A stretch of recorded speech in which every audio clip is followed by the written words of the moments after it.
see a whack MC when he bustin', but I just back away real cool, no fussin'. I'd rather go kicking in the streets with the bums and use the knowledge to collect what? Some funds. Open a non-profit and build a damn school. And this is the story of how a great king rules. There's many that claim to know the local demographic, but don't have the nerve to tell you the truth. It's tragic, but I do. So sit back and let me spit this shit to you. You feel better when I spit this shit to you. Despite the system trying to clamp down on the people, will learn how to stand up to evil. Not evil that's across the globe, that's too far, but evil that lies in their own backyard. And fighting, it's not an option, they can't win. The government, it's not supposed to represent sin, but then again they do, and that's a problem. So let's go down and figure out how to solve them. It's not fun being a rapper that can't speak, but we do, yes, and plus we make fat beats. Yo, we smoke weed, break up trees. Listen, bringing fat beats, that is our mission. You wanted to see us, homeboy, shut up and listen. Thelonious and Big Benny, brother, check the vision. Mentalities of different realities. Enter the Star Trek room when you hear the boom. I be the Walkman with the super bass. Automatic stop, yes, stereo cassette player. With the delayer, freaky lyrical sprayer. Extraterrestrial rhyme sayer. I be the poetical VIC slash master of the ceremony. Genderoni, won't you come step with me? I'm on a historical journey. Kinda like Sigourney. Implore me to represent the attorney that represents my niggas, go figure. It's the card, they call me Uncle Bigger. Niggas love you blunts, down your liquors. I read the parallel to the fiction. You fixated on this brother's nature. Relaxed behavior, I might save your change. Flip it, rearrange. The whole concept, yo, is good for all your brain. Insane, psychotic, neurotic, black onyx, and hooked on phonics. Just atomic, bees like a bonnet. Cut with the Asiatic, they all up on it. Rhyme static with the erratic type of skill. You wonder, is this nigga Vic really for real? It's still, but only necessary in the berry. I'm milk like dairy, they quite contrary. That's scary, but I'm a dog in a prairie. I scurry to grab my bones and just bury. Lyrical flurry, go get your secretary with impeccable diction. My style might vary, so get a hold of your own shit real fast. Fucking with us, we take it right out your ass. Prairie dogs chill while the other dogs howl. So too many dogs get sent to the pound. Back on the hill, me and my peeps just lounge. Prairie dogs, we keep it on the down. Splatter, don't like gun splatter. We try to climb the ladder, wicked men get better. They make it like splatter, but it really don't matter. Cause you know we coming back to our sons and our daughters. Follow him, the one who protects ya. And the mother, she will never neglect ya. Through divine nature, the people respect ya. And in this way I deliver my lecture.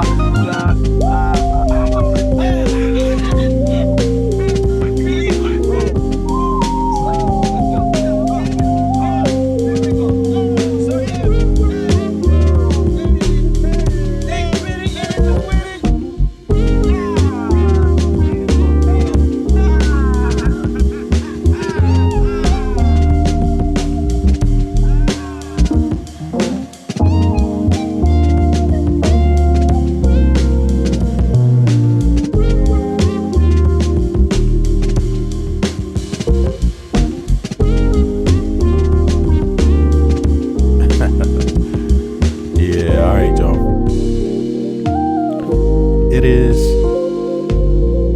08:35 Central European Time. That would make it 02:35 Eastern Standard Time, America, and that would make it 11:35 p.m. nighttime Pacific. All right, what's up, everybody? I appreciate everybody for coming out. Let's get it started, man. It's been a lot that's gone on this week. You had Jesse Jackson's funeral. Right, we had Mamdani's place get attacked apparently, and that's the president of New York. You know, the first actually Muslim president of New York. Yeah, and then you have also, of course, the war, which I'm going to dub it the I'm going to dub it the car wars. You know, and the reason why I dub it the car wars, 6 cents. Purple, what's up? Yeah, Purple Groovy, 6 cents. What's up? Yeah, and the reason I dub it the car wars is because if you look into the minerals that are in Iran and in that region, but even just Iran, but also other parts of the region too, you know, that just that Iranish area, right? They have everything you need for cars, whether it's gas and diesel cars, right? Or whether it's electric cars. Like, they have everything. And you got to understand, this is why I try to tell people, don't waste your vote. Do not waste your vote this midterm election. Be very, very practical and use your common sense. And I don't even know if Americans really have common sense, to be honest with you, because a lot of times our thinking is very scattered. You know what I mean? And they're all over the place, and never really centralized on Americans, you could say.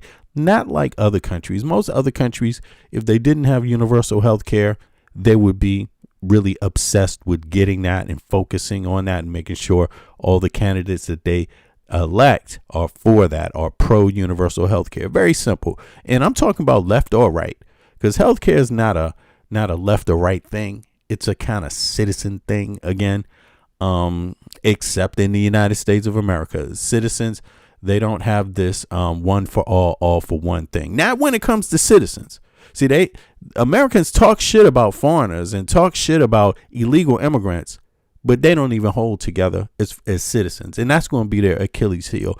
And I'm going to tell the world, anybody that wants to attack Americans and defeat the United States of America, all you have to do is go at how divisive they are towards each other, and you will easily win. You will easily win any day of the week. You will win any argument. You will win any fight, because Americans do not fucking stick together. And you can see that when they vote. They don't vote on shit that all Americans need. They just don't. They're going to be concerned about a lot of other shit, and a lot of other people ain't concerned about them. You know what I'm saying? The only people they could be concerned about yourself is you. You know what I'm saying? And if you're not smart enough to be concerned about yourself, nobody's going to fucking tell you in this earth. I'm sorry. No one has the time to tell you. That should be a norm. You know what I'm saying? But going back to this, the car wars. Listen, the car wars, they tie right into what's going on with Israel and Palestine. Straight up. Israel, Palestine, Russia, China. Look, it has always been the same dynamic. Russia, China, the EU, and the United States. This is what's going on everywhere. This is what's going on. To better or for worse, all of them. In some way or another, all of them. You know what I'm saying? And why is that? Number one, the United States wants their truckers, at least the people that drive gas cars want gas. I mean, and if you think a plan for providing gas to your own population that drives a whole fucking lot is going to be based on you only pumping your own gas, you think that's going to keep the price of gas down? That's not really a plan. You know what I'm saying? Maybe that's the plan, to just not fucking use gas cars anymore, if that's what your plan is. But in any case, if you want to use electric cars, you're still going to have to get the minerals. You're still going to have to get the essential earth elements. And as much as shit as Trump talks about that, obviously Trump is a manipulator and a liar for billionaires. So when he says he doesn't like something, that means he really likes it, but he just wants to own it. And he doesn't want to draw attention to that. So, when he talks about gas cars and that's because he want to own the electric industry. Peep game. You know what I'm saying? That's how crooks do it. They distract you over here while they're busy over here getting big, bagging all the shit. And that's what this is about, this. So when you vote this year, understand there are some things in the world you are not going to stop. And you know why that is? Because the moment you try to pull out, somebody's going to pull you back in. That's right. You pull out of some country. Look at what happened in Afghanistan. Just when you were about to get out, they were like, nah, we going to kick your ass out. Boom. That's exactly what they did. You know what I'm saying? And that's exactly what's going to happen when you pull out of most places on the earth. You're going to regret it. You know what I'm saying? Like, straight up. You're going to regret it. You're going to regret it. And even if you don't want to be there, somebody else is going to give you a reason to be there. Like, that's geopolitics. That is geopolitics. And when you're a superpower and you got submarines floating around and you got, cruisers that need gas, all of this shit going on, right? You could pretend like you got a plan to pull all that shit back, but really you don't. But what you could have is a plan to have health care. You can have that. That's much easier. That's an easy plan. universal education, you can have that. That's much easier to get. That's obtainable. No one can stop you from getting that. You see what I mean? No one can control you. No one can do anything to you because they can't even reach you. You know what I mean? If the United States wanted to have a universal health care plan, no one in the world would be able to stop them. No one would be able to bomb them to stop them. Nobody would be able to do anything about it. If they wanted to have universal education, no one would have a chance. But see, when it comes to you wanting electric cars or gas cars, they can do something about it. Because why? Because you're going to need the resources to get it. You're going to need the resources to have these things, you know, and it's the same thing with everything else that you like. Cooperation beats isolation. Straight up. All the things you love come from cooperation. None of them come from isolation, you know, and so to withdraw back that much from the world, it's just really like saying you want to go into Stone Ages. So this election, this midterm election, just go for the things you can do. Go for the things that everybody should want. Go for the things that there can be no disagreement about. Racist, homophobes, right? Right. No matter of what color they are, right? Women, okay, men, kids, and old people all like healthcare to be within their grasp when they get sick. That's the thing those people have in common. And also LGBT have that in common too. So homophobes have that in common. LGBT have that in common. And these groups of people could get it if they wanted to get it, if they had enough sense to get it, like everybody else already had enough sense to get it, except Americans. You know what I'm saying? Look, a Ku Klux Klan person can also want health care just like a black Hebrew Israelite.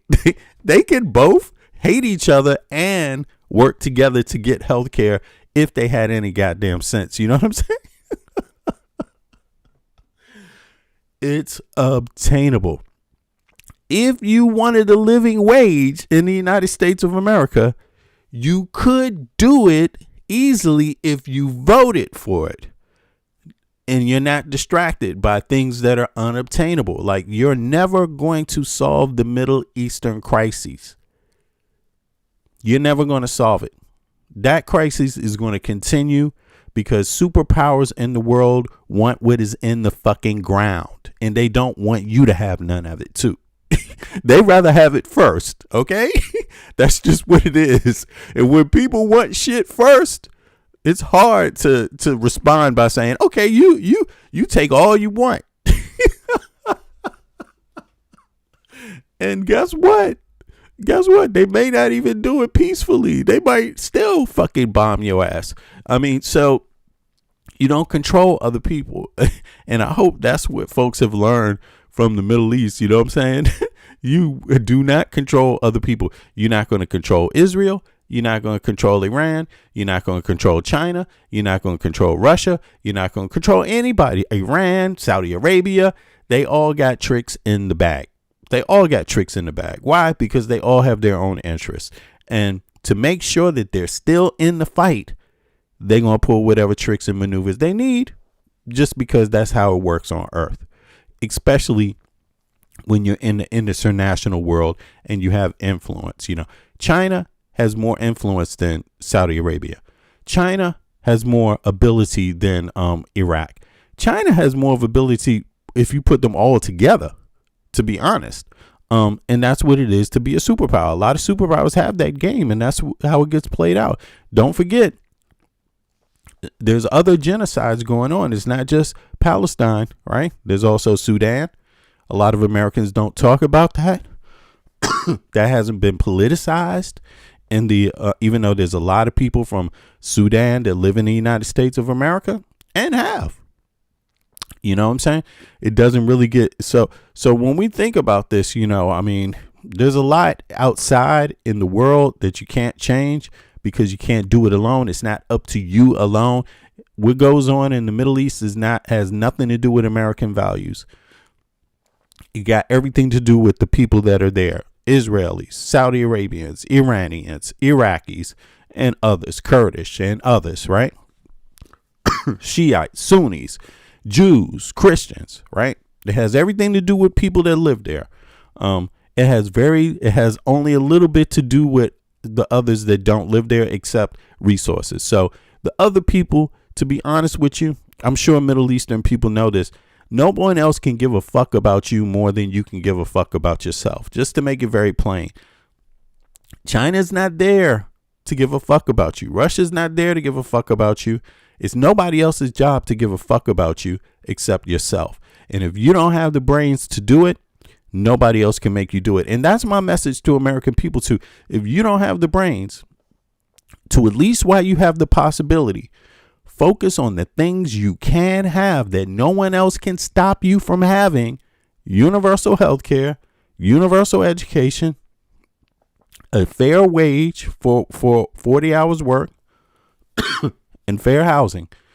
If you, as an American citizen, are not smart enough to make sure your right-wing politicians and your left-wing politicians, at the very least, regardless of what else they think, if you don't have the brains to make sure that they focus on that primarily first, man, you're going to be the suckers of the earth for a long time, because everyone else has that. Everybody else has that. You see what I mean? Everyone else has that. And, all I could say is keep it simple and make it plain. Be honest with yourself. When you're in the United States of America, you need clean drinking water and you need fair opportunity. You see what I mean? At least for the basics. And if you're not concerned about that, you can forget being concerned about any other place. You're just fooling yourself. You are just joking.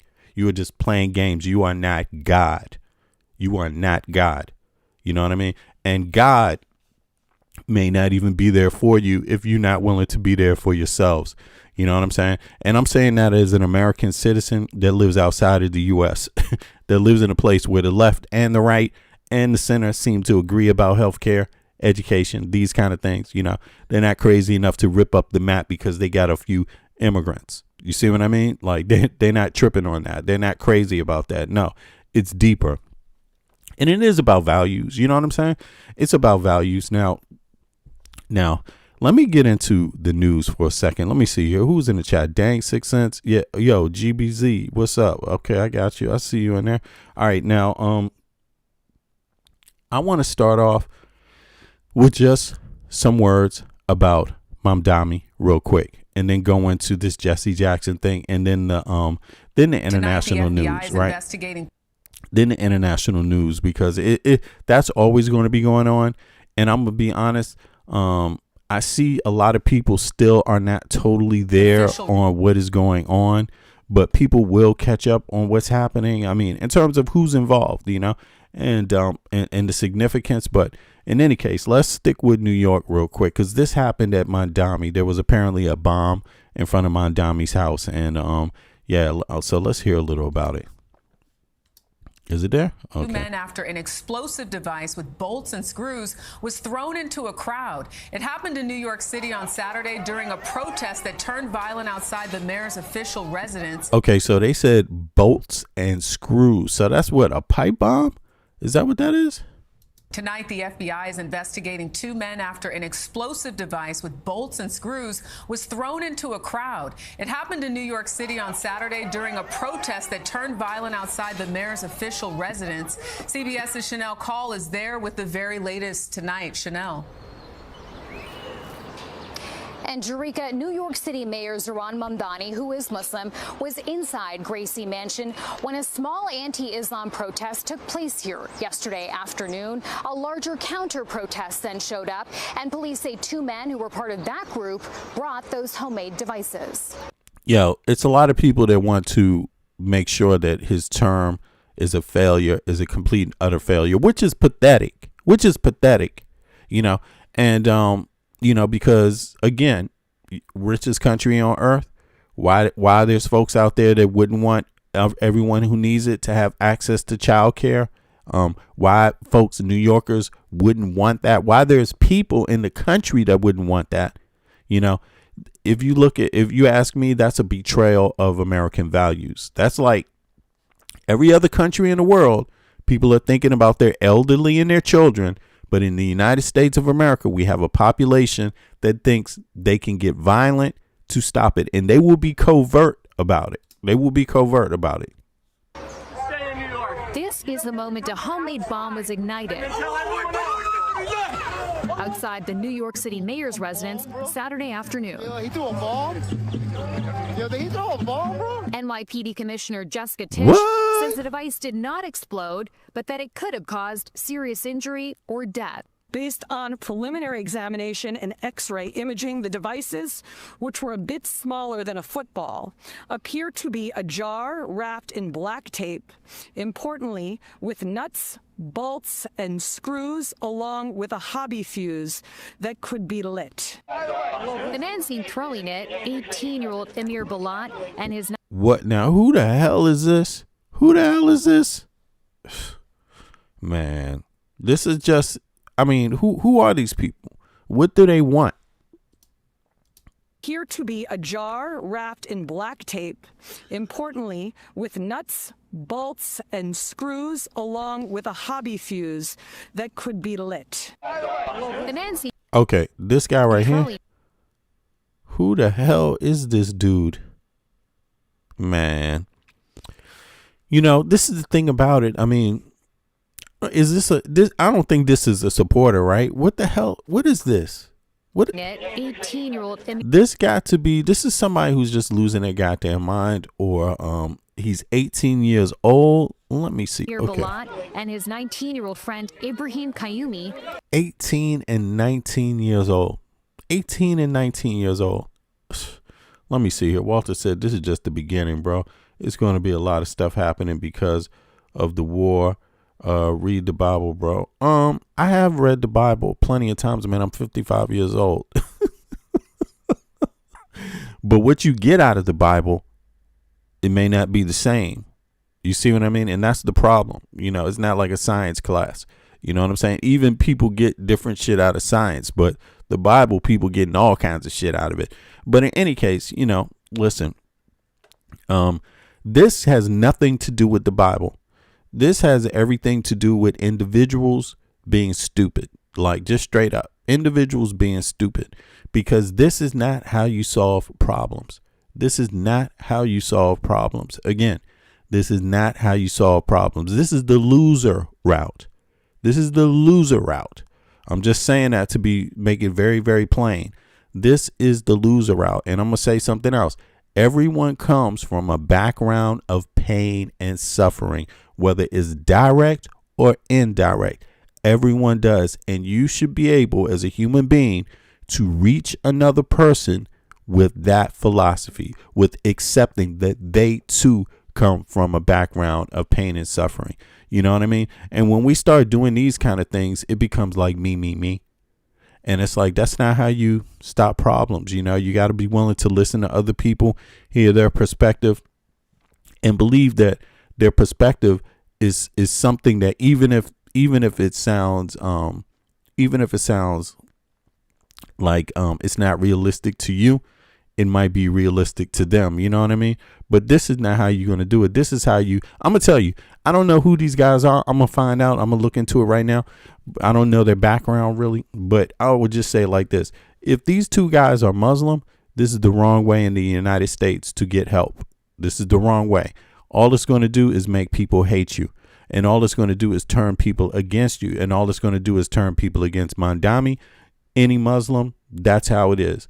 And it's the same thing with anybody else, you know. So, but in the United States of America, you need to understand that. You need to understand it. So if you want war, it is what you're going to get. I mean, I don't want war. You know, I think it's senseless. But I do understand there's some people that want war now. And sometimes you got to be willing to say, maybe there's more than one group that wants war. Maybe it's not just one group that wants war. So when you add to it, you know, you might just be given a lane for more groups to be a part of it in some kind of way. So it's important for people to speak down about war. It's important to, you know what I mean? And because listen, you know, I've seen this happen so much, man, and people that just think fighting is the right way to do it. But man, it's not that simple on earth. But you know, you decide what you want to do yourself. You decide what you want to do yourself, man. Both from Pennsylvania were arrested.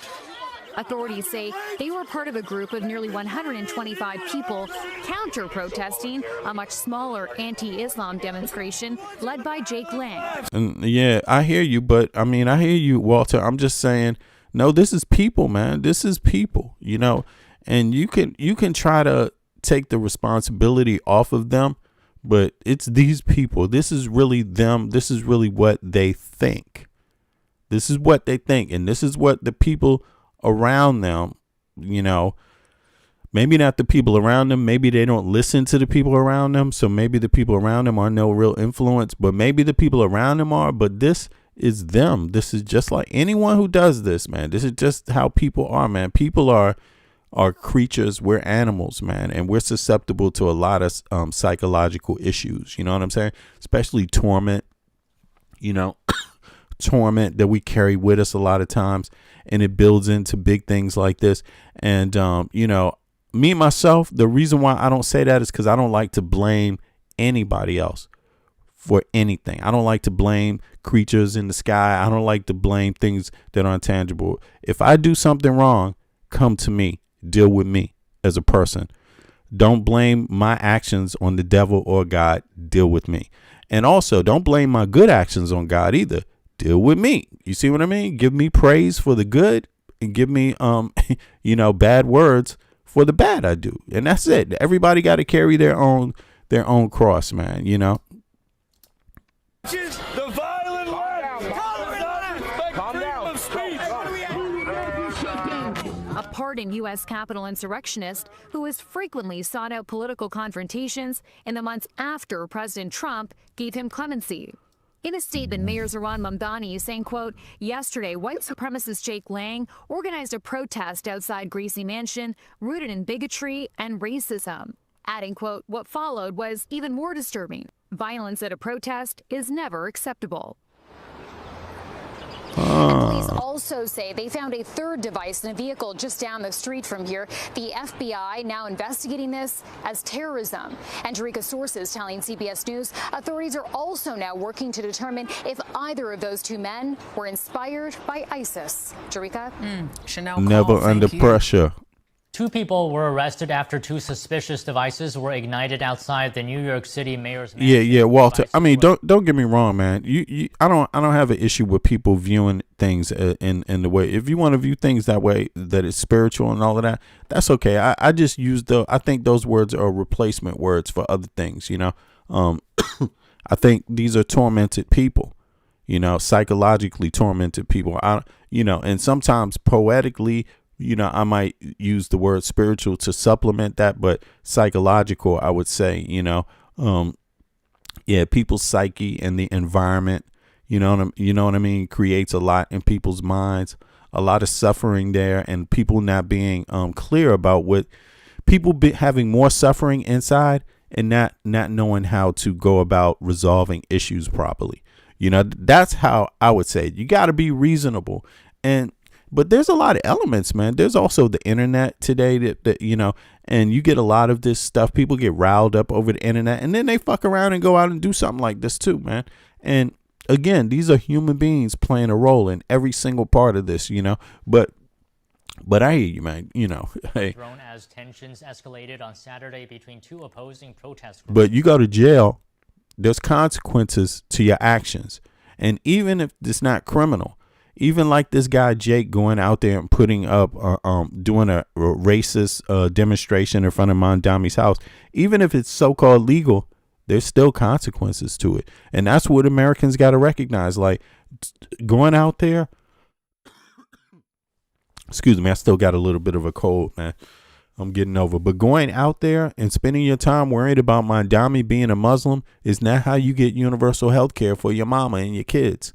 And that's the consequence. So whenever we have people out here focusing on all these other things, they're not focusing on a fair living wage, universal health care, elder care, education, universal education, and fair housing. Every time you're doing something else, you're not doing that. No matter who you are, no matter if you're a white American, black American, Christian American, Muslim American, Jewish American, anything, or non-religious, atheist American. Every time you're not focused on those things, it's because you're busy focusing on something else. And so that's what I mean. There are consequences. There are consequences. And I really do think, not having universal health care or education or fair housing and a fair wage is why a lot of these white boys get racist. You know what I mean? Because they take it out. They try to take it out on other people instead of taking it up with the fucking government. I think that's really the problem. And I think when others react to that, you need to keep that in mind. Instead of trying to react to them, you got to try to reason with them and say, listen, why in the richest country on earth do you not have health care? Hey, can we help you get health care? How's your family doing? Does your dad have a decent wage? You know what I'm saying? We need to really start going there with these people, because those are the real conversations I think we need to have. And when we don't have them properly, what happens is that you get a bunch of chaos and shit. And other people take advantage of the chaos, and the rich people really know how to take advantage of the chaos. They really like having little people fighting over religion and fighting over color and fighting over everything else and blaming each other. NTD's Sean Marshall has more information on this. 2 devices were ignited outside Gracie Mansion, the New York City mayor's residence, on Saturday. It happened during a clash between opposing protest groups.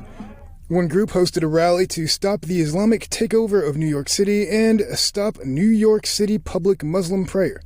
And the other group, a counter-protest, called Drive the Nazis Out of New York. Amir Balat and Ibrahim Kayumi were arrested on scene yesterday and are in custody in connection with this matter.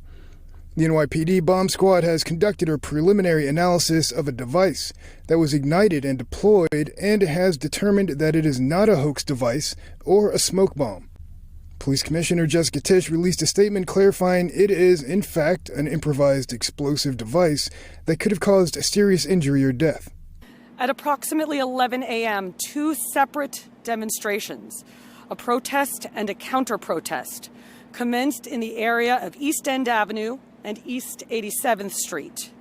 The initial protest, called Stop the Islamic Takeover of New York City, Stop New York City Public Muslim Prayer, organized by individuals associated with far-right provocateur Jake Lang, drew approximately 20 participants.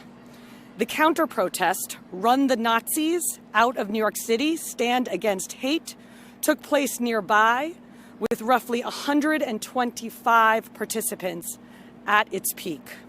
Overall, 6 people were arrested as a result of Saturday's protest, the 2 men responsible for handling and deploying the devices, and a person who deployed pepper spray, and 3 others related to disorderly conduct and obstructing traffic.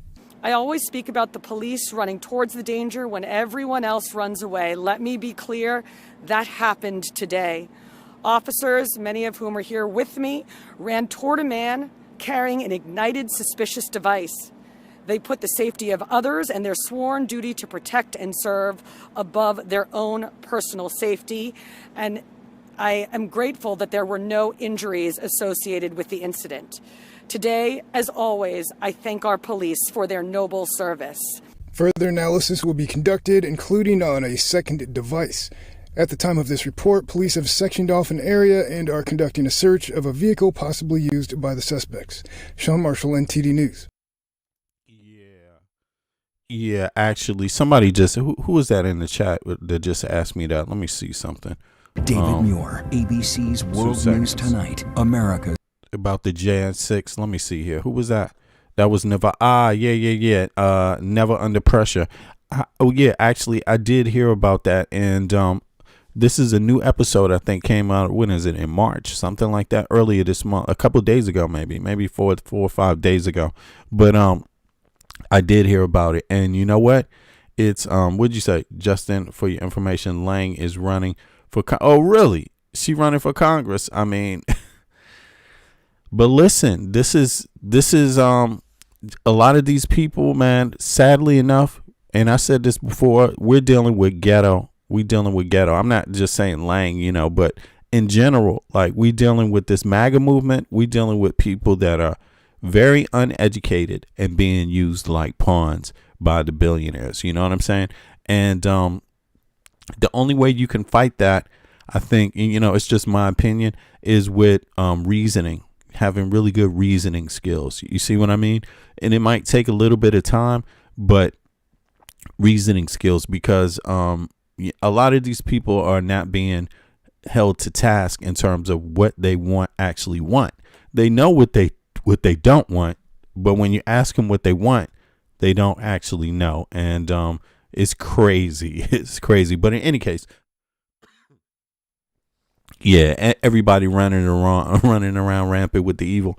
I mean, it's sad. It's sad watching from abroad too, because it's not just this. There's, like I said, if Americans are very easy to be divided. It is the Achilles heel. We're very diverse, but we don't stick together. We are not all for one for all, and all for one. Americans are not one for all and all for one, and that it cost Americans. It costs you everything. It costs you your life, because when you support each other, you get a lot more out of your pennies and out of your taxes when you support each other. When you don't, you get basically what's left is like sharecropping the rest of your life, because if you don't stand up for rights, that should apply to everyone, basically your rights get taken too. That's how it works. And that's what billionaires have been able to do with the American public, like divide them on race, divide them on color, instead of just saying they're all human beings and they all need a fair shot. And when the Americans vote, instead of them combating the billionaires, they vote into the divisive shit. And people in the United States, I mean, they taking paychecks, they taking checks too. Just you can pay some of these people, even some of the Jan 6 people. Believe it or not, they're not just doing it out of their heart. Some of them are getting paid. You know what I'm saying? It's weird, but. Yeah, some of them are getting paid. I mean, a lot of them are just getting paid, which is to do the divisive shit, which is really, really pathetic. And you would think that would bother some people, but everybody's not thinking. Everybody is not thinking. And MAGA movement is not one built of thinkers. They're not good at analyzing activities and studying them and breaking them down. They're good at reacting, but they're not good at knowing, who put them up to this, who's creating the narratives, who's creating the conversations, and a lot of times people catch on to narratives, repeat the narratives, don't listen, get reactive, and rely on their impulses, which are largely only due to how sucky their own life is and their own personal experiences are in their own homes. You know what I'm saying?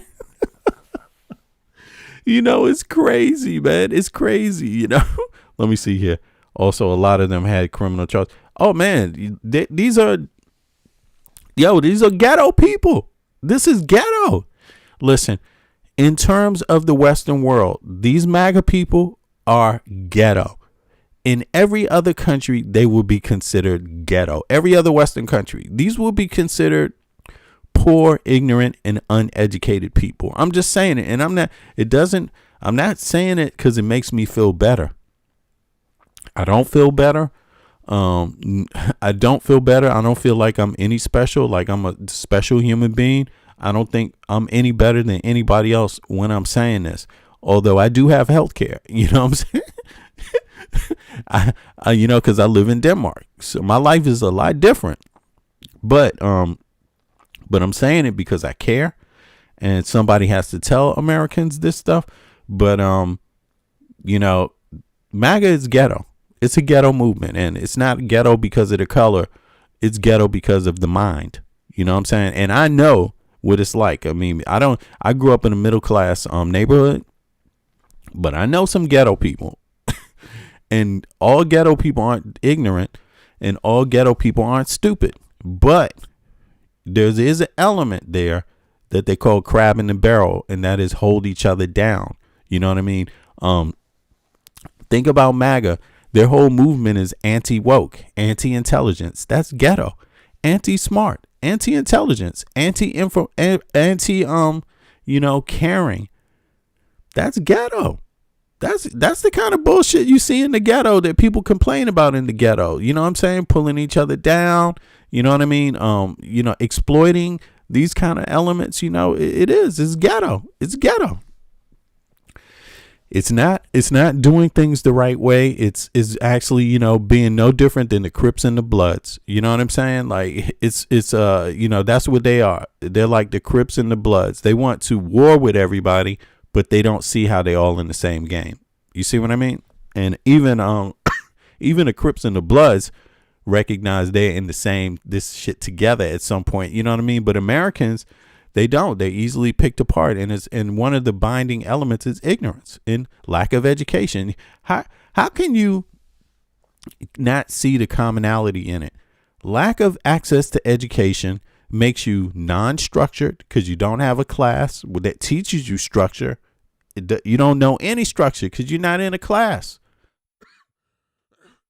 You have no formal education. You know what I'm saying? You know what I'm saying? And your personal motivations, what are they all based on? Hand to mouth. What you give me? Okay, that must make it good. I mean, you heard the MAGA. Look, the MAGA people I respect are the ones that wake up from it, that say, yo, this is some bullshit. Those are the ones I respect, because I can understand some of the things. Like, listen, when they started off saying no more foreign wars, I understood that. Problem is, they betrayed themselves on that. They betrayed no more foreign wars, so they didn't really mean it. It was just a slogan. You see what I mean? And I think the ones that really do stick to that, those are the ones I respect, right? And I could talk to them, but you have to recognize the MAGA guy who went down to Trump's White House and tried to shoot Trump with the shotgun. Just listen to him. Be willing to listen to him. And if you're not willing to listen to people, you're not serious about solving problems. You don't want to know what the problem is. You're still skating around in some other realm. You know what I mean? And sorry about that. And this is the thing.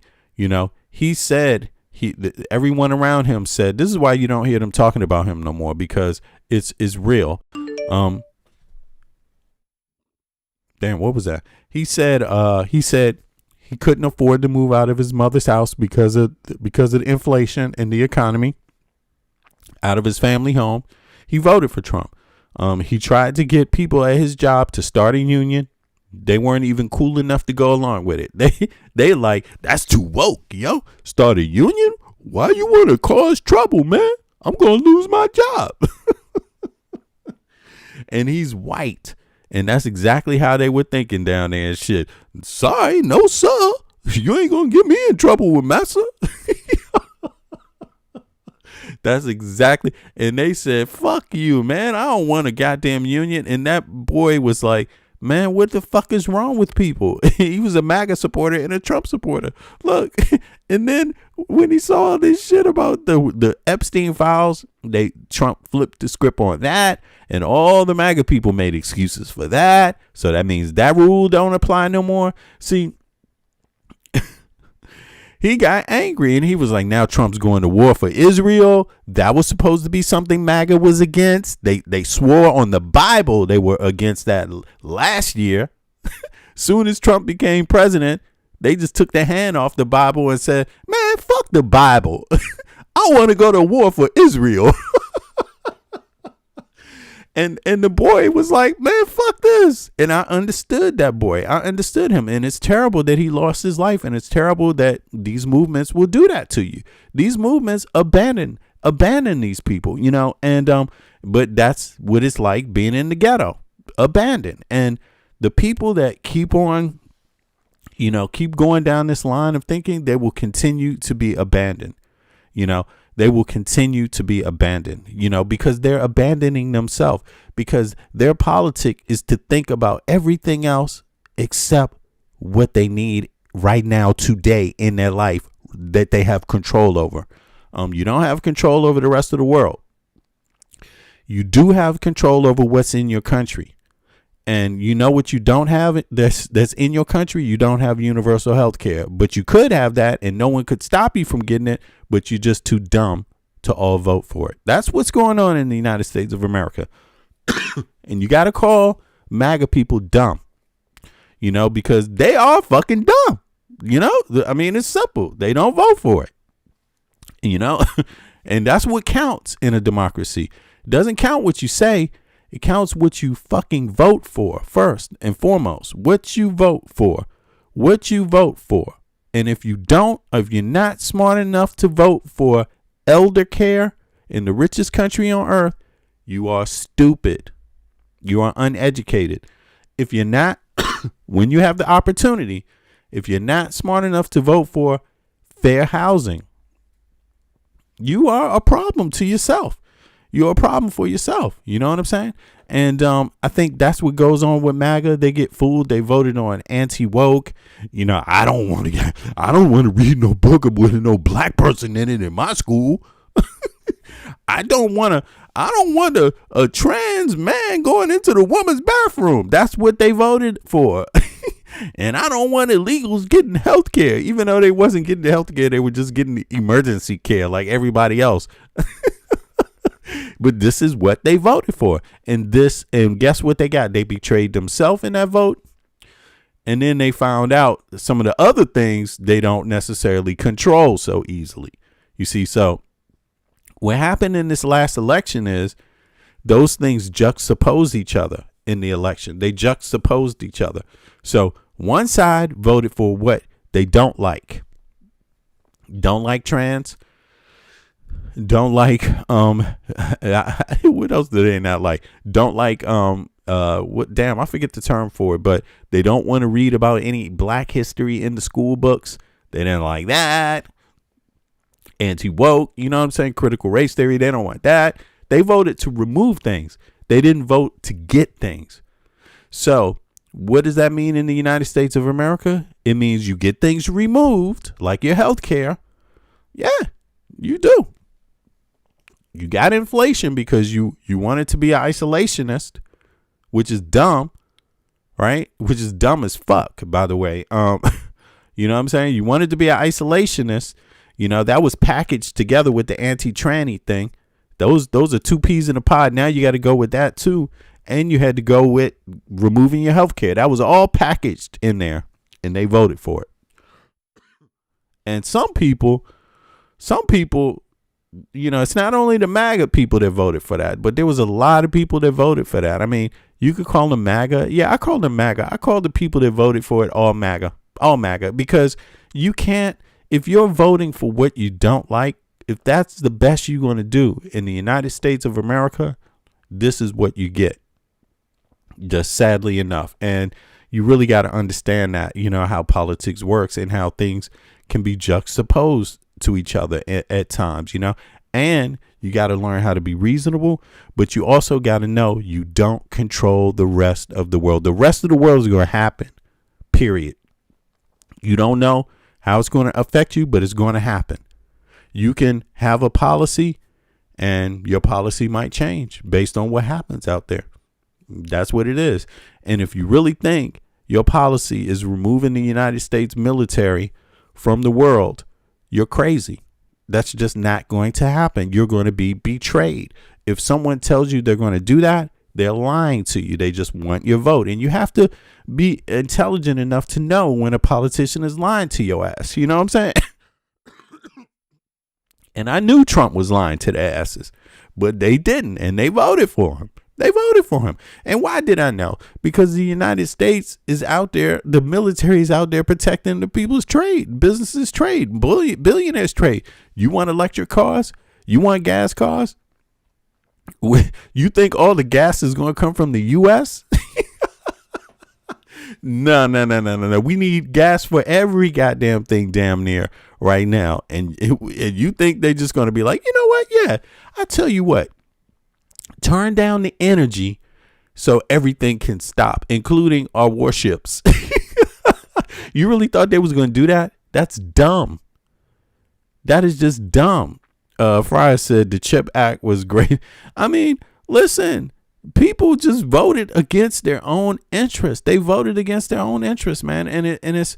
Do you ever get tired of all the politics? The Vision says no. Hell no, I don't get tired of the politics. The reason why I don't is because, first of all, if no one is telling people the flat out truth in a way they can understand it, things won't get better. You know what I'm saying? And things affect you, man. The world doesn't get better by letting stupid people have all the space or letting billionaires have all the space, and right now they have a lot of control over people's minds. I mean, maybe I get the reason why I don't get tired is because I know that's not an option. It's not an option, man. When you give space, you're basically giving air. You ain't going to be able to breathe when you give space, and sensible people need to speak up. You need to play a role in politics, and people that are not voting, they need to hear from somebody why they should vote. It needs to be told to them. You can't just back out of things. Politics is our life, man. And you live in a democracy. That's how you get things done. You vote. If you're not voting, you ain't being responsible, man. You're just turning off the lights and going in and resigning to your little, space, where no one gets to hear anything from you, and that's not where you need to be if you care about yourself. I mean, that's my view. And but this is a place where interesting time where more of us need to speak up. We got options. We can take our voices back, or we can let the trolls control everything. It's an option. What do you want? Do you want your kids only hearing what the trolls say on the internet? Do you want your kids only hearing the narrative that someone else makes for them? Is that what you want to hear? Because I'm like, nope, I ain't want that. I want my kids knowing exactly what I think. And I want everybody around my ass to know exactly what I think. And there you have it. And if you don't like it, oh, well. But if you like it, great, fantastic. And for me, most people like it. It's safer that way because when I walk outside, I don't want somebody confusing me with someone else. And people will easily do that. People will look at you. They will ask you what your religion is. They will ask you what your nationality is. They will ask you all kinds of shit. And they will assume you're like someone else if you don't speak your own mind. You see what I mean? So yeah, politics is just something you got to do. But that's what adults do for fun. And my thoughts are, you better make it fun. You better learn being political fun. You better make it an activity where you can do it and still keep a light heart, where you're so good at it, you know how to turn it on and turn it off and do everything else. Because if you're not that good at it, you're probably going to be the victim of politics. You know what I mean? You need to participate like it's a game. You know what I'm saying? And what it requires is being up on different political topics, up on the global affairs, up on national affairs, up on the news. That's really what it is. I mean, and I'm not the most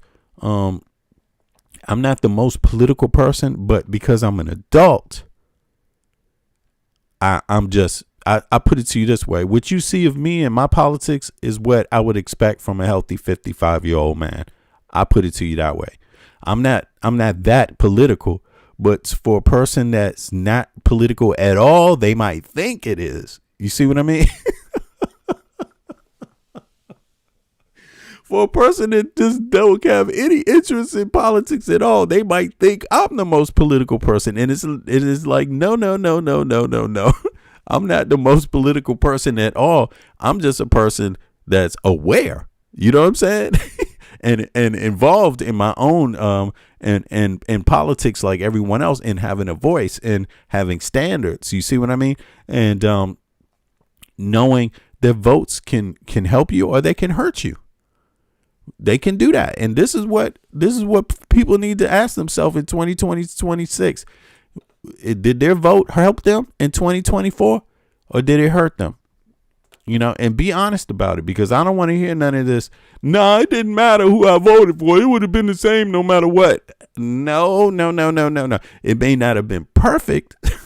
It may not have been what you even wanted, but it would not be the same. It wouldn't be the same. So If that's my question to people. Did their vote help them last year, or did the people they vote for fucking hurt them? And I would say, if you voted for the person that became the president, it probably hurt you. And you have to be honest about it. Otherwise, you get no change. You just going to get the same thing happening again because you're not even clear on how it happened. And how people got Trump is like this, by being divided. That's how they got Trump, by being divided. A spear can't hit a target if it's if you like don't know which direction to throw it. You got to narrow it down, be very practical, be honest with yourself about life.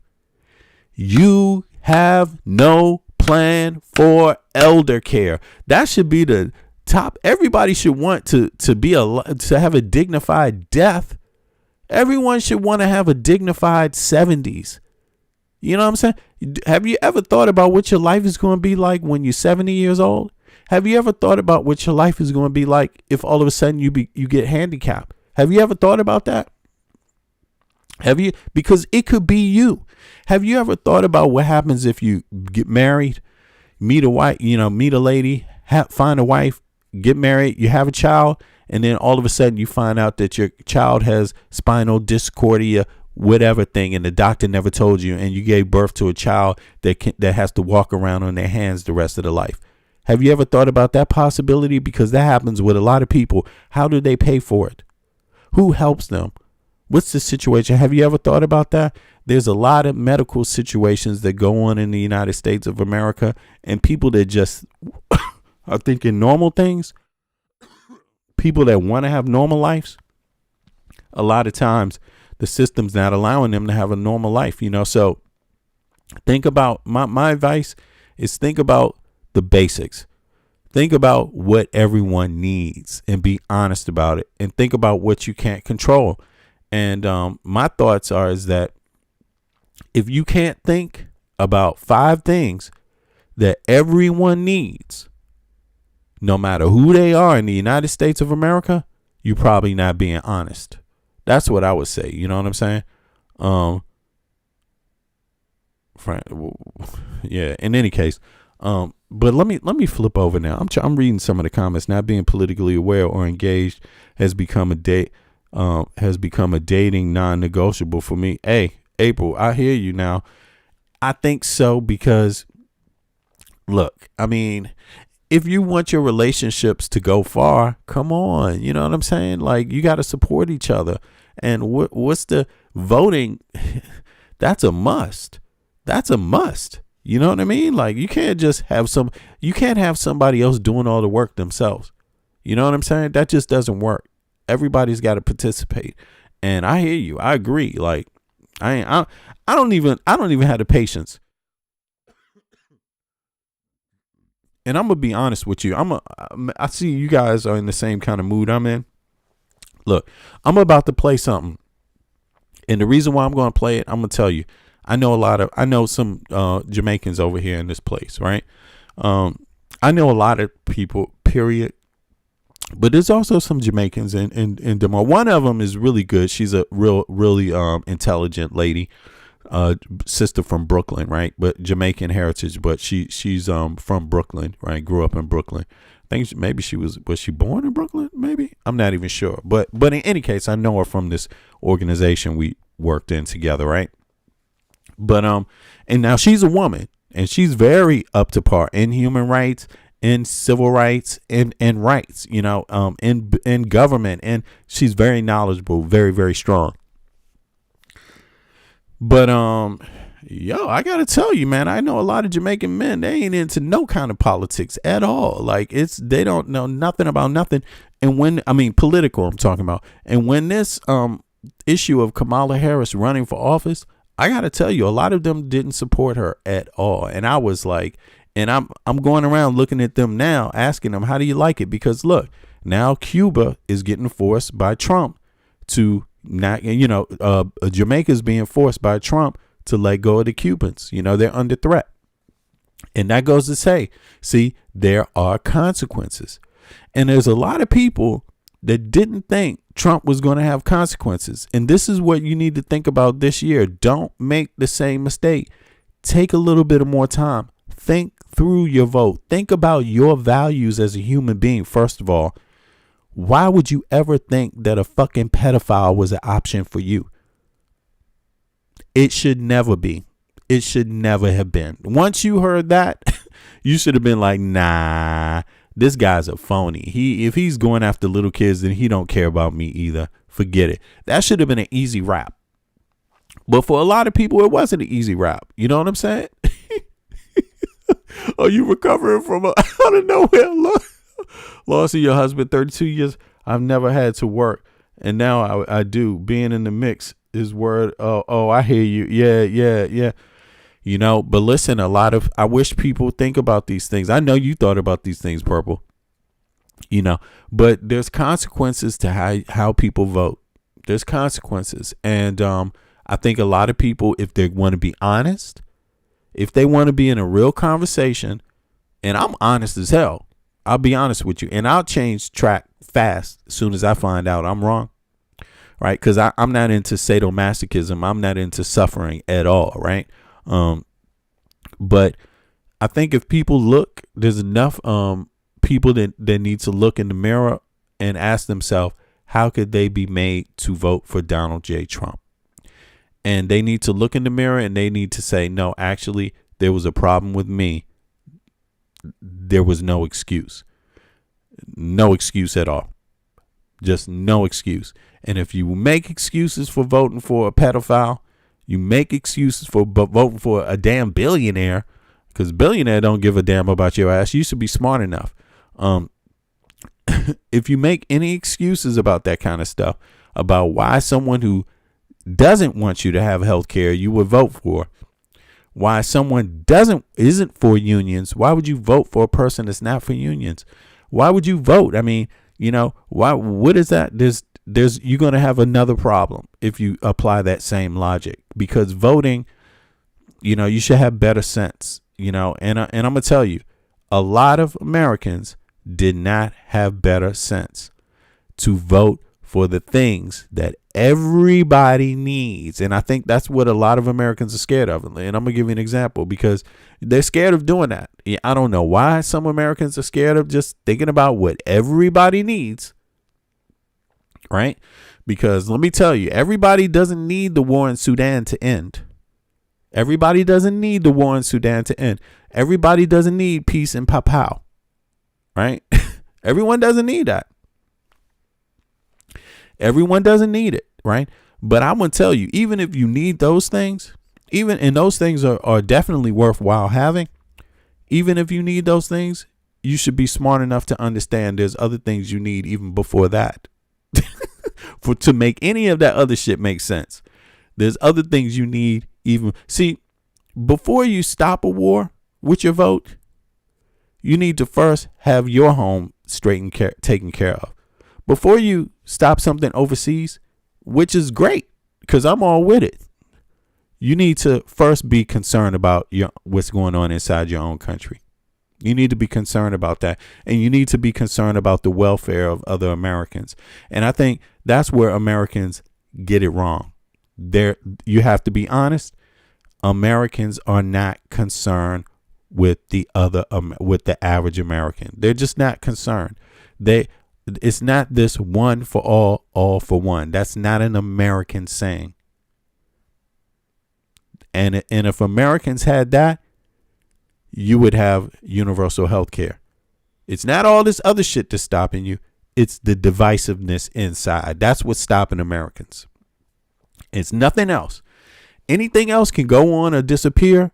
But if it doesn't start with a one for all for one inside, in terms of the national politic, it won't go anywhere else. It just won't. You know, so that's my advice to American citizens. Now, I'm going to play something that's going to piss people off, because I don't know why people get pissed off about this.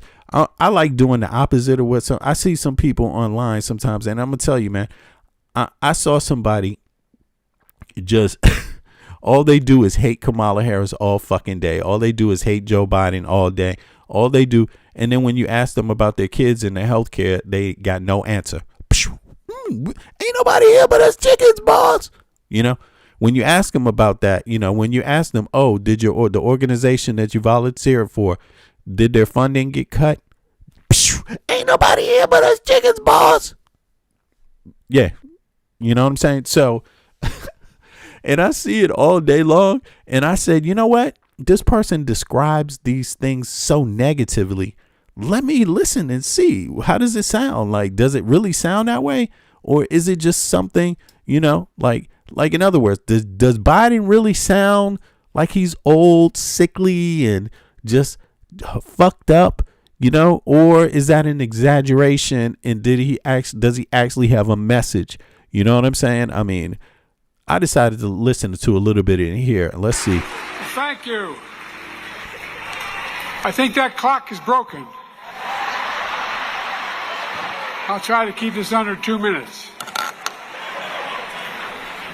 The Jackson family, I know we're celebrating a life. Was a life lost?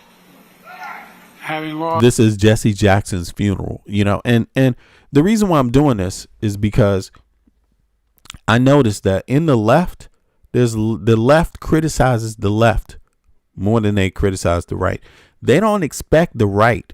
Keep in mind, the left is susceptible to criticism on Palestine only because the left actually has people that care. Because the Republicans don't have people that give a motherfuck about Palestine. Just understand that. Republicans would not shed one tear if they were all killed off tomorrow. The only reason why criticism of the Democrats work on Palestine is because they actually have constituents like myself that care. You know, I mean, it's that simple. Otherwise, it wouldn't work. But let's make it very simple and plain. Republicans hate fucking Palestinians. Just understand that. And things did get worse. And things are worse now than they've ever been. Okay. Now, you can argue about something somewhere else in the world, but keep in mind, while people are arguing about this, Israel has health care. Israelis are smart enough to argue while they have health care. Americans are not that smart. Americans are not smart enough to make sure all Americans have health care while they argue over this shit. But Israelis are. And you have to understand there's a difference in intellect there. There is a difference in intellect. And no one can blame Americans for not having the decency towards each other to make sure that if they're going to argue about what's going on in Palestine and Israel, at least they could be smart enough to care about themselves too. But they're not. Americans are not smart enough to think about themselves too, or first. And so just keep that in mind when you listen to Joe Biden, because he sounds like he cares, if you ask me. Lost wife and daughter and son. It's called out of the blue. It's not easy. No matter how much you loved them, no matter how close you were. So I just like to express my deep sense of, how can I say it? Sympathy and understanding. No, not really. I mean, you know, listen, this is what I'm talking about. This one-sided narrative about AIPAC. Like, listen, it's not about AIPAC. AIPAC doesn't stop Americans from voting for health care. They don't. That's not anything they're even concerned about. If Americans aren't smart enough to want to have health care themselves, you're just not going to get it. And it doesn't matter who's involved. You know, and it's just that simple. And again, Israel has like 8 different PACs. AIPAC is one of them. But there's a whole lot of PACs that in terms of domestic politics and international politics, people need to be concerned about, because AIPAC is not the only one. Listen, the United States of America has PACs inside of it that don't want you to have health care. Americans need to know their names too. Americans don't only need to think that the devil is in AIPAC. Wrong. Absolutely incorrect. Don't be distracted. There are other PACs that have way more consequence to your life right now in the United States of America. Like straight up. And you've been feeling the effects of them. You know what I mean? Not saying AIPAC is great. AIPAC is definitely anti-Palestinian. But that has nothing to do with why you don't have health care, why you don't have a decent paying wage, why you don't have elder care, universal education, affordable housing. Has nothing to do with none of that stuff. Zero. And again, if Americans don't learn how to prioritize like everyone else does, Israelis prioritize their issues first at home. That's what they do. Americans don't. Trump promised that, but he was just a billionaire lying about it, right? Because obviously he's with the billionaires that don't want you to have universal health care. He's with the billionaires that do want to go to war. You see what I mean? And they are down with AIPAC even more. You see what I mean? And they would do it even without AIPAC. You see what I mean? They don't even need AIPAC to tell you to invade. They know what's at stake. They know what's at stake. And again, we shouldn't spookify AIPAC, because when we go around, again, it's like this little devil thing, like they're all encompassing and they're all powerful. No, they're not that fucking powerful. They're not that. That's not why these other things are going on in the United States of America. They might have something to do with why America's policy is the way it is with Israel. It got zero to do with healthcare in the U.S. Got zero to do with energy in the U.S. Got zero to do with education in the U.S. Got zero to do with housing in the U.S. Those are Americans voting for national policy, and they vote that way out of their own ignorance. Nobody's making them do it. It's them not being responsible for themselves. AIPAC's responsible for Israel. They not responsible for the United States, you know? And there it is, you know, and that's the problem, you know, because in prioritizing, you know, the bottom line is that Israel is not the United States. They're not. And, you know, Palestine is not the United States. And it's just not. And every issue that people vote on can't only be about Israel and Palestine. That's not rational. You see what I mean? That is totally irrational, you know? And yeah. And if people took my advice, I would say it's a good time for the U.S. to just step completely out of that issue and let anything else happen that people want to happen, just to prove the point. Because the thing is that you will never get consensus on that issue. So it's a waste of time. You can get consensus on healthcare. You can get consensus on things inside of your own country. The things outside, you will never get consensus on. It's just, it ain't going to happen at all. It's just irrational. It's a big thing. You don't control what goes on outside of your own country. You just don't. You don't have that much leeway. Nobody does. He left you something that no one else could. He left you character, judgment, honesty. You can't kid yourselves about what's right and wrong. President Obama, President Mrs. Clinton, Vice President Harris. Now, notice, just keep this in mind. No Republican is going to be there at Jesse Jackson's funeral. Period. That's one. Just like no Republican gives a fuck about Palestine. And that just needs to be very clear. You need to understand that. So when you diss Democrats, you're literally dissing the only people that have any constituents that have really ever done much about Palestine, ever in the history of it. Period.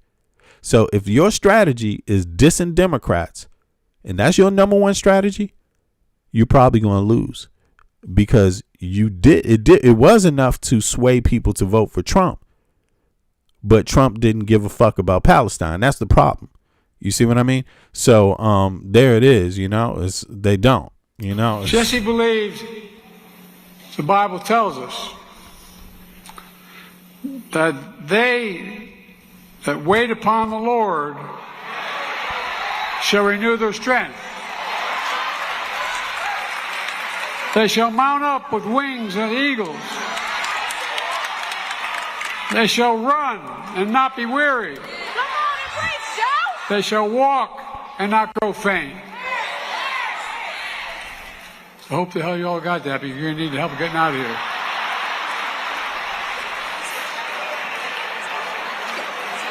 You know, I come from Scranton, Pennsylvania initially, where the fact that I was an Irish Catholic wasn't a very positive thing to be. And then moved down to Wilmington, Delaware, which is segregated by law, and remained that way for much of my life. And you know, it's interesting that Jesse Jackson, before we knew Jesse Jackson, I was raised with the notion that that hope is all you really have. You can't give up hope. My dad used to say, when you get knocked down. Now, for some people, these kind of words may not matter to them at all, but in my view, they matter a lot. You know, caring actually matters, and I think it's very transactional to dismiss caring. You see what I mean? Like, it's kind of very similar to Trump. Somebody said you said name the top 3 PACs that are the problem in the United States. Well, it's the wealth, my friend. It's not just the PACs. And I get how people like to think that in politics it comes down to official PACs, but it's not. It comes down to donors, and there's a lot of fucking rich ass people that are donors. You know what I mean? That donate a lot more money than the Israeli lobby, you know, in the United States. And don't ever forget it. The United States has the richest people on earth.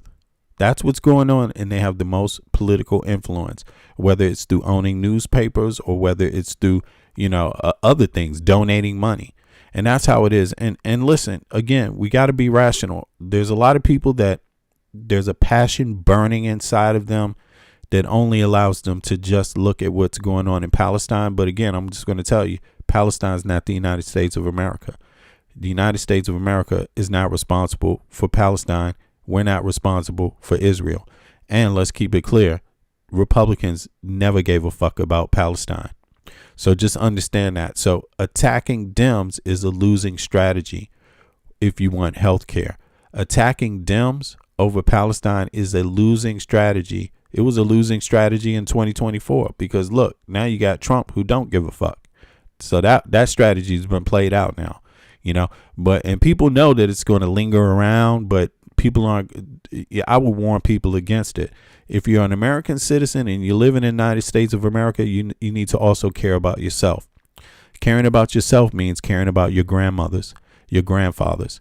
Okay, they deserve elder care. They deserve to be able to stay in their home or to have adequate housing when they're elderly, right? And care. Care about handicapped people in your country. Care about your kids. A lot of you are going to have kids that are handicapped. You see what I'm saying? And think about that. Think about your neighbor. Think about the housing. Think about healthcare. Think about education. How are you going to move up in the world if you can't even afford to better yourself in your education? How is that possible? Think about those things. Think about the things that you all have in common, because you all don't have Palestine in common outside of the fact that you're giving Israel your money. You all don't have Israel in common outside of the fact that you're giving Israel your money and you're giving Palestinians your money. Outside of that, you don't really, what else is there? You see what I mean? And again, you can't better the world if you show the world you're not even there to better yourself. You're not, you know, so it all starts at home. Like, I'm just saying the basics. It all starts at home. You do things right at home, then you can spread out. You do things wrong at home, you can't get anything right outside. And I think that's what you're seeing now, the apex of it. You know, you're seeing the largest version of that. You can't do things right at home. And so now what you're seeing outside is even worse than what it was. So, I mean, you know, but again, I'm a person with health care. I'll see how people vote from different parties over here. And I know this is what I say. When it comes to certain values, it speaks. You know, the values are loud and clear. Americans don't stick together. But I live in a country where Danes pretty much with the basics stick together. And what do they have? They have they have a way of life and a decent way of life. That they're always like the second or third happiest people on earth. And why is that? They all have 5 weeks vacation every year. You know, whether they had a decent job or a nice job, they still got 5 weeks with their kids. Yeah, inflation is a lot lower here than it is in the U.S. Yeah, it is. That would make me happier. Affordability would make me happier. Yeah, it would. It would actually do that for me. I wouldn't advise people that don't think about themselves at home to even venture out in the world. That would be my advice. Because if you don't care about your own goddamn people, I know you don't care about anybody else. If you don't care about your own American citizens at home, you definitely do not care about anyone else. It's impossible. It is impossible. Somebody said, then leave. Man, wow, man, you really clever with that one, aren't you? Down, Joey. Just get up. You really funny, huh? Oh, man, you catching on slow. Rosini Poulsen. I say it all the time. The raisin on the end of the hot dog. The last one, bring it up the rear again, huh? Just get up. Well, I was a kid. I was a relatively good athlete, a pretty good student. But I stuttered. I would say, listen, it's worth listening to a decent man. I'm going to play a little bit of, before I get into the hell on earth part. Jesse Jackson, there were some kind words here. I appreciate kindness. Kindness in how you speak has a role in politics too. It's not just transactional. You see what I mean? Anybody can be like, give me this, give me this, give me this. But whoa. Let's slow it down.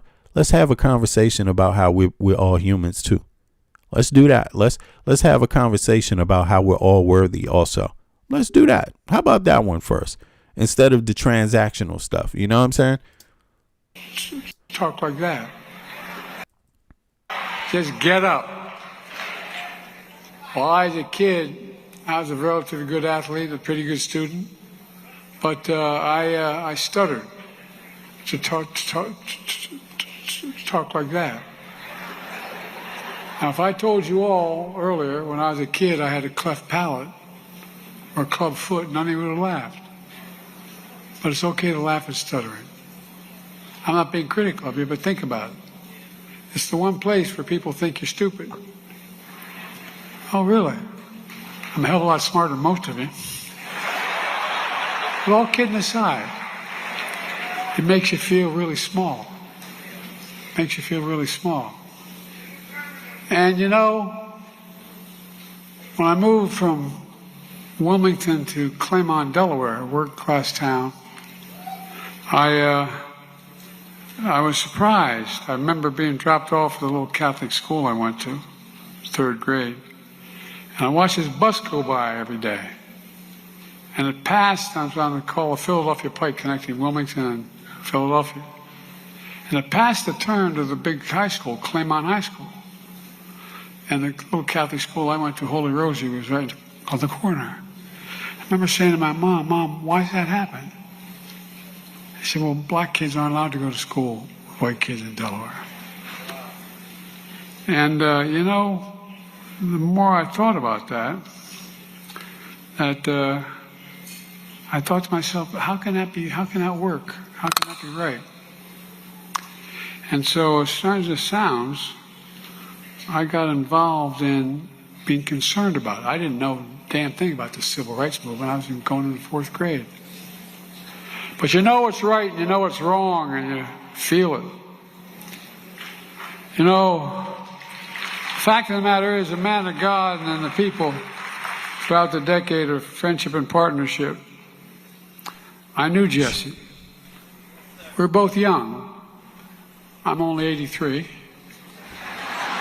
I'll tell you laughing at. That's 40 times 2. So somebody said, look in the chat, I heard Joe Biden finish his applesauce today. But that's what I mean. That's what I mean by, like, look, if you can't really understand someone that actually is speaking some caring words, If that's a joke to you, no wonder why you have the country that you have.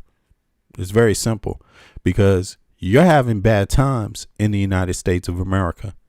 You are. And you're going to need a lot of people to speak caring words to get out of this.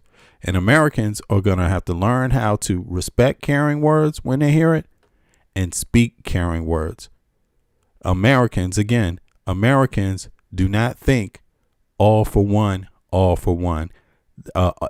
What is it? Damn, I'm sorry. All for all for one. That's not what Americans are doing right now. They're not thinking all for one, one for all. Right? That's the problem. And the Americans are the easiest people to conquer because they're the easiest people to divide, because they don't think one for all for one. And they make petty jokes anytime someone cares about their country and speaks about it. That's what's on display here.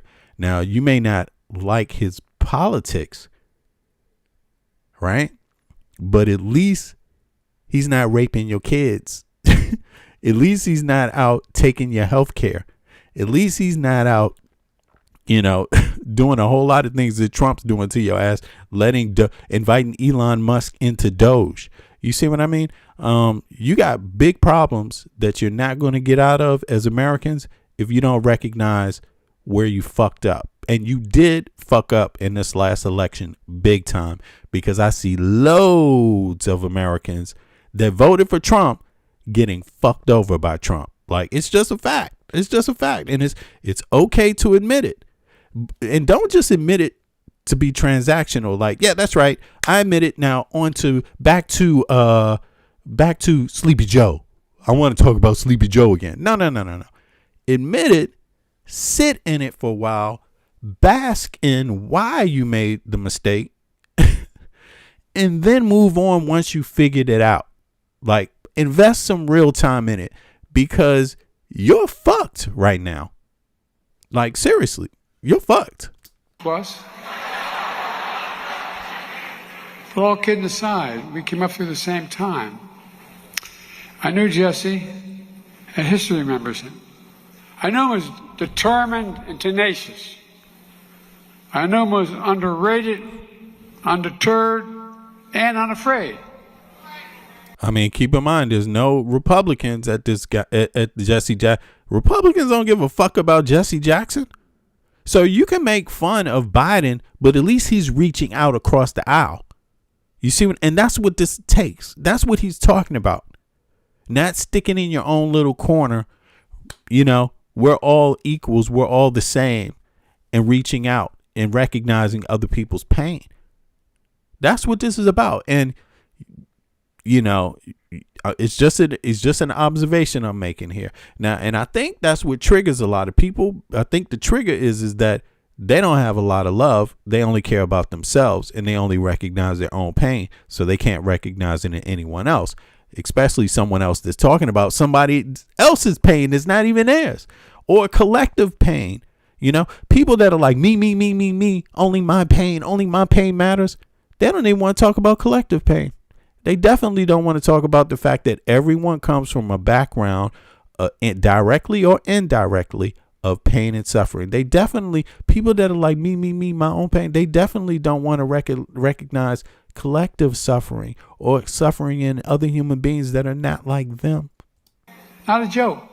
They hate to hear it. And more than most, Jesse was dedicated with every fiber in his being to redeeming the soul of America. The soul of America.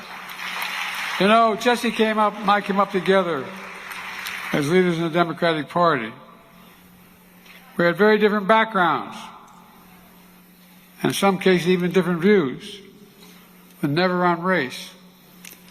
Sometimes we went at toe-to-toe. We disagreed on some issues. But that's what I actually admired most about Jesse. His passion. He was passionate. His passion. The courage of his convictions. And his courage inspired a hell of a lot of us.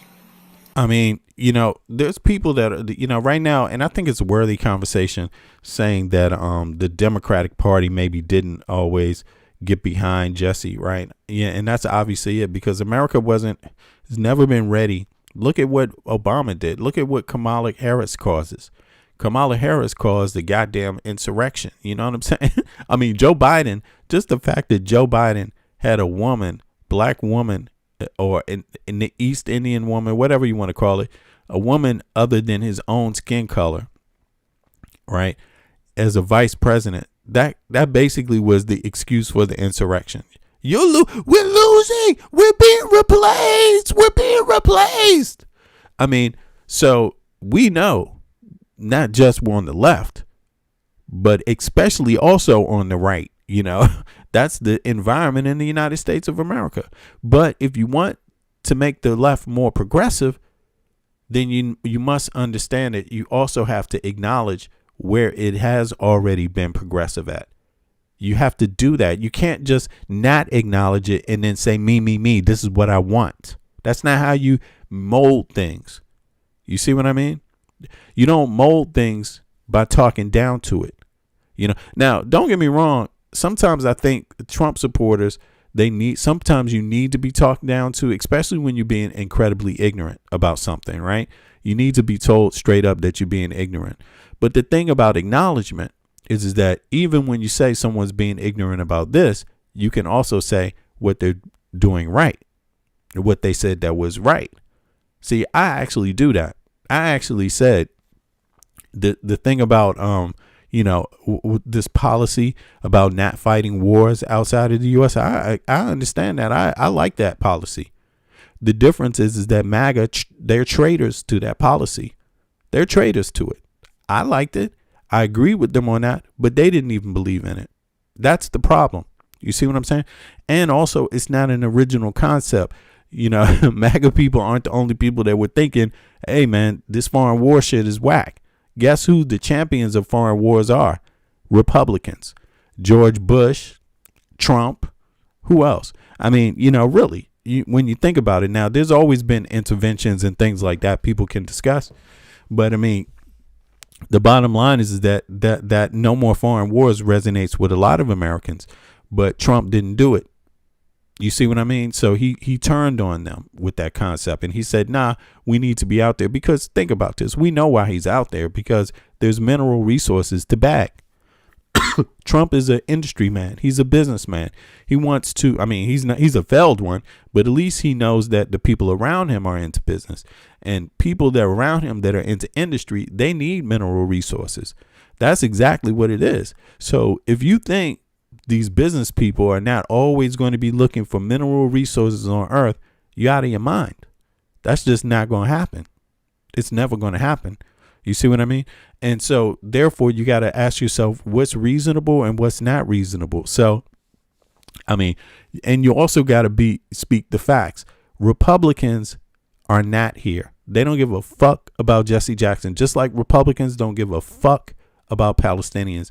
And the only reason why people can make an argument with Democrats that you didn't do enough is because they're the only party that really fucking cares. You see, if they weren't even caring, you wouldn't even be able to make that argument.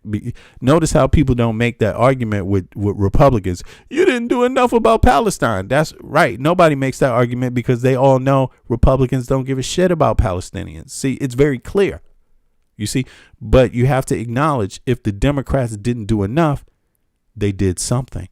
That's what the part you have to acknowledge. And if you want people to continue to focus on it, you have to acknowledge that. Otherwise, you lose. It goes backwards. It regresses instead of progresses, what you want. And that's the point, that I'm trying to make. And you can hear that even with this. People, you have a president, it's clear people were better off under Biden, but they weren't great, but they were better off. But Biden was fixing things too, right? But you can see that people are so partisan, they just can't admit that. Doesn't mean you respect doesn't mean you agree with all of his politics. But if you can't even recognize that you were better, you're just not trying to enter any conversation honestly. We were the same age. What's up, Eric? You know, with his captivating presence, his stirring words, he would be easy for history to mistake Jesse for a firebrand.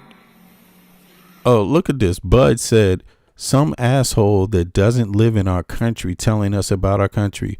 Fuck off. Bud, listen, man. I'm an American citizen you can learn something from if you weren't such a jackass, okay, yourself. But listen, I'm born and raised Washington, D.C., United States of America, right? All my shit is public, okay? My family on both sides goes back to the colonial period, right? Anybody can easily find that out. But I live as a grown ass man. I'm 55 years old. I moved like 20 something years ago. I live in Denmark. So you might see it as somebody that doesn't know anything about the United States. What are you talking about, you cornball?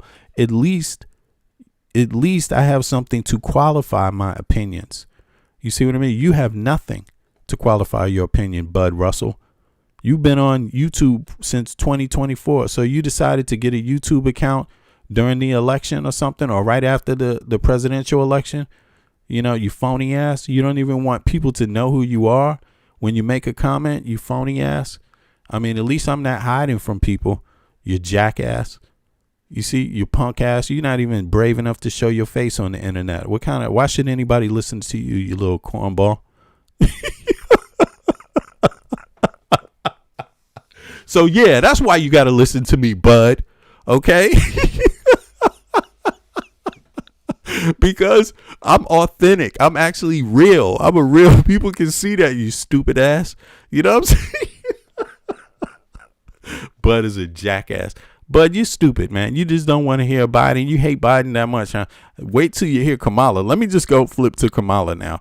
Here's Kamala now. Hey, time to hate on her ass. The devil is back. Kamala Harris, the one that took your health care. The one that took you to war with Iran, I mean. She's back. She didn't take you to war with Iraq or Iran, but you hate her anyway. The one that didn't take your Social Security. The one that didn't take your mama's elder care. The one that did none of that shit. But she's evil. She's your main op, huh? Kamala Harris. I hate her. She laughed. Look at how she laughed. She sounds like a drunk, man. She must be a drunk. Drunk old Kamala. Mm-hmm. Yeah, exactly. Sure. What is it? You know, I mean, I'm trying to figure out what are the other things you hate about Kamala Harris. What did she do to you? Couldn't even answer a basic, look at that. Kamala couldn't even answer a basic question on the economy. Well, I put it to you this way. She knows enough to where it was better for you when she was the vice president. How about that? Trump could say a whole lot then. Is that what you're saying? You saying Trump could say a whole lot about the economy? Trump's eloquent with his speaking and his knowledge about that. He gets intricate and all in the details. Man, Trump is so articulate about the fucking economy. You see this bullshit right here? It's like, she couldn't even say one thing about the economy, man. Somebody's living in a fucking delusion. You know what I'm saying? Someone's living in a fucking delusion again. Okay? You should be embarrassed to even make that statement. But here she is right here. Jackson believed that women deserved equal pay. Reverend Jackson believed women deserved equal opportunity. Reverend Jackson believed that no. See, we got to be anti-woke. We got to be anti-women equal opportunity. Listen, we got to be anti everything he's saying. You right? Anything he say, I'm going to say the opposite because I'm MAGA. Reverend Jackson believed that women deserved equal pay. Women don't deserve equal pay. No, they don't. I'm MAGA. They don't deserve it. That's too woke. We can't have that. How dare she say that? How dare she say that? How's she going to do that? Reverend Jackson believed women deserved equal opportunity. Oh, no, they don't. Well, that's messed up. He's saying that. Why are you saying that? Women don't do, but you saying it like they don't already have equal opportunity. That's a bad thing to say. How dare you say that? I'm going to go vote for a pedophile. Fuck that. I'd rather vote for a pedophile than for a person that said... This is what the MAGA people are doing, you know. Reverend Jackson believed that women should hold the highest roles and positions in the land. Jesse Jackson's a bad man. Bad. Boo. We don't want women having the highest position in the land. No, that's negative. That's some negative American talking there. The first woman, the first African American woman, the first Asian American woman. Look at dumbass Will's comment. I'm going to tell you how many and Will's probably not American, but let's just say he is, right? Women don't deserve something just because a man gets it. Women and men deserve what they earn. He missed the whole point. No shit, Sherlock. Wow, you just was born yesterday or some shit? Like, what the fuck? This is, I'm telling you, but look, let's go observe. Let's see whose punk ass this is right here. So here we go. Another look at that. I decided to come on YouTube in August 30th, 2020. I don't have nothing on my page. I can't even show you who I am. I'm probably the motherfucker called Grok. There's Grok speaking about women and shit. Women don't deserve nothing. Men don't. Okay, Grok. Vice President Kamala Harris. Watch the troll come out here. Boo, boo.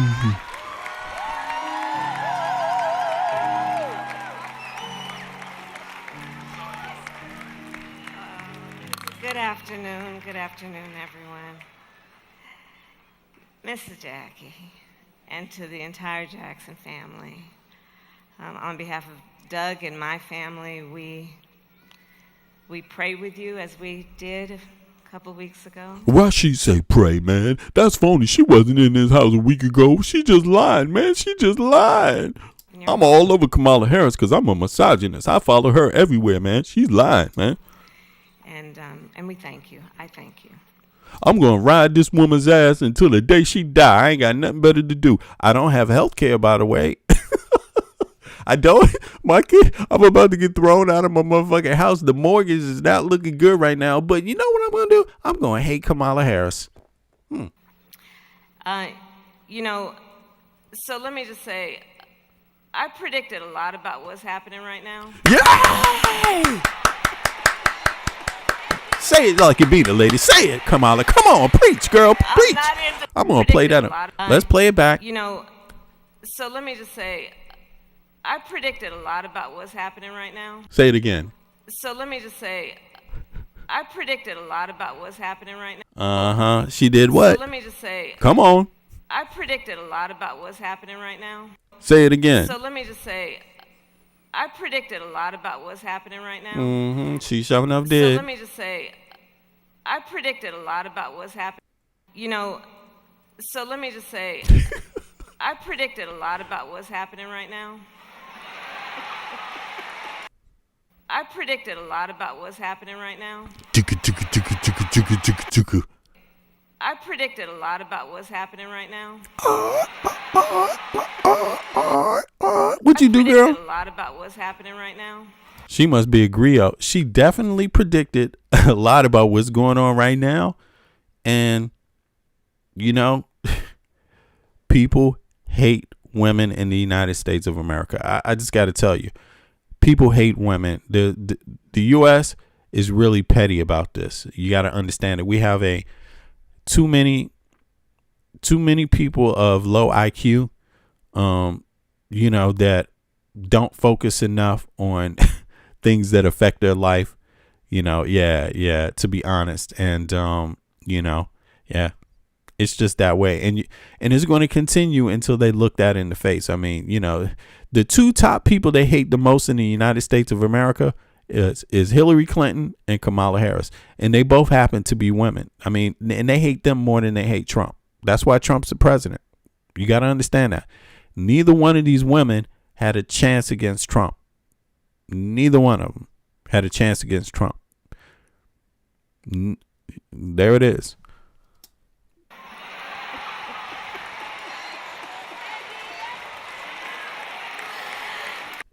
Anybody, before I said, bro, anybody that read Project 2025 could predict what happened right now. Well, you could say that, but I mean, do you give her credit for reading it? Do you give her credit for anything positive that she's done? Do you give her credit for advocating for children, for childcare? Do you give her credit for advocating for any of the things that she advocated for on her campaign? No, you don't.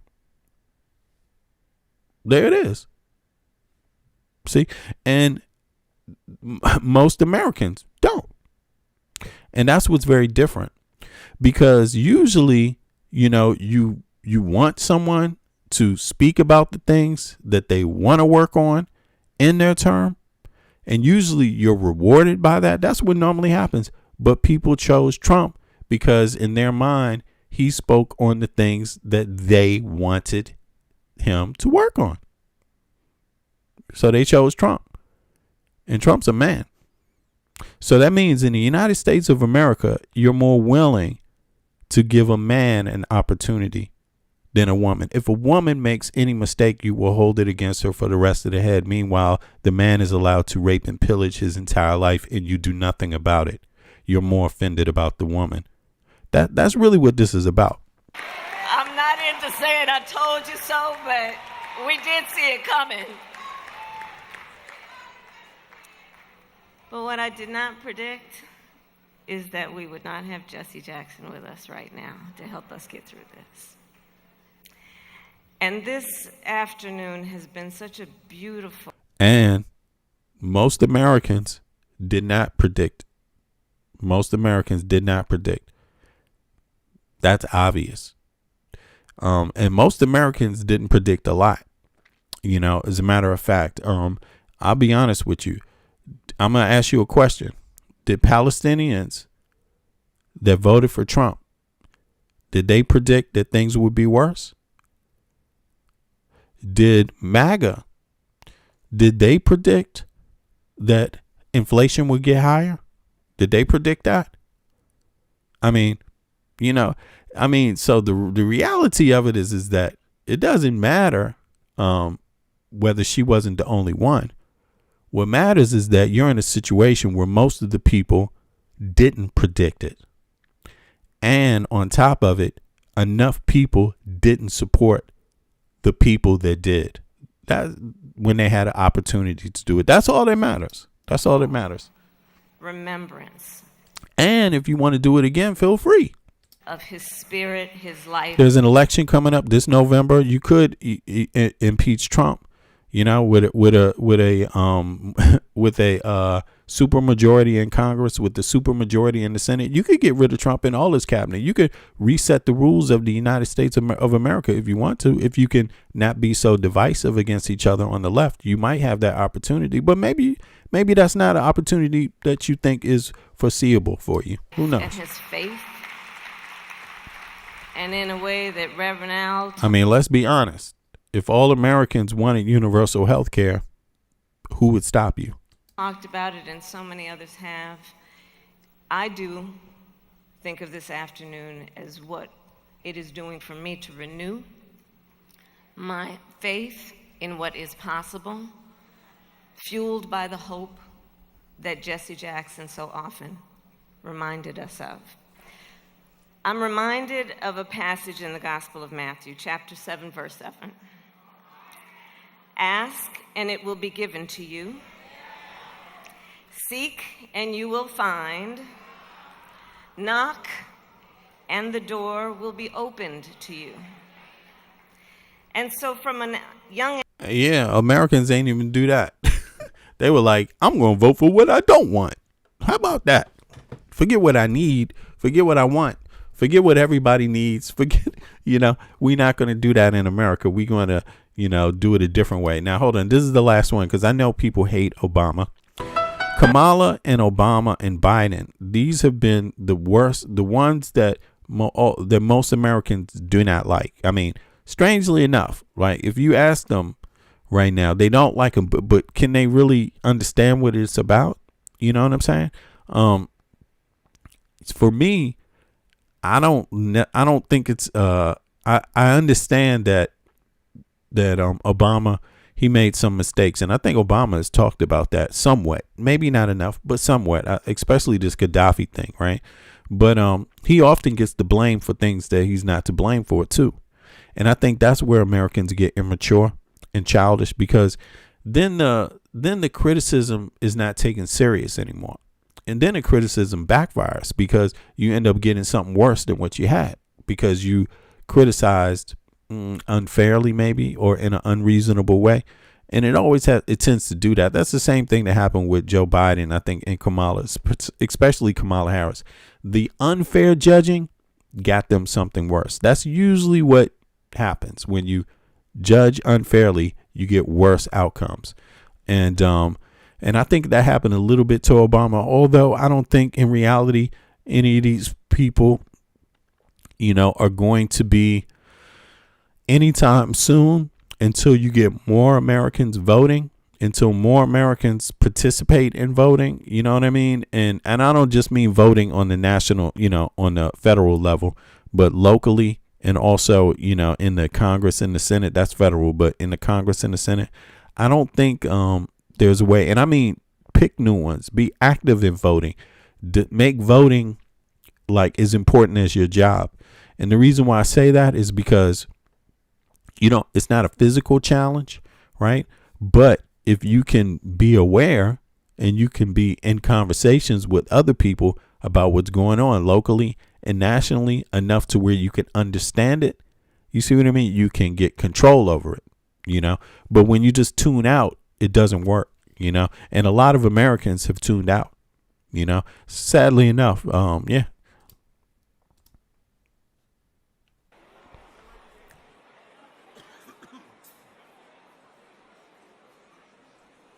Oh, by the way, yeah, the job numbers are down. They delayed the job numbers, and the job numbers are down. They're far worse than what they anticipated. A lot of people anticipated it, but the Trump administration made it sound like they didn't. But I mean, yeah.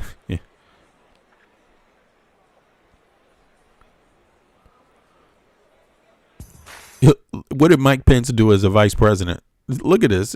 I mean, this dude, Bud don't even want you to know what ethnicity he is. He don't want you to see his face. He don't even want you to see nothing, a real picture of his town, anything, nothing. He doesn't want you to see that. But Bud says, funny, Kamala done nothing as a vice president. Bud, have you done anything? How can anybody prove you done anything, Bud? Yourself. What have you done? How can we qualify you? Has Kamala Harris done more than you? What did Mike Pence do? Mike Pence do something? Yeah, the unemployment numbers were late. They were delayed. All reporting was late this year, man. What are you talking about? You don't know anything about your man. This ain't even a real person. I'm gonna stop. Look, I'm gonna stop responding to some of these people that just have these profiles that look like they just made them yesterday. Let me see here. RT. Okay. RT, where are you from, man? Are you American, RT? Okay, RT had his account for a little while. Are you American, RT? I'm just curious. Where are you from, RT? Mike Pence did more than Harris. Yeah, but you didn't say what he did. What did he do? What did Mike Pence do? What did he do? I don't remember anything Mike Pence did. Tell me. Educate us to what Mike Pence did. Let's see. Everybody, RT is going to educate us to what Mike Pence did now. So let's listen to let's see what he got to say about that. I'm willing to learn. I'm always willing to learn from other people. Oh, RT didn't leave a comment.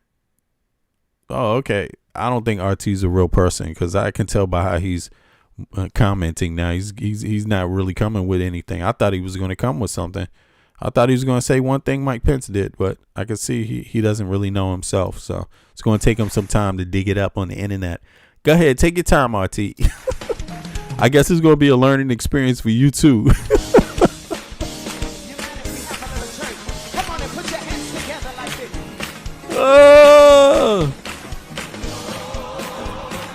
Oh my God, what is this? I'm sorry, I can't do that right now. But let me see. I'm trying to get to the part where they invite Obama up on the stage, man. Here we go. Is this Obama? Oh, here he is. Here we go. I'm trying to invite the people that the right wing hate the most. And the reason why I'm doing it is because now they're living in a Trump world. So that's why I'm doing it. Yeah, I just want to see, see, do they hate Obama more than they hate what they're in right now? I'm talking about, do they hate Obama right now in this moment when he's not president? Do they hate him more than they hate Trump? Let's listen. Let's find out. Here we go. Come on, give it up. Thank you all. It's wonderful to be with you. I usually... This ain't Obama. Where the hell? That is not... Oh, is this Obama right here? That guy looked a little like Obama. Okay. So here we go. Here we go. Y'all will always be our royal. Sorry about that. Ladies and gentlemen. Here we go. President Barack Obama. Yeah, Eric. Exactly, Eric. That's why I'm playing Obama, just to see them get pissed off and shit. Look, whoever the hell that was still didn't come back and tell us one thing Mike Pence did. And again, Mike Pence is a man, but he had the nerve to get up here and ask, what did Kamala Harris ain't do nothing as a vice president? And I asked, what did Mike Pence do? And no answer yet. Still no fucking answer. That's where I'm saying the misogyny is there. They expect more out of women, which is why they don't vote for them.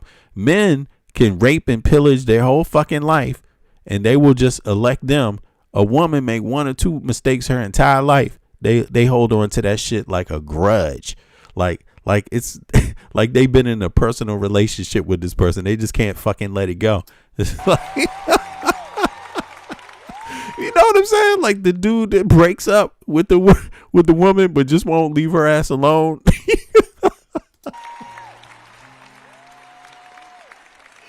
Oh. Hey, everybody, let me know what state you live in and who your healthcare provider is. Let's see who answers that in the chat, because we got a lot of opinions. I'm just curious, what state do they live in and who is their healthcare provider right now?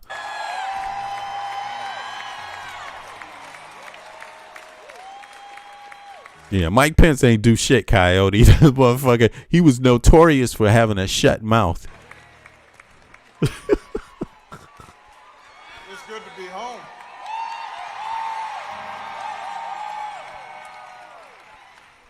Bud Russell, what state do you live in and who's your healthcare provider?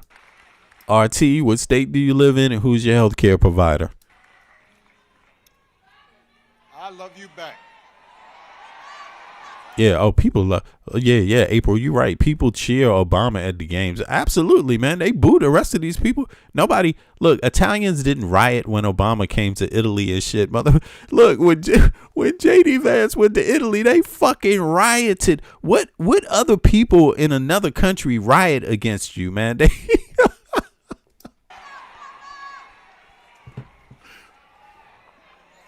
JD Vance is a hated man, yeah.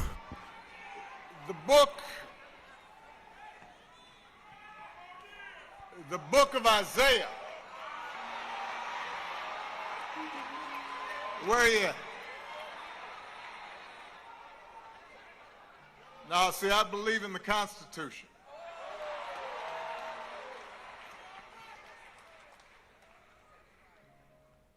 The book of Isaiah.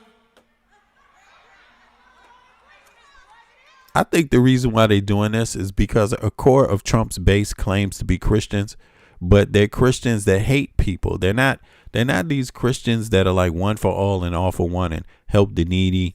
Jesus is nothing like a lot of the Christians in America, like nothing. Jesus is against what a lot of MAGA supporters are for. They don't even realize it. I don't know why that is. You know what I mean? Jesus was against the state. These MAGA people right now love Trump. I mean, they still like they're capping for Trump. As soon as Trump got in power, they had no problem with the state anymore. It just disappeared. But Jesus didn't like the state at all. You know what I'm saying? It's true. He didn't like the state at all, man. And in fact, I don't even think he was really even down with the church, you know. True indeed, you know. Jesus wasn't an Anglo-Saxon. I mean, he can be fictionally. I say, if you want to make him any way you want to make him however you want to make him. I think it's your right. But, you know, when you listen to the story, the guy's from where? He's like traveling back and forth through where? Egypt. These are places a lot of people don't really want to be today. I mean, not too many Americans want to be there. You know what I'm saying? I'm talking about Christians. Not too many Christians want to be there. It's not a special thing going on anymore, you know? To guide a hardened and resistant people. And the Lord asks, whom shall I send? And who will go with us? To which Isaiah replies, here I am, Lord. Send me.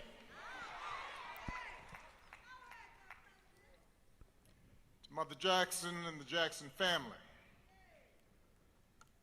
to President and Mrs. Biden, President and Secretary Clinton, Vice President Harris, Pastor Dates, my old friend, though he looking good, Reverend Meeks,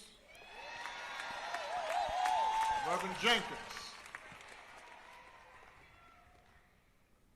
It is an honor to join you today to celebrate the Reverend Jesse Lewis Jackson, a man who, when the poor and the dispossessed needed a champion, and a country needed healing, stepped forward again. Right, hey, purple groovy. I think you might be the only person that answered the question. You know, and this is again a lot of times Americans don't like to look in the mirror. Purple groovy, and that's going to be a big problem on election night. Americans like to do a lot of other things, but look in the mirror. I asked everybody in the chat to put what state you live in and who your health care provider is. And Purple Groovy, she said right now she has none because her husband died. And that's called looking in the mirror. And a lot of Americans don't want to look in the mirror. But looking in the mirror is the best thing you could do to a future, to having a positive future, if you could be honest like that. You see what I mean? So thank you, Purple Groovy. I'm sorry a lot of other people didn't participate. Oh, hold on. Somebody else said, Tennessee and I have Medicare. Oh, no, you don't. You don't have health care. You don't have Medicare now, buddy. Because you got to pay a deductible you can't afford, man. And whose fault is that?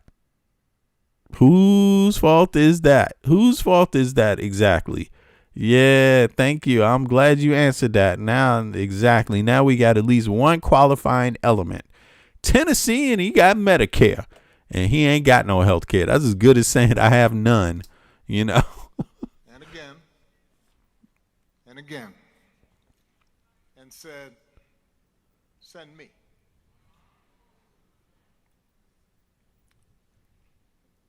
Reverend Jackson's immense gifts were apparent at an early age. You know, I appreciate everybody. I see folks answering now. Yo, but that's good because listen, it's nothing wrong.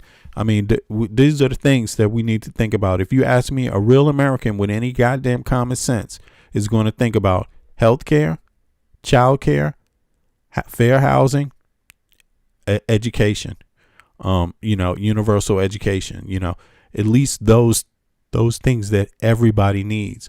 Things, you know what being able to sign up for education feels like when you can afford it. You don't feel so boxed in. You don't feel so trapped. Sometimes that helps a little bit. You know what I'm saying? You know what I mean? Actually, yeah, really. You get a chance to grow as a person, as an individual. You get a chance to progress in your life when you can afford education. And a lot of Americans don't realize that is a freedom to be able to do that. You know, that's part of what being free is in the Western world except the United States of America. It's the same thing with healthcare. Knowing that you have healthcare and it's not based on how much money you have, again, that's what it is to be free. That's when you're experiencing freedom. When you're experiencing things and you always got to look over your head or you always got to worry, do you have enough to have healthcare? Maybe you won't get it this time if this and this happens just because you can't afford the deductible. Or maybe that school, you can't really get into that class you wanted to go to because you got to save up first to get in that class and all of that. I would say those are steps backwards against freedom. You know, especially when you pay more in taxes than anyone else in the Western world that already has these things. Even if his circumstances conspired to try to hold him back. Born out of wedlock to a teenage mom. Growing up under the oppressive cloud of segregation. Confined to schools, sports facilities, movie theaters that were separate and unequal. It was a world where on Thanksgiving he'd have to wait for his mother to come home. You know, I can understand this. I see how this is going to play out. There's going to be a wavelength of people that see this as, Democrats trying to pretend that they care about equal rights because Jesse Jackson cared about equal rights, right? They're going to try to make it seem like they're being phony or disingenuous or trying to connect themselves to Jesse. But the truth of the matter is that, a lot of these issues are issues that Democrats have been talking about, and not only is it a Democrat thing, some more than less, but individuals in the Democratic Party have been speaking about these things, equal rights. I mean, look, Martin Luther King, they got the Voting Rights Act signed because of a Democrat, not a Republican, because of a Democrat, and since then, a lot of the movement has been done with some Republican help, though. I won't count out all Republicans, but, to me, it seems like people react too harshly when they see somebody like Obama or Kamala or even Joe Biden talking about these things. Like, it seems to really drive MAGA people crazy. And it is insane because if you really listen, they're not saying everybody, they're not saying just that one group of people deserve a break. They're saying all Americans deserve a break. But because of how they look, people couldn't hear that. That's the problem in the United States of America. You have to look a certain way before they're really going to hear you. And just think about this. Trump, they will attach anything, somebody like Obama. Just think about how they did it. Obama, they made fun of his name, try to suggest because of his name, he's not American, asked him for his birth certificate, all of this shit. Then when it came to the American Health Care Act, right? Then to get Americans to not want it, right? To get rid of it, they called it Obamacare and kept throwing that over and over and over. Obama, Obama, Obama, Obama, Obama. And to where people didn't even know that they have Obamacare themselves. They thought because they had the American Health Care Act that they didn't have Obamacare. So they were like, yeah, fuck Obamacare. Let's get rid of it. And they got rid of their own health care, yo.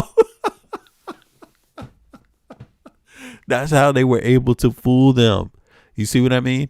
And it's sad. It's sad. Leftovers from the dinner she had to cook. Republicans didn't put up any fight getting rid of people, their own constituents' health care. They put up no fight. They got elected and went right in there and took the shit away. They went in there and took the shit away immediately. And now these people are out there like, they're like, damn, you mean we the ones on that? It's the same thing they thought about food stamps. They didn't understand food stamps is just another simple term for SNAP. You're on the same thing. But they thought because it was two different names that they was only going to get rid of food stamps because the Republicans talked about it that way. Yeah, food stamps and you got to work. You need to work. You need to earn yours. If you're able-bodied men, that's what they said the whole time. Able-bodied men need to work. I mean, they put up this idea that if you don't have money in your pocket, that it has something to do with you being, able-bodied or being lazy, that nothing else can occur in your life. And now a lot of the people that voted for Trump and MAGA Mike Johnson, they're finding out that, damn, no, a lot of other shit can happen in your life, like inflation. Yeah, maybe you just don't have enough money to afford healthcare, to pay for it. And right now, a certain percentage, what is it, like 28% of your taxes go to healthcare that you can't even afford to get. It comes out of your taxes, but because people have to pay a deductible too, they can't even access it. It's sad. It's sad. Squeak, hey, yo, I appreciate you there. What is that? Squeak NY, I appreciate that. Good looking out. Yeah, it's sad, but this is just to illustrate. I know people get pissed off by it, so I play it because I like to read some of the commentary and read how people just dismiss Obama and Kamala just so easily. Nothing. But the thing is that they ain't got nothing better. You could dismiss them all they want, but you didn't get anything better. So how did that work out? Ha ha ha. Ha ha. Joke's on you, buddy. Joke's on you. And the joke really was. I want to take a closer look at what the American public is thinking about what's going on. Now, since people really do think these kind of things are more important, Americans don't want to vote on health care. They don't want to vote on education. They don't want to really have leaders that believe in fair housing. They don't, because if they did, people on the left and the right would be talking about it. When you want something, that's when both sides, it's reflected in both sides. So when one party doesn't want it at all, that's a good amount of Americans that also don't want it. So, but Americans, basically, strangely enough, this war is going to happen with their tax dollars.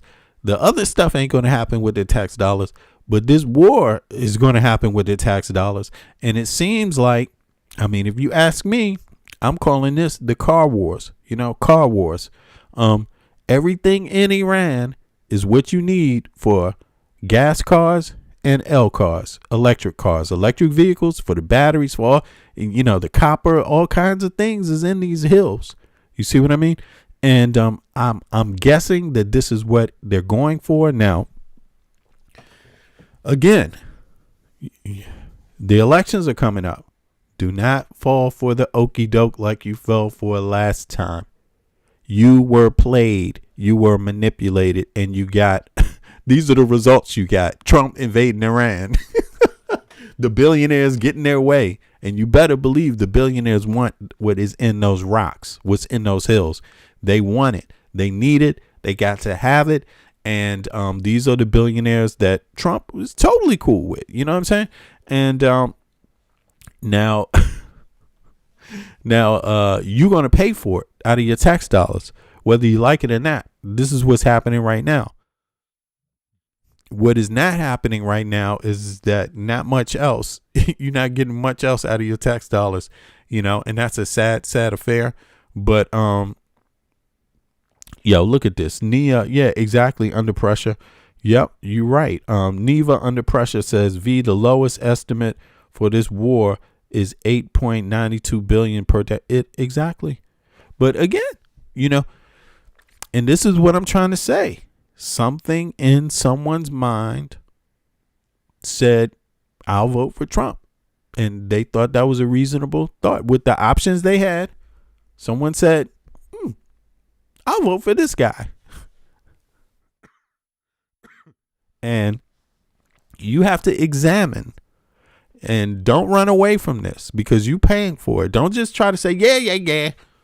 And then just not ever talk about it again. No, you should be talking about this every day. Every day you wake up, you should be saying the first thing that should come out of your mouth is, damn, let me see. I better go back and really start thinking again about why I voted for this guy. Like, because it's going to take you a while to figure it out. And let me help you. It's because you just don't really know what's going on. I mean, start there. You're way off the mark. If you voted for Trump, you way off the mark of understanding the world, understanding any goddamn thing. And you must start there to get better. If you don't start there at the very bottom and just admit you don't know what's going on, you're not going to come out of this one. You know what I'm saying? You ain't going to come out of this one and shit. You know? Let me see. V, isn't it funny that Reagan isn't the greatest president anymore? You know? I mean, but these neocons, they go about it. You know, Reagan went through this. Trump went through Bush went through this. I mean, you know, really, we talking about long, protracted wars. You could bitch about Obama, but Obama didn't have no long, protracted fucking war. You see what I mean? I mean, he was handed over the war on terror. You know what I'm saying? After everyone was already out in the streets, he was given that. Here you go. Here, the war on terror. It's yours, Obama. Right? But Trump is about to start a never-ending war, because the reason why is because very simple. China, Russia, the United States, this is a competition zone for control over the resources, and it's not just oil. And I'm going to tell you, why is it not just oil? Because China is the largest producer of electric cars on earth. So they need access to the minerals. You better understand that, and you better start saying it. And that needs to be on the headlines, because if you're not saying it, then you're not understanding fully what China's interests are. Their interest is not just oil. And the United States' interest is not just oil. And Russia's interest is not just oil.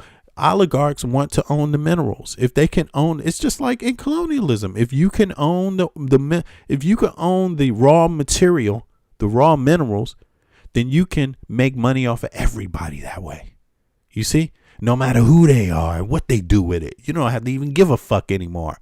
You could just say, here, I control the oil, right? And you can do whatever the fuck you want with it. And you come up with the ideas, and I make money off your idea too, because I'm the one that controls the oil. You could see, that's what this is about. So, and if they see that they have a chance to really topple this regime and split up the pie, do you think these countries wouldn't collaborate? Do you think the United States, Russia, and China wouldn't collaborate over how to break the country up? You think they wouldn't? Why would you think they wouldn't? Because all of them have their business people that want to make some money, you know, and all of them are used to stepping on the little people to get it. So, you know, and Trump said, yeah, let's do this. Let's go in there and do it. And he did it without going to Congress. And yeah, it's probably going to cost, I mean, 8.9 million. You know how many people should have health care for that in the United States? Every person in the United States, just for a week of this war, could have the best health care of anyone on earth. You know what I'm saying? But it ain't going to happen because Americans don't want it to happen. It's not even designed that way. You know what I mean? It is designed that way. I mean, you could get it, but you don't have enough congressional members that want you to have it. You could get it, but you don't have enough senators that want you to have it. You could get it, but you don't have a president that wants you to have it. But you can't have war. They all have that. The majority says, yeah, fuck it. Go ahead, right ahead, Trump. And even though they're bitching about it, he's still getting his way. So that shows you how it's set up, you know. Going on in Iran. With us now, CNN Chief Data. There's no such thing as socialized medicine, you dumbass Octavia. Go read about a topic before you open your mouth, man. Just go read. Damn. Like, what is going on, man? You know, people don't even look into a topic anymore. They just recite what somebody else told them. I don't want no socialized medicine. There have been Americans that have said that, though. So this must be an American saying it. I trust that comment. Either that or it's just. But listen, there's nothing called socialized medicine. Private companies that get paid money and compete over contracts make it. You know what I'm saying? I don't even know what that means, socialized medicine. You know, I think what he means is medicine, healthcare that everyone can access, everyone can afford to access. He's calling that socialized, when really that's just privatized medicine that everyone has access to? Why don't you want privatized medicine that everyone has access to? What's wrong with that? Instead of having privatized medicine 30 million, 40 million people can't access and pay more for. I mean, shouldn't that be a simple choice? But no, people out here talking about, I don't want socialized medicine. Like, where does socialized medicine exist? In what Western country does socialized medicine exist? Name a Western country that has socialized medicine. There's not one. Analyst Harry Etten. Harry, what are you seeing? Yes, John, look, we've gotten a bunch of polling back since the U.S. military started its most recent action against Iran. And you know what? It's a bit of a confusing picture. It doesn't seem like one. Oh, do me a favor. Click the like button, y'all, if y'all don't mind. I appreciate that a lot. It helps more people get the stream, yo. At first, but it's a bit of a confusing polling picture. Let's just take a look right now at the overall average of polls. Okay, view of U.S. military action in Iran. And you take an average of CNN, Fox, Ipsos, and NBC polls. What you see here is you see that the clear majority of Americans disapprove of the action. We're talking about 51% of Americans disapprove, just 40% approve. And I should note all these polls came in between February 28th. They started on February 28th and then ended by March 3. Now, you see this 11-point split, but this actually hides some major disagreements between the different polls. Why do I say that? Take a look here. Okay, this is the net approval rating. That's the approval rating minus the disapproval rating. And this is the net approval rating for U.S. military action in Iran. Look at this. CNN, our own CNN poll, shows that the net approval rating is minus 18 points. Very similar to the Ipsos polling at minus 16 points. But then all of a sudden you see the NBC News polling, and look at this. You see it at minus 11 points, getting a little bit more popular. And then you'll look at the latest Fox News poll, and that's a split. Yo, I appreciate that, Ben. Good looking out. That even split at 0 points. So yes, on average, the polling is showing that the move is unpopular, but that actually hides major disagreements between the polling. And I should note the polling questions pretty similar and all conducted at about the same time. So I'm not exactly sure what's going on, but there's another reason why, John, you should take these initial numbers with a grain of salt, because I want to go back. Yeah, Neva, I'm going to watch that right now. That interview is coming up. Please ask your viewers to watch the NBC interview with the Iranian foreign minister. He said with a straight face, Iran is ready. Yeah.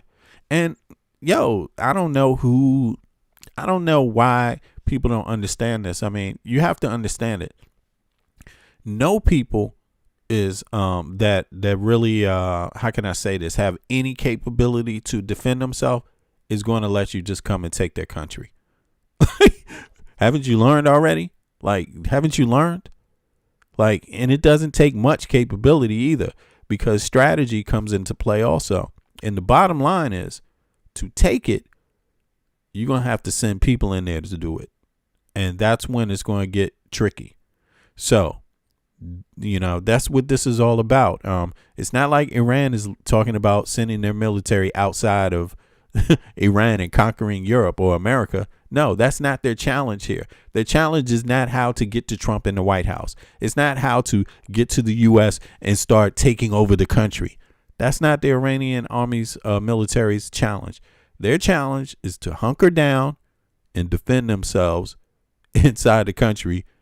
And when someone tries to come in, to give them hell and make them pay, and make them pay you know, with a vengeance. You know what I mean? Like, you know what I'm saying? Like anyone would have when someone's trying to invade their country. So if you didn't know that, why didn't you know that? Why don't you know that's what it's going to come down to? And why don't you know that they're already ready for you? There's no way you're going to bomb these people out of it.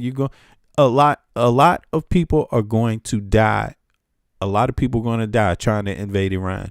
So if that's what you want, you go for it. But it still doesn't explain why your healthcare is the most expensive in the world and why 40 million people don't have it.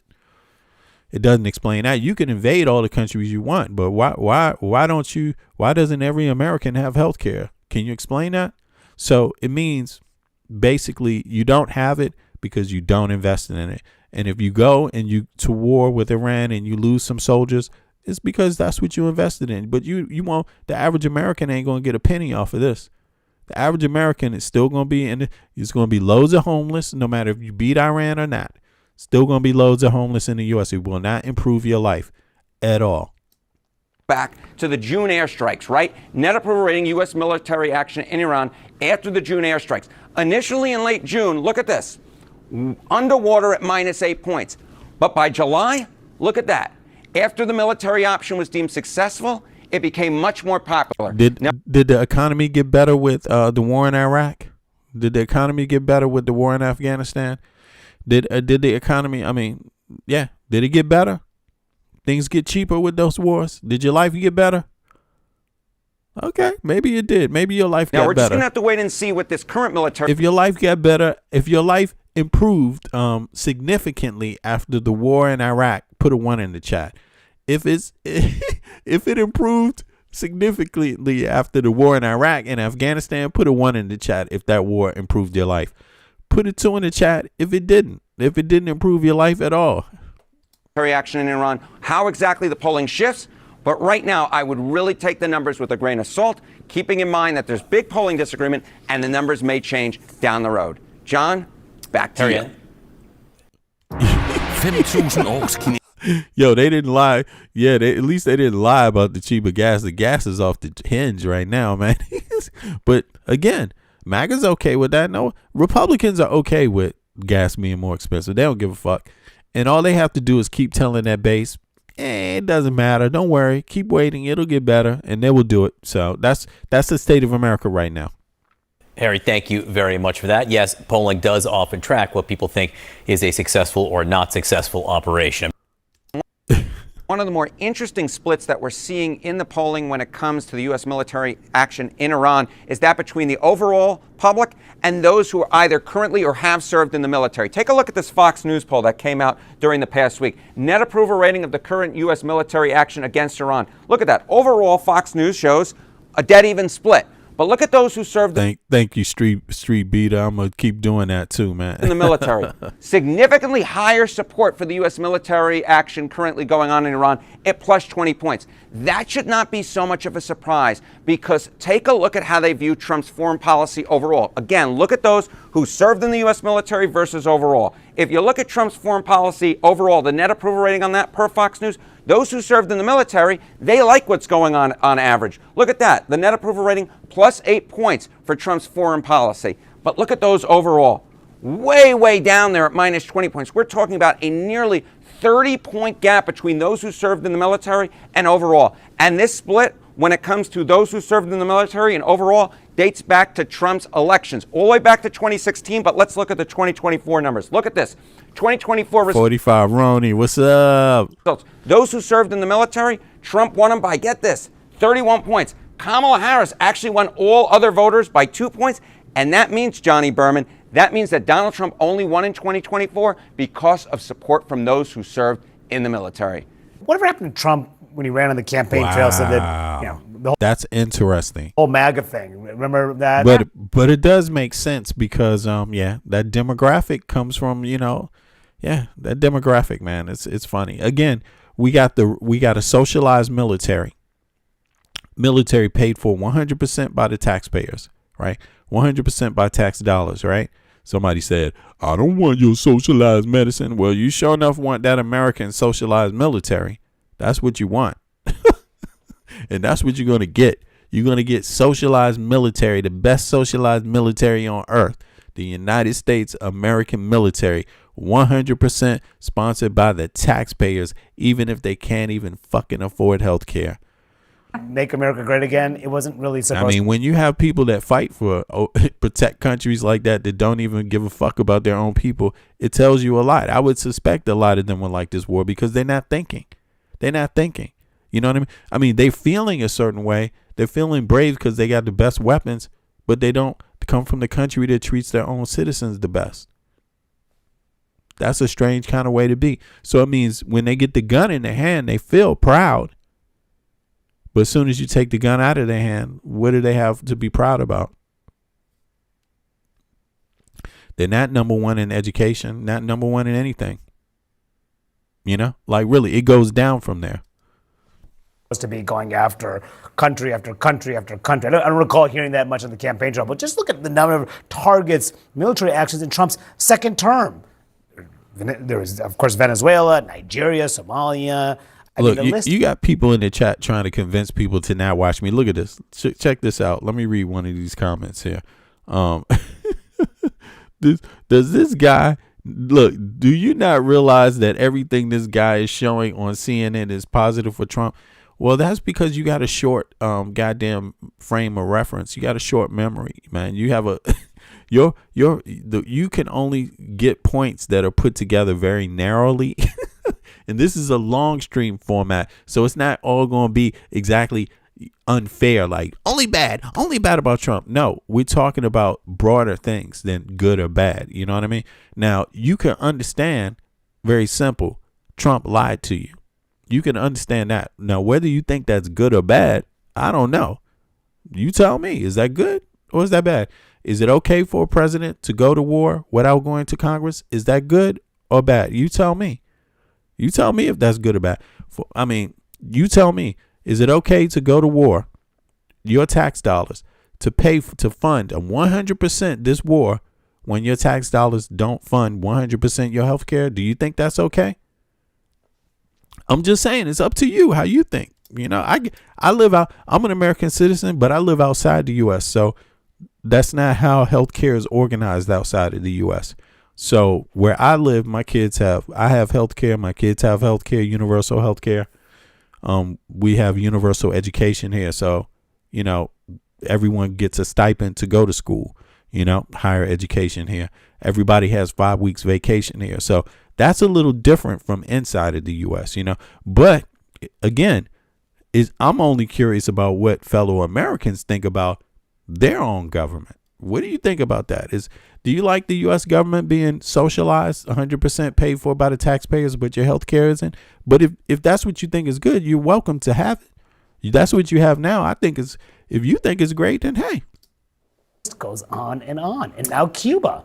Yeah, he ran as an isolationist. He is the opposite of that. And that's actually why I think he's getting a lot of support from Republicans on the Hill, because this is this traditional neocon conservative belief of American interventionism. And he's doing exactly that. And going past, beyond just your more typical than that. neocon. Yeah, that's no question about it. I think a lot of people will be surprised a year ago thinking to see what's happening right now.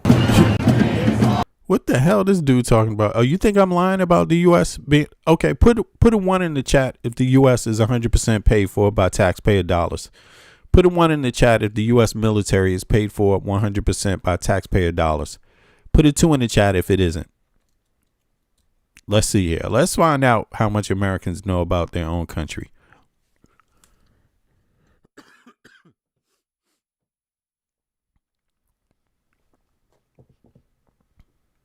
RT, don't forget to sign in on this. Don't forget to chime in. Is the U.S. military paid 100% by taxpayer dollars in that, RT? Let us know what you know. Let's see if we on the same page. You know what I'm saying? Let's start somewhere. Let's try to at least start with the basics. I'm in Denmark, man. I'm in Denmark, Street Beater. Yeah, Copenhagen. Yo. Yeah.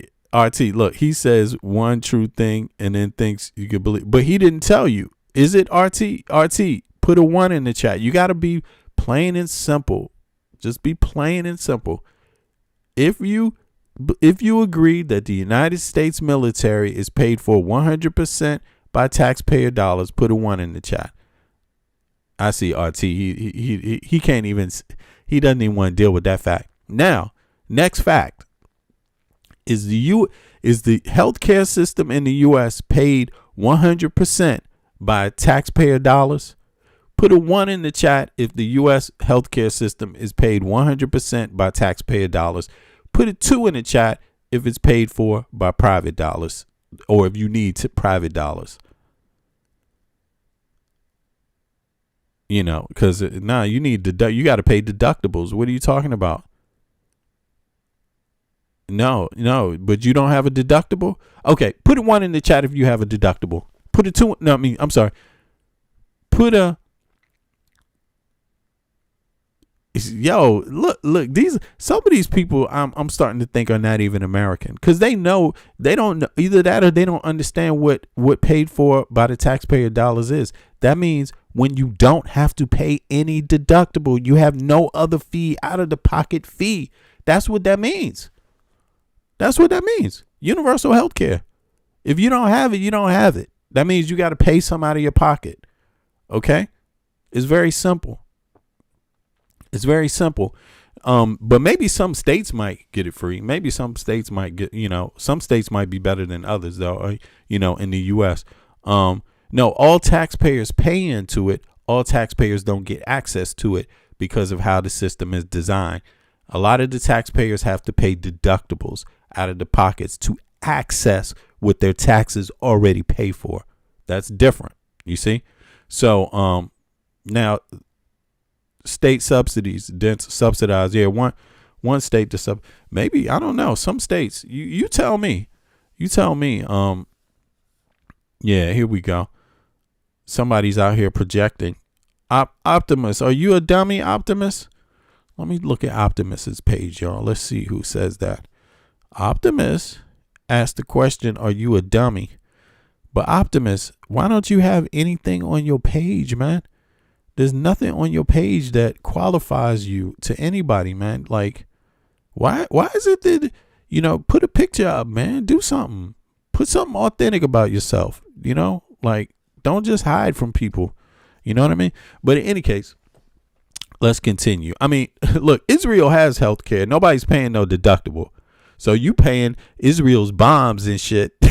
You paying for your bombs. You paying for Israel's bombs. And you don't even have health care and shit. Who's the fool? Who's the fool? Who's the fool? Everybody's not playing the fool here.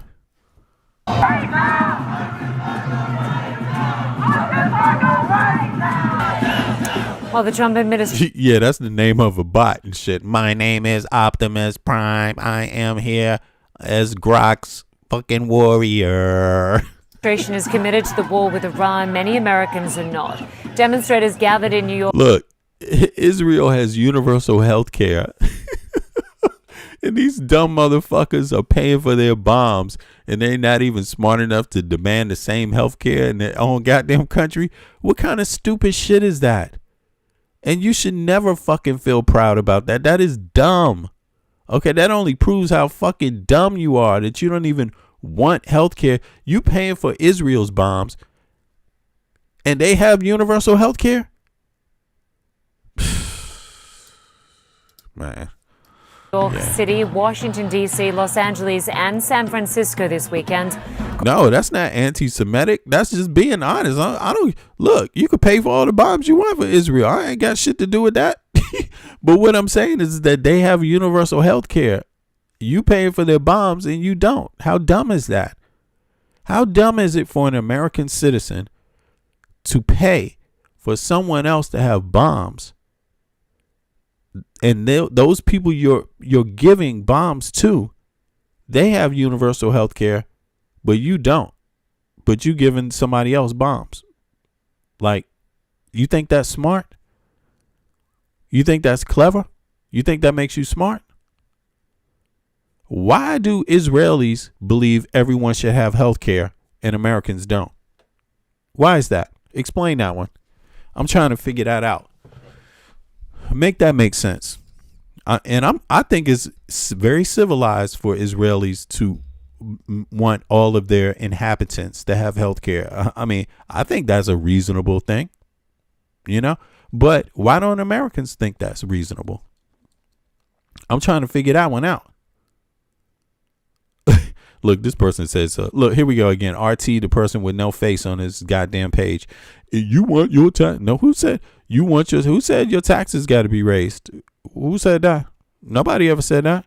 Nobody else that has universal health care is saying that. Nobody. No, you didn't. It doesn't sound you even know how much you pay. You know what I'm saying? And on top of that, you know what I'm saying? What are you talking about? You pay taxes for it anyway, and you still got to pay a deductible. And you're like happy with that too. It's like, not, do you want everybody to have, you want us to pay more in taxes? I told you, MAGA is ghetto as a motherfucker, man. They ghetto. Haven't done the math. Calling on the White House to end the military action and pursue Everyone, again, you pay for bombs. So what's your problem? You pay for bombs. You pay for other people's bombs, other people's weapons.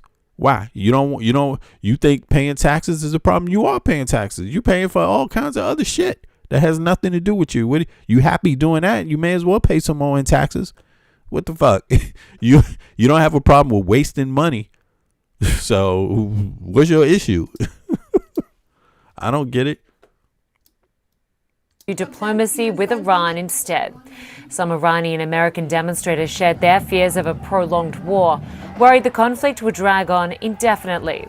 Many voiced their relief that the Islamic regime and Ayatollah leadership may finally be at its end, but others insist that any political change in Iran must come from the Iranian people themselves to be sustainable. We have got to the point where literally anybody can build a fully working.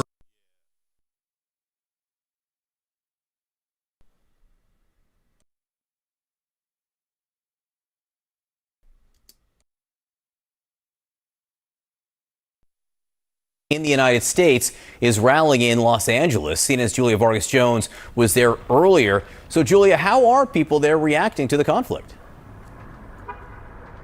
Well, John, like any diaspora, there is a fragmentation of ideas. But today, what we saw here. Everybody else on earth sends, in the Western world, send their military out. And when their military leaves the country, everyone who's left in the country has health care. While the military goes out to fight a war, everyone in the country has health care. The only one in the Western world that doesn't have that is the United States of America. And that is because the Americans are the easiest people to divide and steal from. That's why. Corporations steal at leisure from every single taxpayer that there is. And it's because most Americans are so stupid they allow it to go on. That's really what's happening in the United States of America. And that's the only way to explain why you have a president who's done everything pretty much the opposite of what he said and turns out to be the best friend of the most prolific sex trafficker and pedophile in the country and blackmailer in the country's history, right? And has been alleged to have molested and murdered kids himself. That's the difference. That's not Kamala Harris. That's not Joe Biden. That's Donald J. Trump. And the reason why you get someone like that is because most Americans are stupid. Let's just say it. Let's just say what it is. That's how you get it. You're easy to divide and you're easy to steal from. And the billionaires steal from the American people at will because of their ignorance. MAGA is the most ghetto political party in the entire Western world. And this is what you get, the outcome. In the streets of Los Angeles was a celebration. Truly, people are thanking President Trump and Benjamin Netanyahu of Israel for these strikes in Iran. They see that. And I didn't say I was fighting a war, but if I was to fight a war, I wouldn't fight one with Donald J. Trump being the president. That's for sure. But secondly, here's the thing. I would fight for a country that's proud of their own countrymen, right? And that's different. So every other country that's sent in the Western world that sends their military out, their military knows that everybody else at home that they're fighting to protect has health care. The United States doesn't know that because Americans don't stick together. Americans are easy to divide. And that's why the billionaires get everything they want from them and more, and others get more from them because Americans largely are fucking stupid. I mean, it is what it is. This as a pivotal moment. I mean, you can't have it that way if you're not stupid. Opportunity for the regime. And I'm not saying all are. There's a huge percentage that know what I'm talking about, but there's way too many that's too goddamn dumb. That have a significant numbers. But we have. And right now, their president is Donald J. Trump. They're the ones that elected Donald J. Trump. Spoken to a variety of people here in what is known as Tehran. Yes, they did. Los Angeles. Take a listen. And the best way to become not stupid is to look in the mirror and be like, yeah, we dumb. Almost the same time I'm fighting against this regime. Well, you could say I'm dumb, but I got health care. You could say I'm dumb, but my kids have universal education and healthcare. You could say I'm dumb, but I have a union job. You could say I'm dumb, but how much has my rent gone up in the last 10 years? Is it the same as in Washington, D.C., New York, fucking Los Angeles, goddamn, Chicago? Is it the same? You could call me dumb all you want. Go for it. Proof is in the pudding, though. You could say you dumb all you want. I got 5 weeks vacation every year. You can say I'm dumb. I was an anti-war activist. So that's very complicated. Of course, from the killing of the Khamenei, I am excited. I cannot hide my feeling. World with no Khamenei is better for everyone.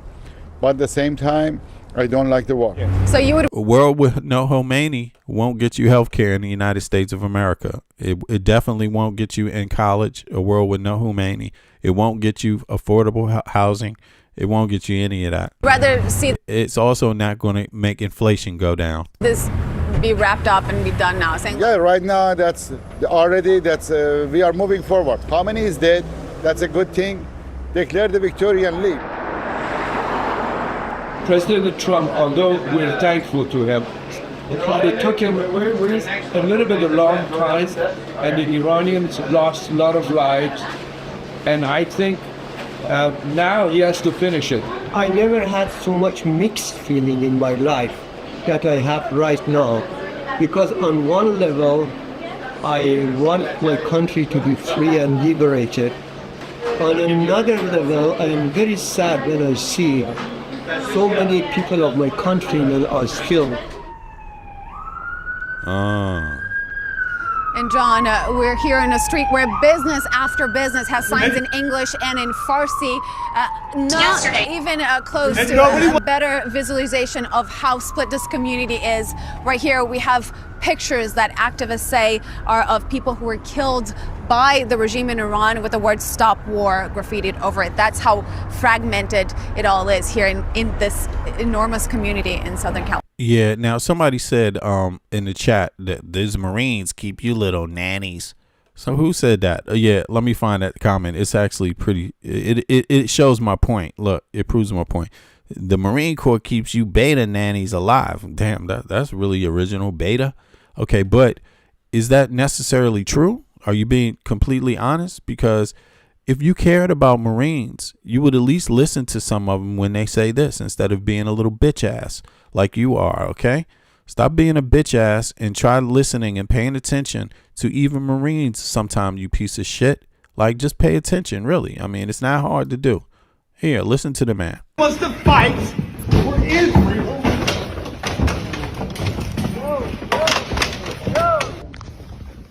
Israel is the reason for this war. America does not want to fight this war for Israel. Let's go. Come on, let's go. America does not want to send its sons and daughters to war for Israel. Your inability to name that shows your exemptness as leaders. This is wrong. And nobody wants to fight for Israel.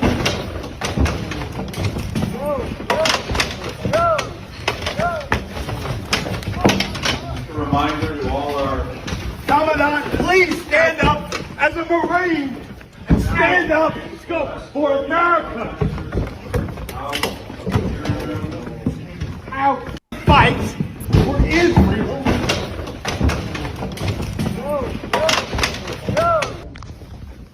Israel is the reason for this war.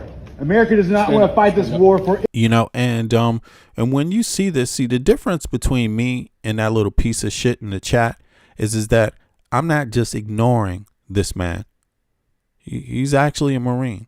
He's fought in combat to save people's lives like yours, you dumb motherfucker.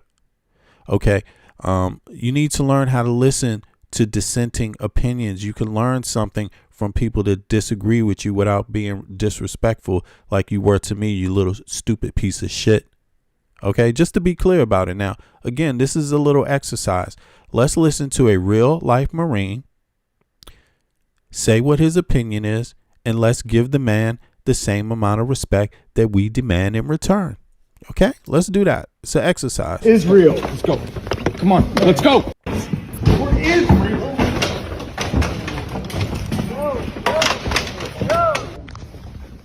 Israel is the reason for this war. America does not want to fight this war for Israel. Let's go. Come on, let's go. America does not want to send its sons and daughters to war for Israel. Your inability to name that shows your exemptness as leaders. Now, should I ignore that man? Should I ignore him? Should I ignore him? Should I ignore his statements? Are his statements valid as a Marine? Or are they not valid because you disagree with him? I mean, you know, and again, Israel has universal health care. Yeah. And if you trying to figure out a way that the United States has to, you know, pay more money, pay more taxes to get it, that means you haven't even looked into the subject yourself at all. You should look in the mirror and smack yourself, like straight up, for being that stupid, you know. And by the way, it's okay to research things before you go on the internet. You know what I'm saying? No wonder you don't have your picture up, you jackass. Okay. You know what I'm saying? If I was talking shit, I wouldn't have my picture up either. God damn, you know, this is embarrassing. You know, it's embarrassing. This is a Marine.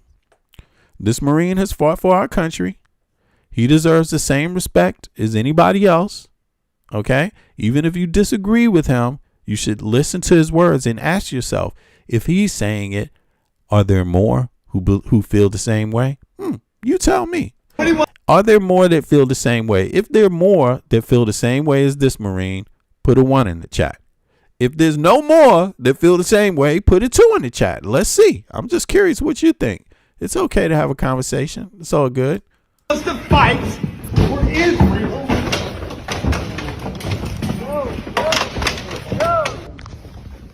Israel is the reason for this war. America does not want to fight this war for Israel. Let's go. Come on, let's go. America does not want to send its sons and daughters to war for Israel. Your inability to name that shows your exemptness as leaders. This is wrong.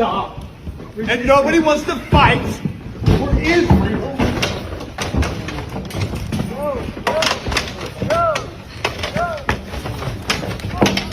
A reminder to all our Commandant, please stand up as a Marine and stand up for America. No one wants to fight for Israel.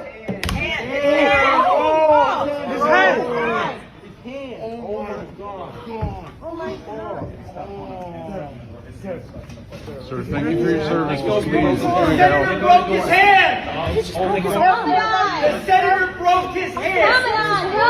He's a Marine. Somebody come help him. Control your Senate. And you know, if I was a Marine, you know, I would think about this. You know, I would think about why do other countries, families, neighbors, you know, people incidentally that they see, that all the teachers, right, all the trash men, all of the homeless, all of the young people, you know, especially young people, all of the elderly. Why is it in other countries all the elderly have elder care, all the young people have health care, but in the United States that's not true? So what are you fighting for? Who are you fighting for if you're not fighting for the American people? And what are the American people worth? What are they actually worth? What's their value? Are they worth less than other people on earth? Is that what's going on? It sounds like it to me. It sounds like the U.S. Congress and the U.S. Senate and the President of the United States thinks American citizens are worth less. And I think it sounds like American people just go along with that. And that's their right to go along with. But there are some people that don't. Here you go. This guy don't agree. Look at you. Free Palestine. Fuck the war in Iran. Yeah, freedom court, but we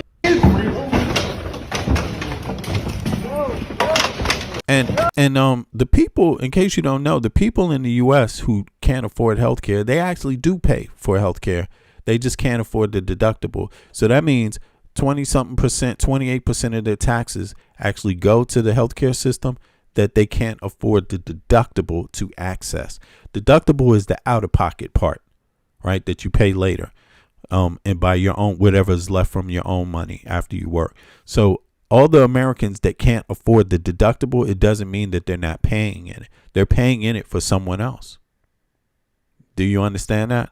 That's another, I'm glad someone made that comment, because now I could enlighten them on it, you know. But again, is that fair? And again, do American citizens deserve that treatment? And again, why do other countries, other Western nations not treat their citizens that way? And why don't other citizens in Western countries want the system that the U.S. has? Why is that? I mean, you tell me. And at the same time, again, just to stay on topic, right? So people realize what's going on.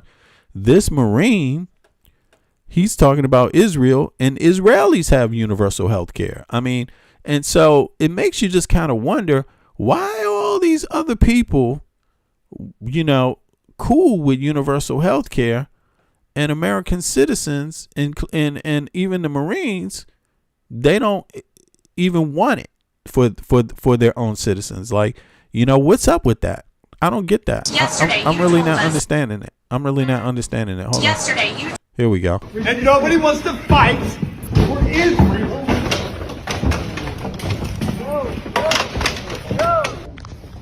So it's clear that for a lot of Americans, their view of what it is to be a citizen is very different from everyone else in the Western world. The sense of pride in a lot of Americans, it isn't this one for all for one kind of pride. It's not that. And that's what makes Americans very different. In other countries, it is one for all for one, more so than in the U.S. I'm not saying it's all perfect, but a lot more so than in the U.S. because American citizens don't stick together. They're not really, they have other divisive things, like either it's going to be color that they don't honor each other for, it's going to be gender they don't stand up for each other on, it's going to be a lot of different things. Religion is going to become a problem, economics, classism is going to become a problem, sexual orientation is going to become a problem.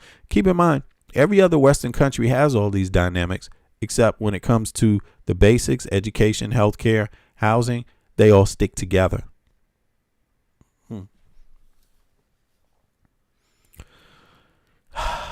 Yeah, they all stick together. They all stick together, it's okay to be cool, be the cool kid on the block, though. Go ahead, America. Yeah, be the cool kid on the block, yo. Yeah, man. Do it a little different, man. Come on, spice it up. You know what I'm saying? I mean, hey, it is what it is, man. People, like I said, Rosini Poulsen. They're going to be the last to pick it up. They're going to be the last, the raisin on the hot dog, the raisin on the hot dog, the end of it. They're going to be picking up the end of the line. They'll catch on last.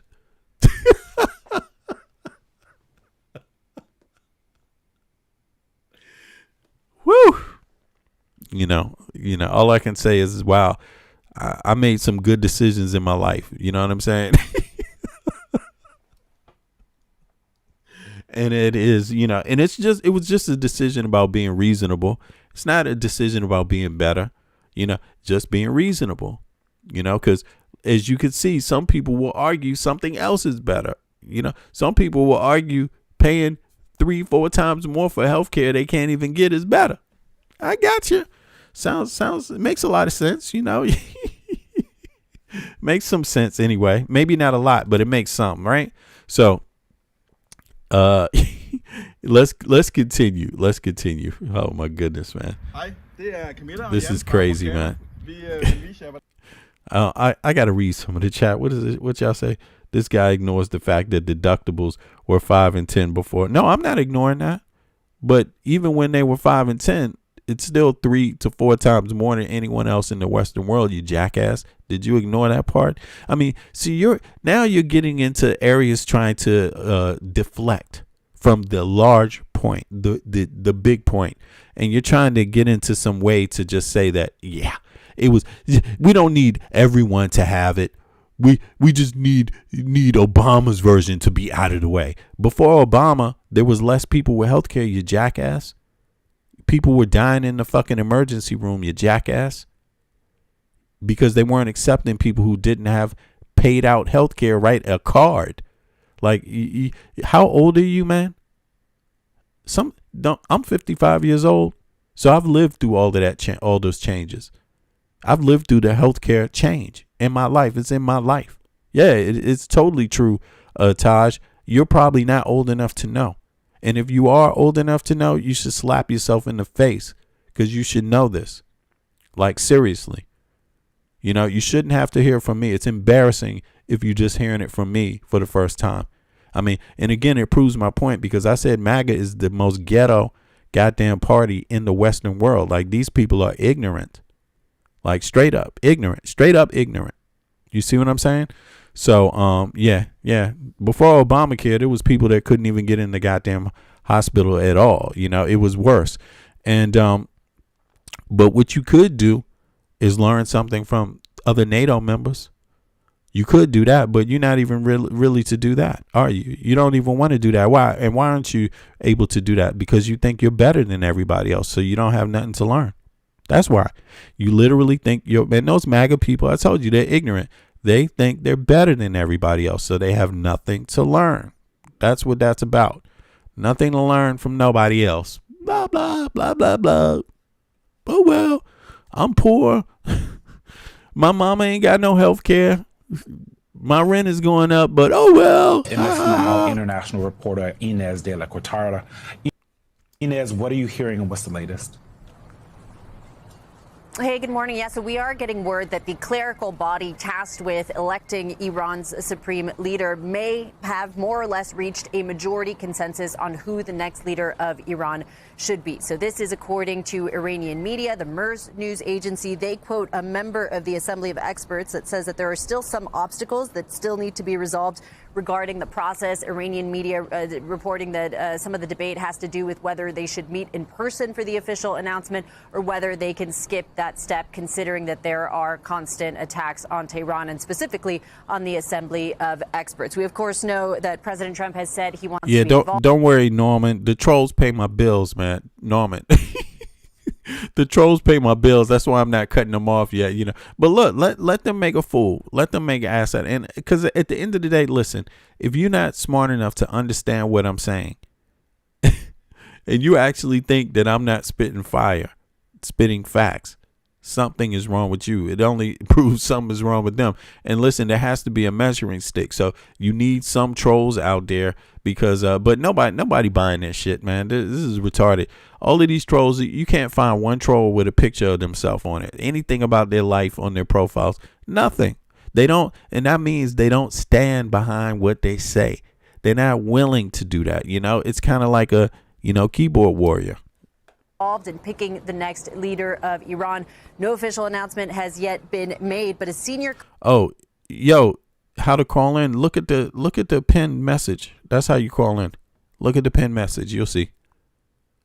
You'll see, Derek. There you go. Cleric did say. And I really do like to hear people's voices because it qualifies a little about them, So go ahead. So again, telling you get to hear my voice. So. Yeah. Iranian media that the candidate that was picked based on the late supreme leader's advice that Iran's top leader should be hated by the enemy instead of being praised by it. This cleric going on to say even the great Satan, the U.S. has mentioned his name. So lots of questions as to whether he could be referring to Mojtaba Khamenei, the second son of the late supreme leader, who is very much a hardliner, someone who's very much in line with his father's views. He is widely believed to be the top contender. Yo, I don't know what's wrong with you talking about. No, you can call. Here it is. You don't see that? Here, let me put it in the chat. You can call. I want to hear you. I actually had some dude that was from, I think, Appalachian Mountains call in one time, and I almost forgot people talk like that and shit in the U.S. But But I played. No, he didn't call me. He left me some messages. I played the messages to people. It was hilarious. So come on, I want you to call in. Let me get this ready for you. Let me see here. This is funny, man. Let's get some new people up here. You know, of course they be talking shit though. I had somebody run when I was like, they just disappeared from the whole chat when I put the link in. I was like, damn, is it like that? Here we go. Let's see. Let me copy the link. Boom. For the record, we've had a few different people call in, like 4 or 5 different people, 6 different people actually.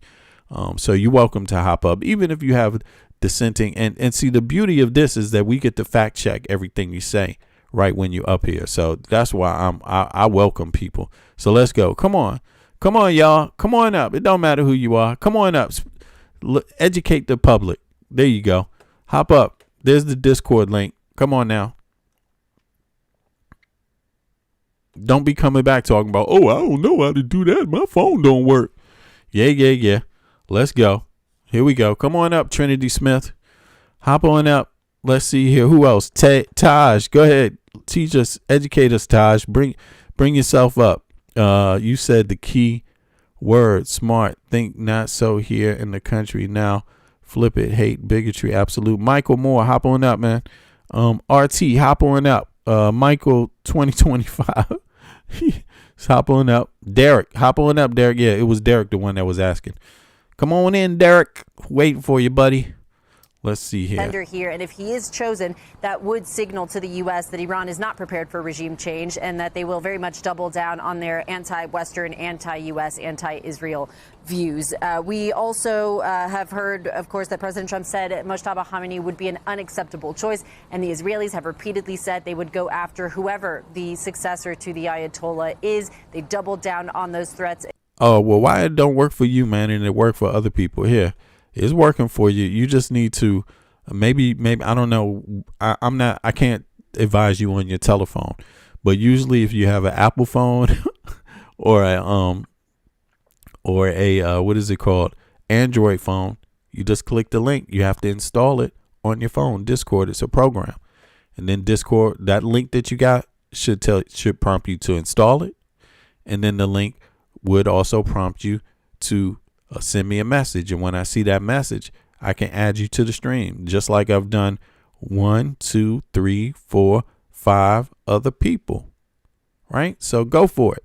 Go for it, man. Today, we got a statement from the IDF on X. Usually the first time people have a little trouble. That's normal though, right?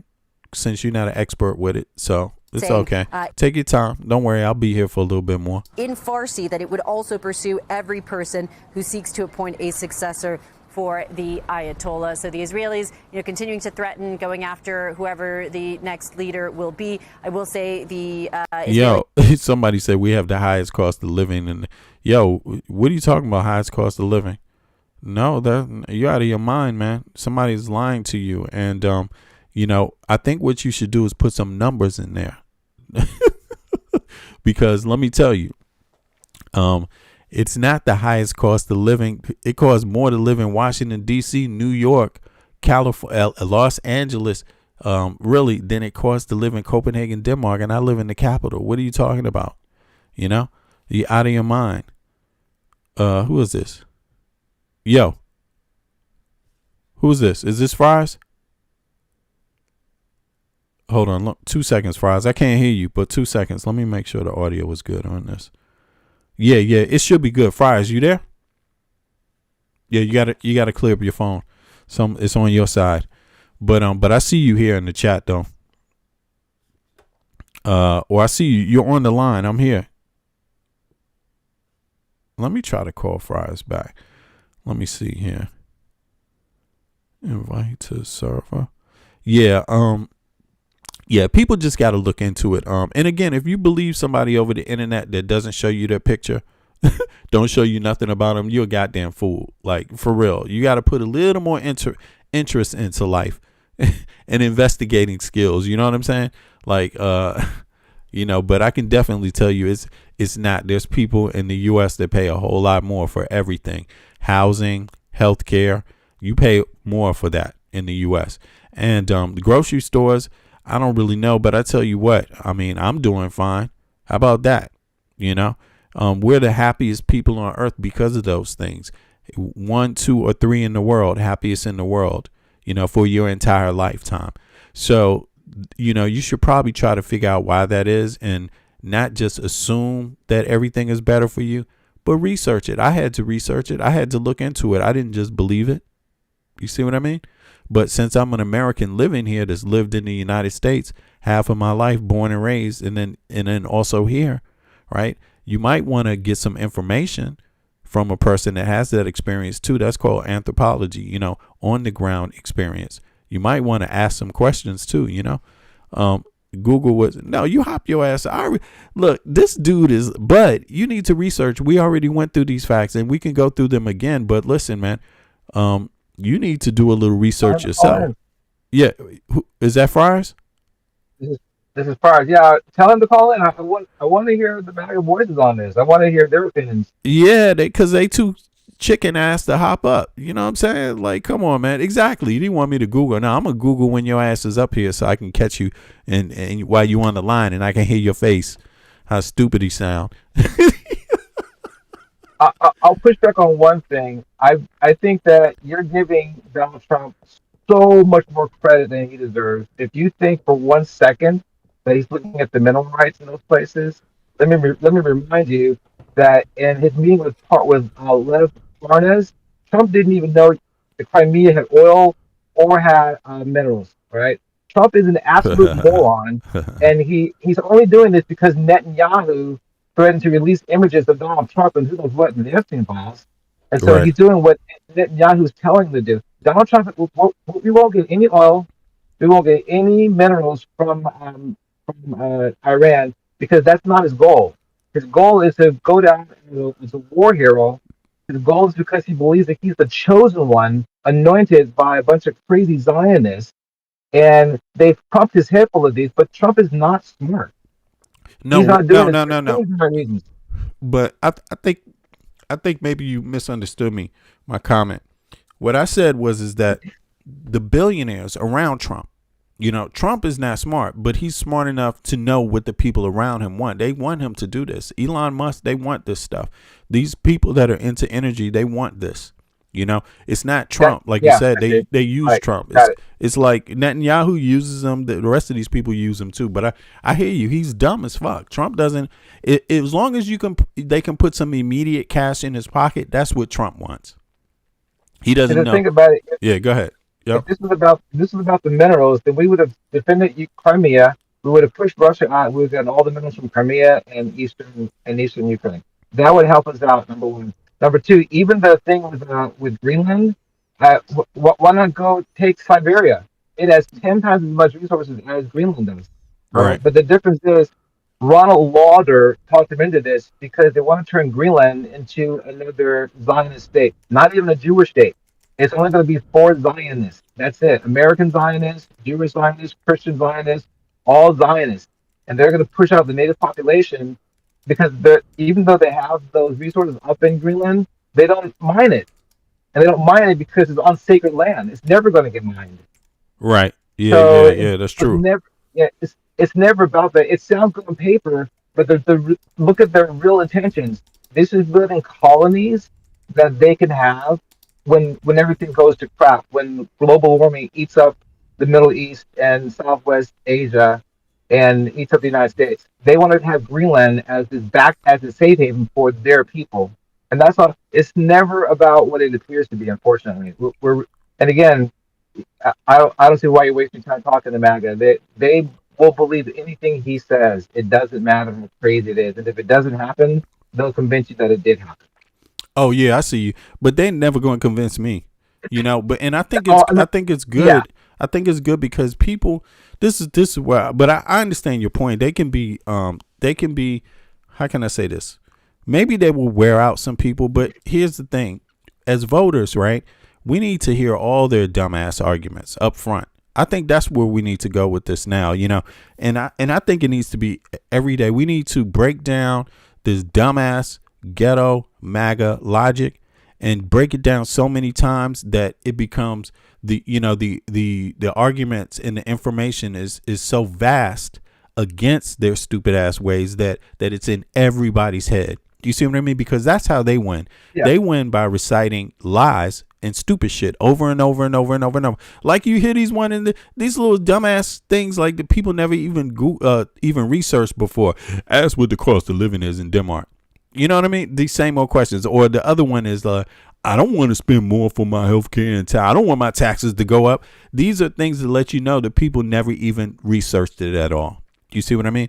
And and then when they say things like that, look, Pink Grin, one person, I'll give you an example. Bud Russell, whoever the hell that is, it sounds like a troll name. It's not even an American. I wouldn't believe it. But you know what I'm saying? It sounds generic and shit. I would say he says when you become hold on, go back. He says Google, where did he say? He said what did he say? Hold on. He said everyone Google what the cost of living is in Denmark. That's what he said. But in any case, people get paid more in Denmark. He forgot to put that part in. You know, the 2 and 2 in his brain don't go together. He just thinks there's one side to that equation, right? What the cost of living is, not what you get paid. You know what I'm saying? Not the work environment, not the unions, not the industry. You know what I'm saying? He's not even interested in it. But someone else followed up. Pick and Grin said, she followed up with an excellent statement that gives it some balance that people could use. Poverty rate in Denmark is 3.7. Poverty rate in the USA is 11.1. Bingo. Yep. That's how you back that up. So they can just forget those illusions because the MAGA people are in that poverty rate. You know what I'm saying?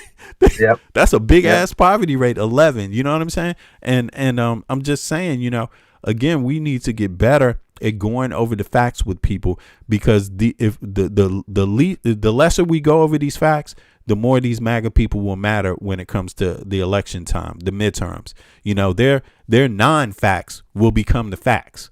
You see what I mean? And I ain't going, I'm going to tell you straight up, Fries, I'm not going anywhere. Anybody that knows me, anyone that knows me, and I'm going to tell you, Fries, you don't know me yet, but I'm not saying that you're a bad person or anything like that, right? I'm not judging you intellectually. I know you're a smart guy and you're an intelligent, informed person, you know, but what I'm saying is still in that people don't know. People in this platform, they don't know me. They don't know everything about me, but I'm going to tell you, they're going to learn something because if they have any brains to put 2 and 2 together, they will be able to research and find out more about me if they want to. But anyone that knows me knows when I set out to do something, I usually follow up all the way. You see what I'm saying? Right. So I'm not in this for the short run. You see, I know for a fact, the more of us that are out here spitting the facts, breaking these things down before election time, we're going to make a difference. You see what I mean? Like, we're going to make a difference, Fries. Like, we got to keep spitting our shit. And no matter how much these corny ass trolls come from, we know their game. We know who pays them. You know, we know how they move. You know what I'm saying? And American citizens are going to get in. They're going to get used to understanding how they move, what kind of stupid comments they make, you know, how they do this thing. And then we will become immune. Right now, we're not immune to it. We got the last election cycle, you know? Yeah, you know, on the last election cycle, again, like that guy was saying, he thinks the difference was in just veterans alone. Like veterans, a lot of veterans voted for Donald Trump in that, and it's these little small margins. Remember, she lost by 2 million votes. That's not a lot. That's not a lot at all. And the swing states were all these small things. Right. Like there was an issue in Pennsylvania, for example, with the Amish community. And the Amish were mad at them, but they bought into all these ads that were some bad things happened to the Amish, and Biden administration didn't really look out for them. Right. And just that little bit would have made a difference, you know. So it's the margins. But one thing I want you to also true. You're right. You're right about that. Yeah. Facts. Yeah. Go ahead. Look at she didn't get she scored 48% of the vote or 47% of the vote, and Donald Trump scored 49%. Okay, why is that important? Because Biden scored 51%, the highest percentage, and Obama scored 51 and 50.7. Right. Every time the Democrats score more than 50% of the popular vote, they win in a landslide. And this is what I'm trying to say. It's not about those who voted for him the second term. It's the fact that she lost a lot of the momentum that Biden had because she couldn't score more than 50% of the vote. So that's what's going to make a difference in the next election. Like again, Mamdani scored 51%, Rico Right. scored 52% of the vote here in Texas. And if you take a look at what he did there, is between him and Crockett, they have more votes combined than the Yeah. Republicans have combined. Yeah, they did. It's true. Facts, Yeah, man. They got a that's lot of going to be an people. issue. Yeah, that means that But you know they're what? going to be able to turn the corner at the election. Yeah, that's true. But you know what it is? It's because they had real grassroots. You know, Democrats didn't push strong on the grassroots, and the grassroots today is it's not just it's in the street, but it's also in the podcasting. You know, the podcasting multiplies it. You know what I mean? It's big value, and Democrats were very conservative in that sense because they're not used to that realm. They're not used to the social media realm, but today it's changing, you know. And when more Democrats, I mean, I'm not just saying just Democrats, but you know, but when Dems get used to being on social media and understand how it works, right? Which is going to take, number one, it's going to take younger people, right? It's going to take young people, man, Friars, you know, because that also drives the internet, young people, right? So the young voter. So that's another thing the Democrats are kind of their Achilles heels. They have a lot of old, you know, I would say senior representatives, right? Not senior citizens, but senior type. You know, they've been in for some years. They're strong in their competence, but they're not out for fun on the internet. You know what I mean? They're not fresh. Yeah, exactly. They're not fresh and bright and entertaining. And Dems, we need to be, or you know, others, we need to be just as entertaining and real. We need to out real the MAGA people because we're real too. And I'm gonna tell you, it's about to get real because you know, right now, what I believe what's happening is even people like myself, what motivated me to start speaking more, right, to do my podcast is 100% literally the stakes in the times that we live in, man. Like that was the one reason only.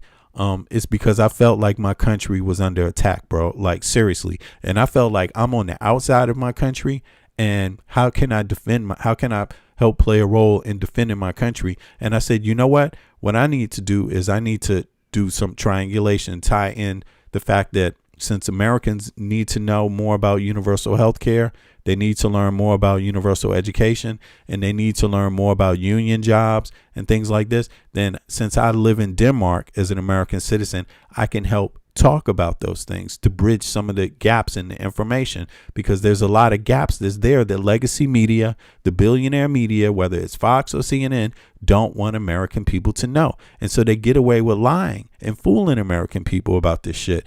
And so I decided that's one of the ways that I could add into that, because I know that's where the left is going. The left wants fair wages. The left wants fair housing. The left wants fair health care, or universal health care. The left wants education. They should want universal education. But the point is, how do we convince other Americans that it can happen? It can happen better in the United States than it has in other countries. But if we can't fill in the gaps in the information, then we can't show them how. We can't teach Americans how. And right now, Americans, we're paying more. Somebody said the cost of living is higher in Denmark. Man, you out of your mind, man. You need to look into the tax system. You need to look into what people's rights are and the subsidies people get for their taxes. You know, the social security net in Denmark is one of the strongest in the world. That means everybody, no matter what, gets 5 weeks vacation. Period. That means every person that has a child gets full-time pay for 1 year at least, or every family for 1 year from their job.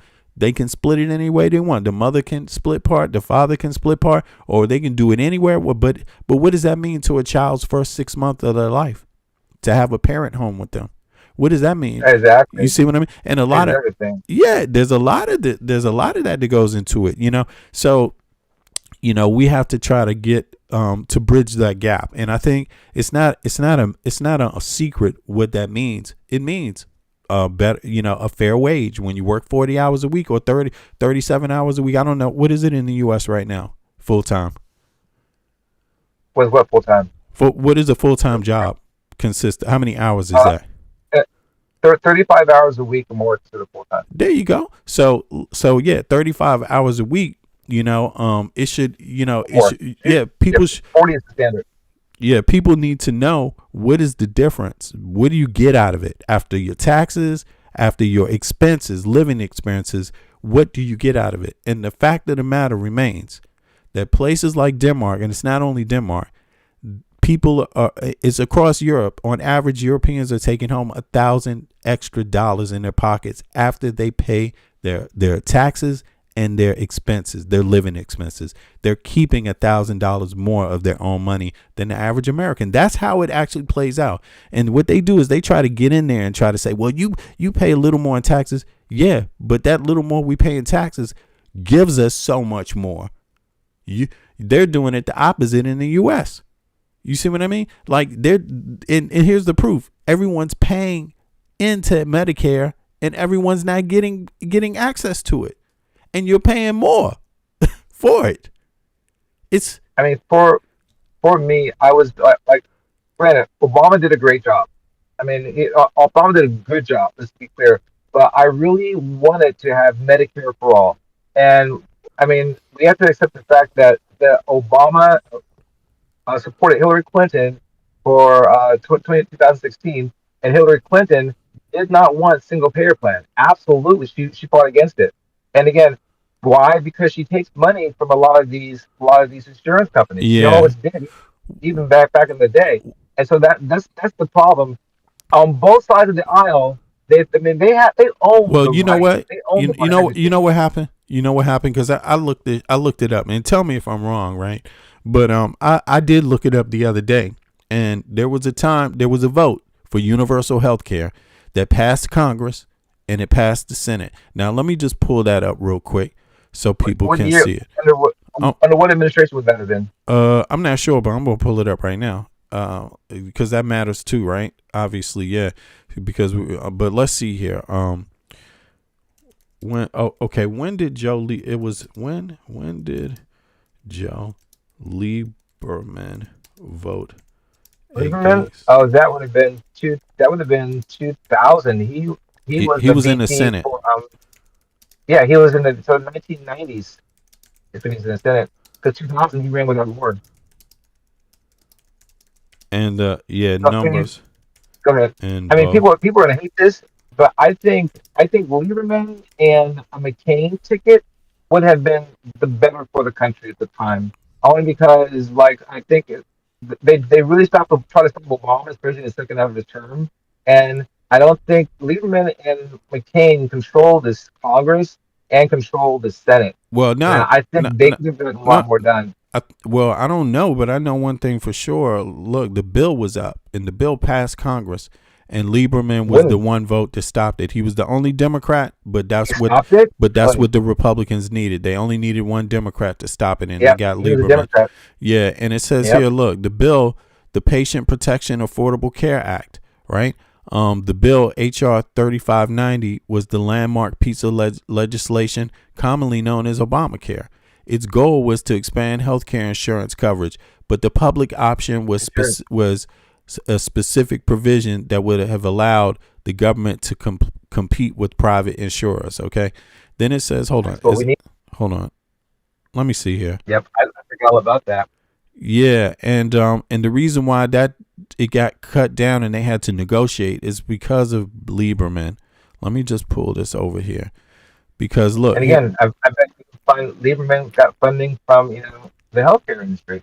That's a lobby group that got that own. You see this exactly? Democrats needed a filibuster-proof majority of 60 in the Senate, so the House voted. They got 220, so it went through the House. The House said cool. Then when it got to the Senate, it only got 60. Let me see here. What else is there? Here we go. You see, they had 39. Damn, what happened here? Hold on. House final approval. Hold on, this is the wrong one. I'm talking about. Let me see something. That's disappointing. I think that was the one who got through. I'd be happy with a volunteer with a public option. I just want the single payer plan. I think once you know what it is. Here it is. I think it was this one. It's this one right here. It's the single payer, right? Sorry about that. Yeah. Lieberman was the key centrist Democrats, along with Bob Kerrey and Dianne Feinstein, who refused to support the individual mandate. So that was here. That was during Bill Clinton. I'm sorry, I got it wrong. That was Bill Clinton. Okay. And let me pull this back right here. Yeah. So it says here, okay, the bill was more clearly defined as the universal health care, specifically single payer or the Clinton health care plan. There are two primary historical moments where Joe Lieberman played a key role in blocking and weakening such efforts, right? So Lieberman, he's always been a key figure in stopping the public side, right? But the most famous historical attempt at universal health care prior to the ACA, President Bill Clinton, the Health Security Act, often called Clinton Care, it aimed to provide a health care security card to every citizen and mandated that employers provided health care insurance. Okay. Lieberman's role was one of the key centrist Democrats, along with Bob Kerrey and Dianne Feinstein, who refused to support it. But look, the key thing is like this, man. I mean, this is why I say, let's not always go to the same characters to bash, because that's a problem. Because people need to know the whole story, man. And if we spookify stuff, people are not going to know. You know, this thing right here this has been an issue in the United States of America for a while. And every single time you do see opposition from Dems. I mean, it's minimal opposition. Yep. It's minimal opposition, though. I mean, Republicans are totally against it, right? Republicans, that's how we have to explain it, man, because that's what I mean. Republicans are always against this shit. But the problem is that there's always one or two or three Dems that vote against the rest. And that's how it turns out, right? Basically, throughout the history. I mean, right. Well, let's look at Biden. Like, so first off, I think that Biden did some really good things, and it's Biden-Harris team. Like, Harris is the one that really went down to the border, down to Central America, and they got the president of Panama to close the Panama Canal. That's what he won on, and he closed the Durian Gap. Right. That's what stopped people come up there. You know, Biden had Build Back Better, and who stopped it? Senator Manchin. And so, like you said, it's just those two were enough to stop some things that have been really good. And I think if he had passed a lot of that, which had a minimum wage raise in it and a bunch of good things, I think we would have had a different outcome.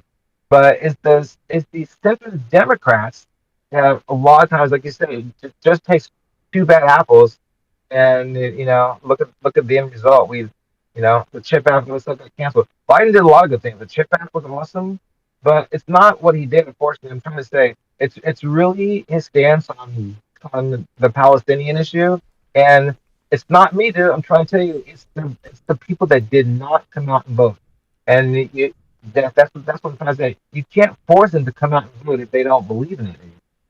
So you have to get what I'm saying is that that's a theory. You know what I'm saying? And I'm not saying that again, and I keep trying to warn people. The only reason why this argument works for Democrats is because Democrats are the only party that ever gave a fuck about Palestinians. So that's the approach people need to have. You know, when we start tearing down Democrats, we need to understand when we're tearing down Democrats over the Palestinian issue, we're tearing down the only party that ever gave a damn about Palestinians in the U.S. So that's dangerous. And I think that's the main point, because what we have to understand is what we got is something worse. You see what I mean? And here's the thing. If we want people to vote, then we have to tell the positive sides too, not just the bad side. So if we say that, just like what I did, if we say that a lot of people didn't come out because, or a lot of people didn't come out for Kamala because of the Palestinian thing, fair enough. I get that point. Kudos. But understand something, because this one matters a whole lot. In the United States of America, the Democratic Party is the only party to ever have given a damn about Palestinians. So you need to come out and vote anyway. You need to come out and vote. You better understand the only party that has anything that has ever had anything on the agenda for Palestinians have been Democrats. So how you get stronger is not by dumping them. You see what I'm saying? Because these fucking Republicans are brutal, man. They're brutal. And I had this conversation with one guy I know, you know what I'm saying? It's plenty of people that have this perspective. But the perspective to me about is, do you want to save during this election do you want to save Palestinian lives? Because if you are interested in saving some Palestinian lives, you better vote for Kamala Harris. And there were a lot of people that thought Trump was going to save more Palestinian lives, and he lied. That's not good. Yeah, I never believed that for a second. Yeah, you did. You know what I'm saying? So that's what I'm saying. You're full, you did. Yeah, the Democrats may not be good enough at doing what they're doing, but damn, man, why did it have to get worse? You see what I'm saying? That doesn't mean it have to get worse. And to address it, like, these people, they moving so fast, man. It's like, but in any case, Palestinian Americans, make sure you understand this. You need to also vote for social causes in the U.S. too. You need to vote for health care. You need to vote for a party that wants everybody to have health care. You need to vote for a party that wants everyone to have access to education, because that's you and your kids too. Child care, that's you and your kids too. You see what I mean? That's a fair wage is all of us. You know what I mean? It's non-discriminating. A fair wage is non-discriminating. You know? But you know that that's just the Palestinians. So I was in the military. I'm a veteran, right? And I was in the infantry. And after every operation, we did what was called an after-action review, AAR. Yeah. And in that, we would have to come up with 3 sustains and 3 improves. Yeah. Okay. And that's the problem with a lot of times you have 29 things that were horrible that you wanted to that were, like, we call them no-goes, that we had to improve. You had to pick the top 3. So they just did this. So it's not a theory. They just did this for this last. I sent you a link on your either WhatsApp or Discord. They just did that, and what they concluded was there's these 3 issues that were the most devastating that they have to improve for her campaign, like the Democratic Party did. And I'm telling you, one of the biggest things is she did not have one single Palestinian on her team. Not one. She didn't have one single Palestinian activist on her team. And why that matters to progressives, and again, moderates and progressives are divided on this issue. And I'm not telling you just my views. These are the views. No. I'm not. Don't get me wrong. I'm not saying that that's not disappointing. I'm not saying that. See, that's a different argument. I think it hurt her. Worse than, and it's fixable. But this is. I get that. I now understand that's disappointing. But what I'm saying is that you're playing with life and death. That's what you're playing. Well, we're not going to be able to change the minds of any MAGA who think that, oh, she's a woman. No, I'm not trying to change the MAGA people. I'm trying to change the people that cared about Palestine and voted for Trump. That's what I'm trying to change.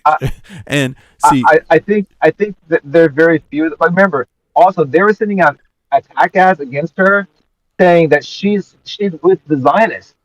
So they sent ads on both sides. They were sending ads in a lot of like those things on TV. They were doing it by district. So they're going this district, and they would go, Harris supports the Zionists, and that's why they thought Trump wasn't going. They completely scammed them. Come on, let's you know that. I know that they got scammed.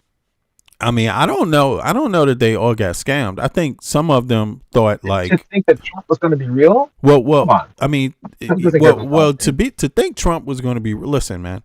It's the same. We don't even have to examine this through Palestinians only, though. You know, Hispanics.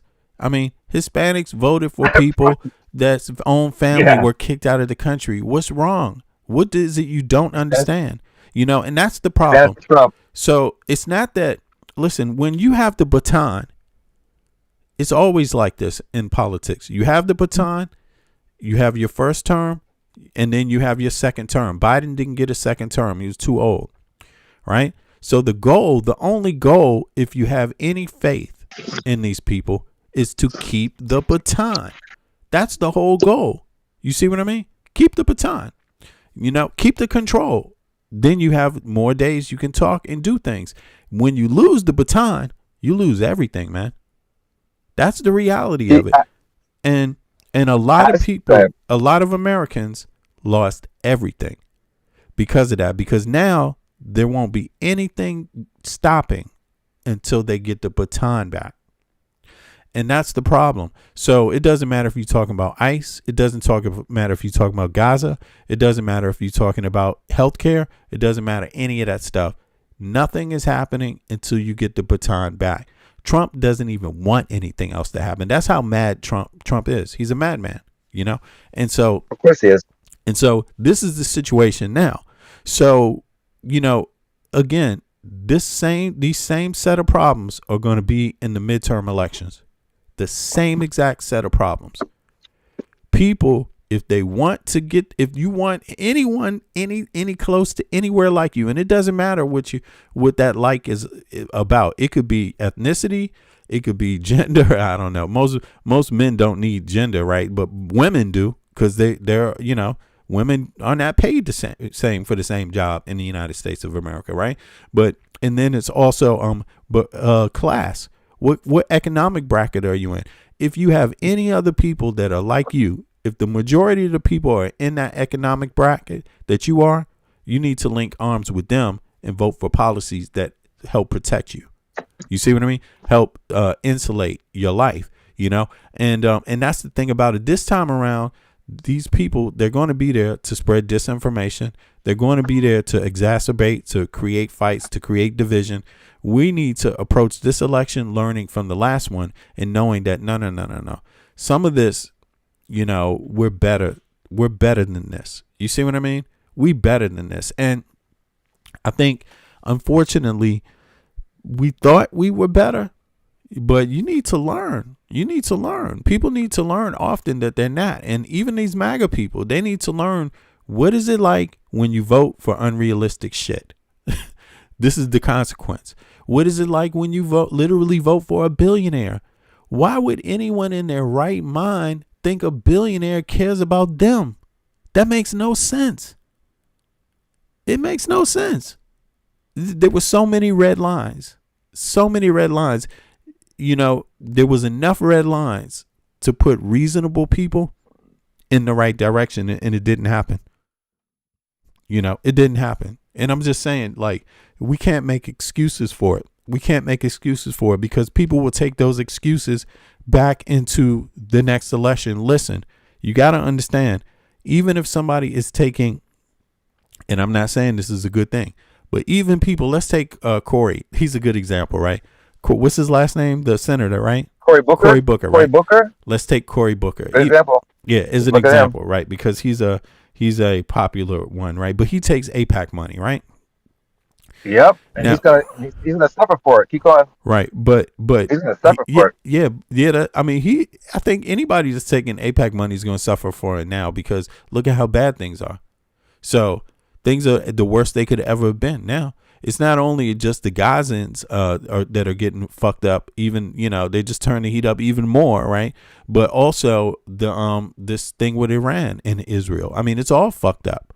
With Israeli politics is all fucked up right now, and to the point where you have military people speaking about it. You know what I'm saying? But here's the thing: Cory Booker, he's as an example, right?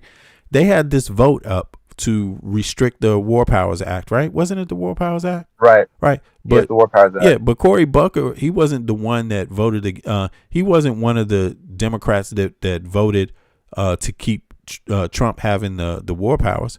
He voted to restrict it, and the things that he said about it, they're not things that AIPAC likes. He's saying that they started this war. It's not a good. They shouldn't have started it. Israel shouldn't. That's he said it, and he said basically he suckered Trump.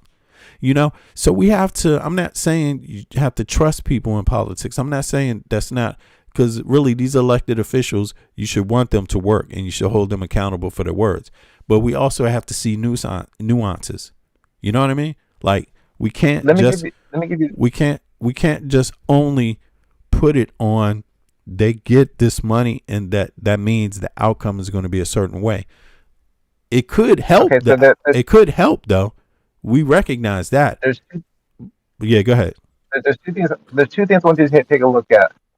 There's a thing called APAC Tracker. There's an Instagram account for them. So have people in the chat just look at that Instagram account and apply to it. And the reason why, you're gonna start seeing a bigger picture. But I'll give you a prime example. Look at Fetterman. Okay, Fetterman is a very prime example. Fetterman is not only supporting the war, but he's also against Medicare for all. He's also against tuition-free college. Right. So all of these guys it's just as an example. If they're taking money from APAC, they're probably taking money from other big donors as well, other big lobbyists as well. So I'm only not just against supporting APAC. I'm also for ending Citizens United, because we have to get big money out of politics. And I think that this new midterms is going to be about who's not taking money from corporations, from lobby groups, and whoever is taking it, they're going to get called out for it. Because I mean, APEC is one of the three-headed prong problems. They're not the only problem, but it's just a sign that these guys can take money and they can be corrupted. That's what it's just a sign of. True. Yeah, I'm not. That's what I'm saying. I'm not capping for Cory Booker though. Anyway, so but it's an example. Also, look, now the reason why I said he's an example is because there's other examples that are different than this Jasmine Crockett. You see what I'm saying? Now, she didn't stand out against APEC either. And look what happened to her. Right, but see, this is what I'm saying. It's not. It's not because of that she didn't win that election. You know that. Well, you know that. Hey, real quick. So I just examined this a little bit, and first off, he won by 51% of the vote. He really got the popular vote. But go on the map and look at what districts she won and what districts he won. So he really reached out to these small little rural towns. And I mean, even though Texas is definitely racist, but we're not going to deny that. But I mean, they misogynist too. They misogynist. And misogynist too. Yeah. But a lot of people came out for the very first time to ever vote for his team, and that had a lot to do with him going door to door and knocking, like she did it too. But there's a map that shows the two differences. I think he really did a good job of reaching out to people that had never had their voices heard before. Yeah. And plus, and also Texas is a big religious town or a Christian state. So he appeals in that sense. His appeal, and again, he is a strong advocate for Palestinians because he says this is the way of Christ. Oh, and again, no. What I'm saying is that I'm saying, I'm not saying that that there's not an effect, because there is an effect. But what I'm saying is that unfortunately, most Americans, I mean, it's changing. And see, this has to be like timing too. Like, it takes things to be able to change politicians. Politicians need to see a wave happening that they get on. You know what I mean? And when it happens, they usually change. And the reason why I'm saying this is because you need things like this, Marine speaking out against it, things like that, public people that de-spookify Palestinians, because Americans have had a generation of hearing the opposite, right? They've been here, right? You see what I mean? And that's what I'm talking about. Like, that's what I mean. Like, it does take time to educate Americans, right? It takes time, and that's all I mean. And I don't think it's really just about the Palestinian issue, because I've seen activists for one, and I would say the Palestinian issue is almost similar, more activism, less politics, right? I would say that. In Israel's more politics, less activism, but it's really changed a lot. Like it's really this has surprised me too. Like, I lost a lot of friends over this, but the Palestinian issue really is, and they can show me it ties into everything. And the prime example is Israel has free healthcare. Israel, subsidizes tuition. But are we getting that? No, we're not. No. So it really does tie into a lot more. I don't know if it does, man. I mean, I think it ties into things, but I think what the main thing is that Americans aren't hearing it. If you don't inform Americans that Israel's have healthcare, they don't know. Americans fucking don't know, man. How would they? Progressives do. It's part of their whole argument. It's part of their whole argument. That's part of the progressive platform. No, what I'm saying is that's part of the progressive platform. That's not the MAGA platform. Fucking maggots are slow. MAGA, you see what I'm saying? And the MAGA's uneducated. You know that. Right. Yeah. MAGA's uneducated. And that's why Trump says, I love the poorly educated. Right. But when it comes to issues like healthcare, you know what I mean? That is going to matter to a MAGA person, because a MAGA person doesn't want, they start off saying they don't want you sending weapons to Israel, right? Or they or they will flip flop and then say, no, we don't mind you defending Israel. But when they do this, when they say, okay, forget protecting Palestinians, we just want to send weapons to Israel and we're okay with that. That's when we have to inform those same people that have that policy that, okay, but Israelis have universal health care. It's in that moment we got to remind them, because then we can show them that they don't make any damn sense. They're sending money. They're sending money to defend somebody, bombs, billions of dollars to people that have universal health care, and they haven't even thought of doing it for themselves. That don't make any sense.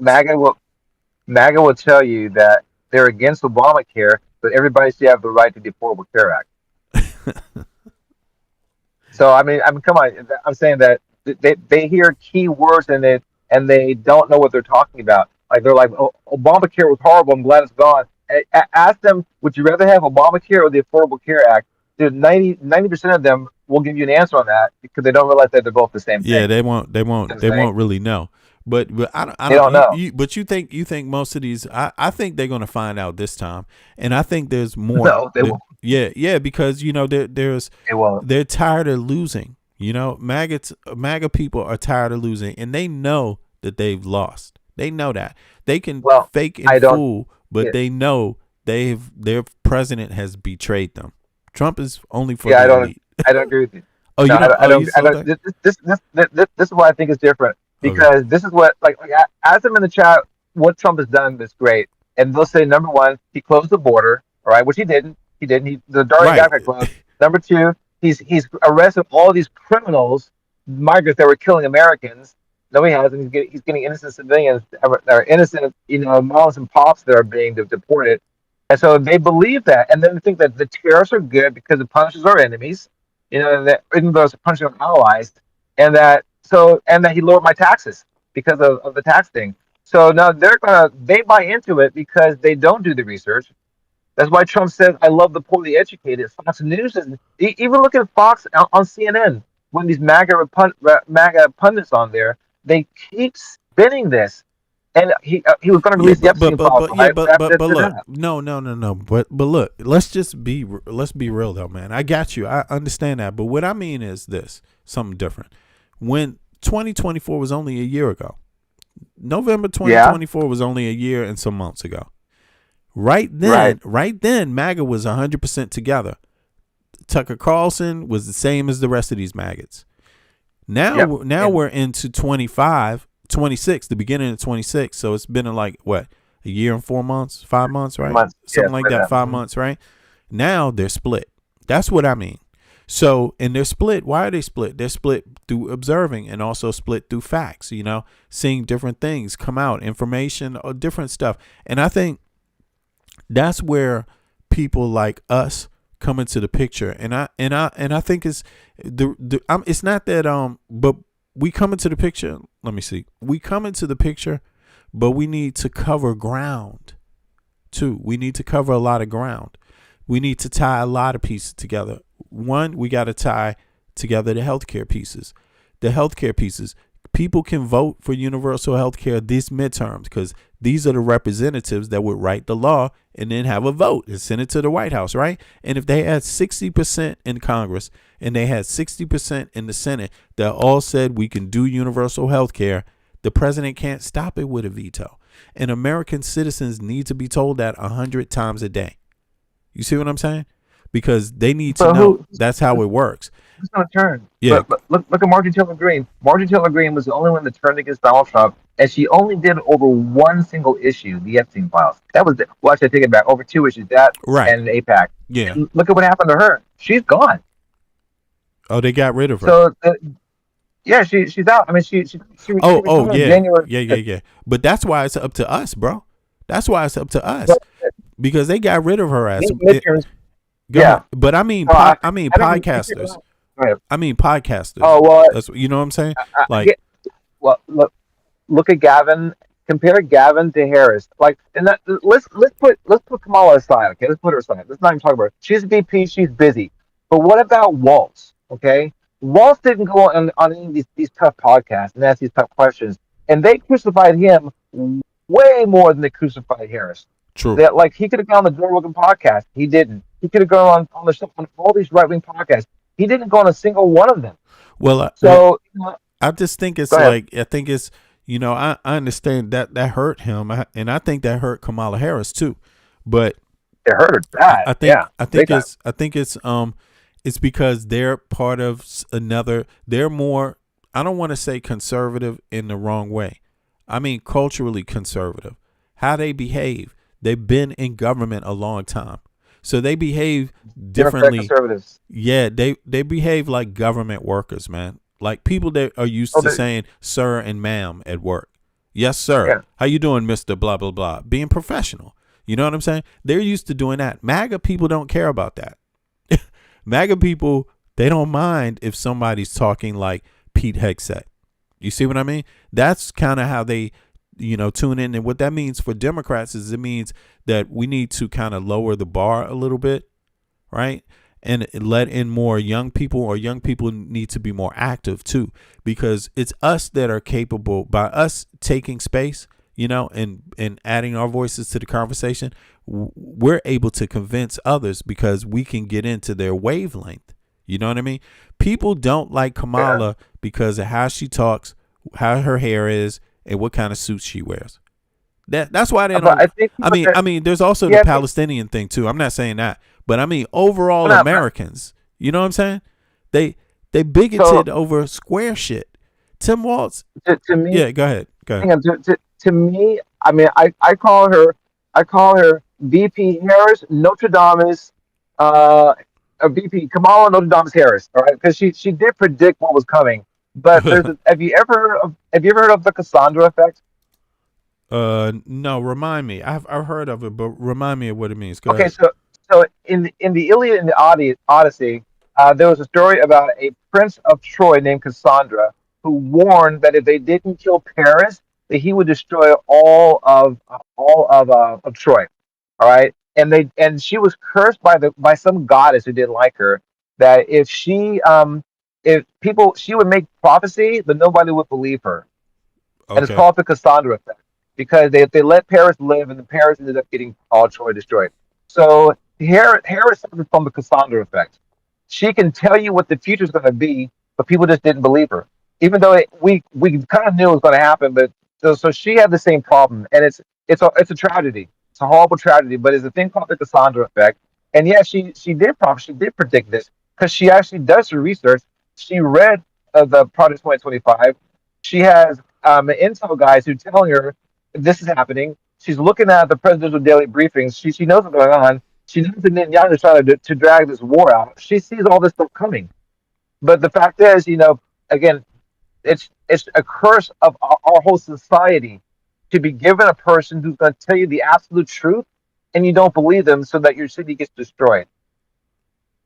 Yeah, man, it's tragedy. It is a tragic thing, and I think Dems overall, they need to learn from that. I mean, Dems need to have younger people involved in politics. Like, they need to make room for younger people, and they need to support younger candidates. But of course, they need to be sharp. But Dems, man, their candidates are sharp. Even the young people are sharp. It's just we got to support more of them. There's so many, and even on social media, man, you see a lot of young blue folk that know the law, know the Constitution, know the courts. You know what I'm saying? And know all the politicians. Yeah. Me, I'm just I'm an American, but I'm not. For example, I'm not as sharp on all the names as somebody like Adam Mockler. He knows every single name. You see what I'm saying? Yeah. For these young people, they're incredibly sharp and incredibly aware. But I think where we come in, maybe myself, he's a podcaster too. So, but he has a specific angle. But my angle is a little different. You know, I don't actually remember all the politicians' names, but I can also. But the thing is that I can qualify what it's like to live in a country that has universal health care. I can do that. Yeah. Adam can't. So I can tell American citizens, no, actually, you can have it. Here's why. And it actually really does work.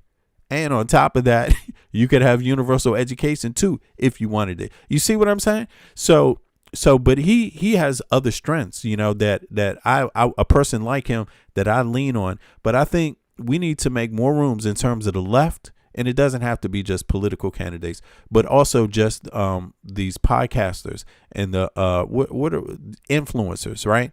We need to make more room on the left for young people, because the ones on the left are knowledgeable, want to do the right thing, have good morals and ethics, and are thinking about everybody as a total society versus just one or two segments of it. You see what I mean?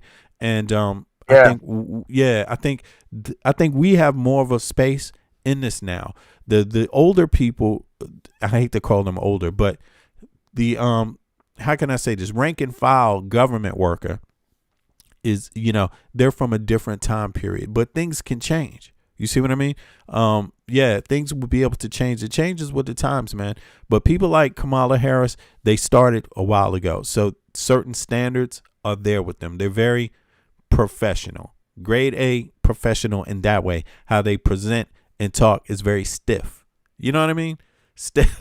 I mean, the difference between Harris and Biden, like Biden is a conservative Democrat like Manchin. He's that level of conservative. Right. Harris is a little bit more central, but she was definitely not.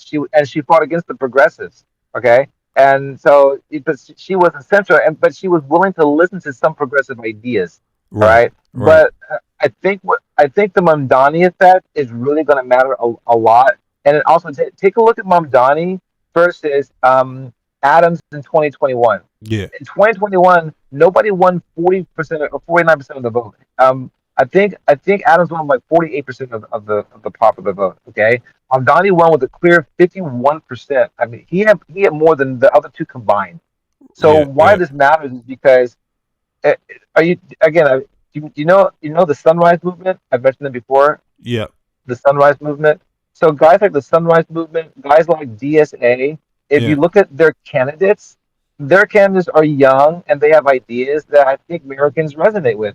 So I think I want to see the primaries at the DNC at the actual convention be as such as we let these voices stick out, because they siphoned them under Bernie and we paid a price for it.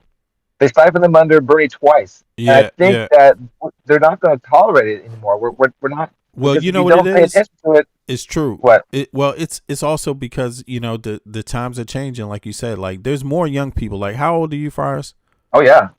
I'm old. I'm older than you, dude. You older than me? I'm like I was born. I was a baby when Kennedy, like a 1-year-old when Kennedy was shot. So I've been around since then. Because we sound young. We're kind of young in spirit, but I'm 55, man. But I'm young in spirit, and I'm also down to earth. You know what I mean? And I'm also I got a little humor about me, and I like music. I'm still social. And but I'm also kind of open-minded. Also, you see what I mean? So, but I think that's why the younger people today. There's more space for them to be involved. You see what I mean? And that means there's space to change. That means there's space to change. Yeah. You know what I mean? And because it should be different. It can't stay the same, because things progress, and as things progress, people, people digest those progressions, and then now they move further from that. It's just steps. It takes steps, and it takes time. It takes a moment in history. Our generation, like our parents' generation, my parents, they came out of the civil rights movement. That's not my generation. They're totally different. My father was born in a segregated town. Washington, D.C. was segregated when he was born. You see what I mean? When he grew up in a segregated town. I never grew up in a segregated town. So I can think and feel things differently than he could think and feel. Although he's incredibly intelligent, and lived and traveled. You know, he lived his life to the fullest. You know, he's very progressive, but he still saw things I didn't see. You see what I mean? And he came from a different time period still. So it's also like that for our kids. So we're getting more progressive. You know what I mean? Things are, but maybe this time it was a step back, you know, maybe a step back that had to happen before it moves forward. But it's definitely, I think, you know, a learning lesson to the Democratic Party, because I don't mean that like we got to be reasonable. It's a setback, a learning lesson for the Democratic Party, who happens to be the only party that's really functioning that gives a fuck anyway, right? So we got to keep it both ways. We can criticize, but we got to be real.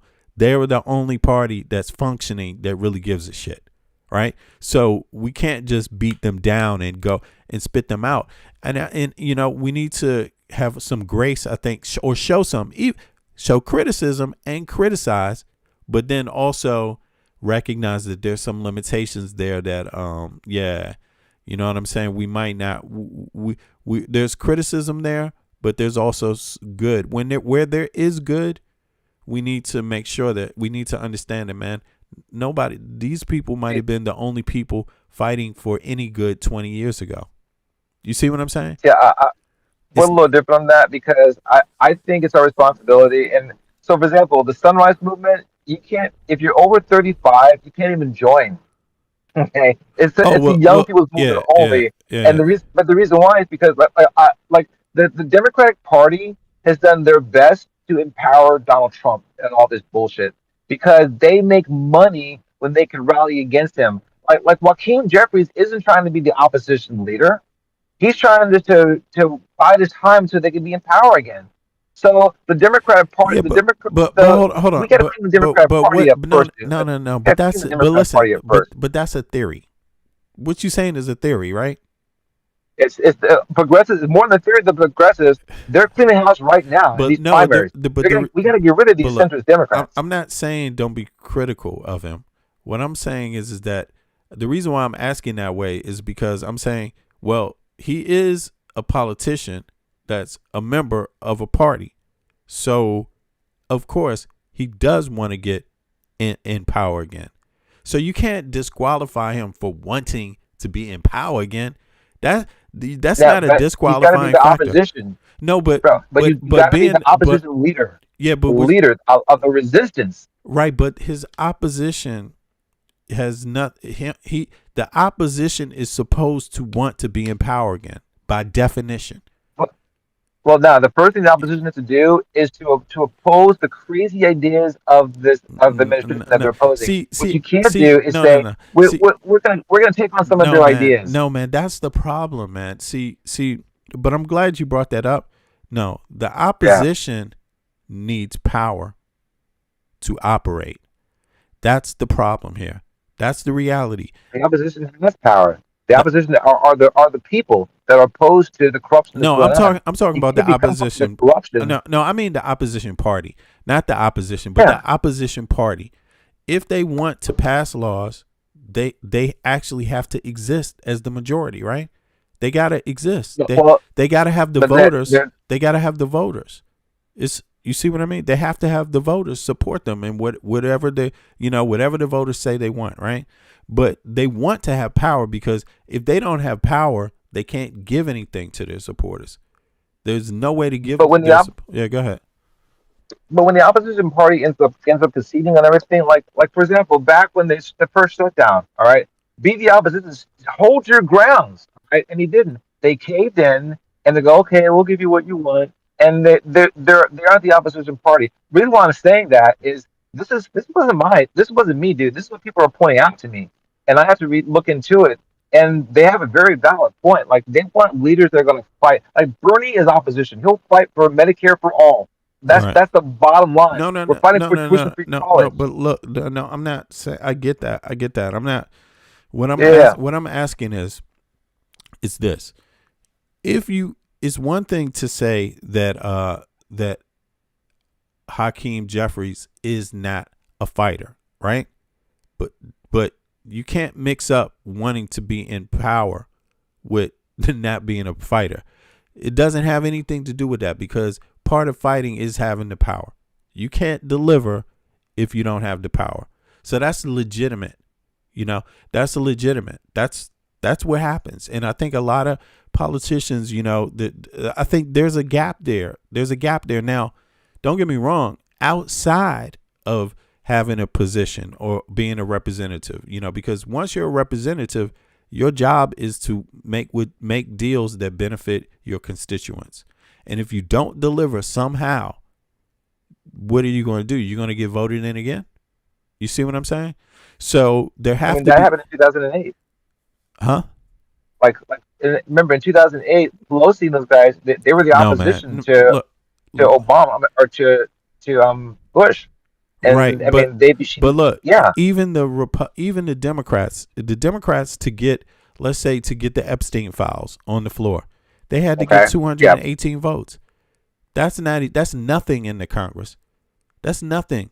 They needed 218, and that means they needed every Democrat to sign plus some Republicans. That's what that meant. So right now, people are only seeing these Epstein files because of what? You're going to say they didn't fight to get the Epstein files?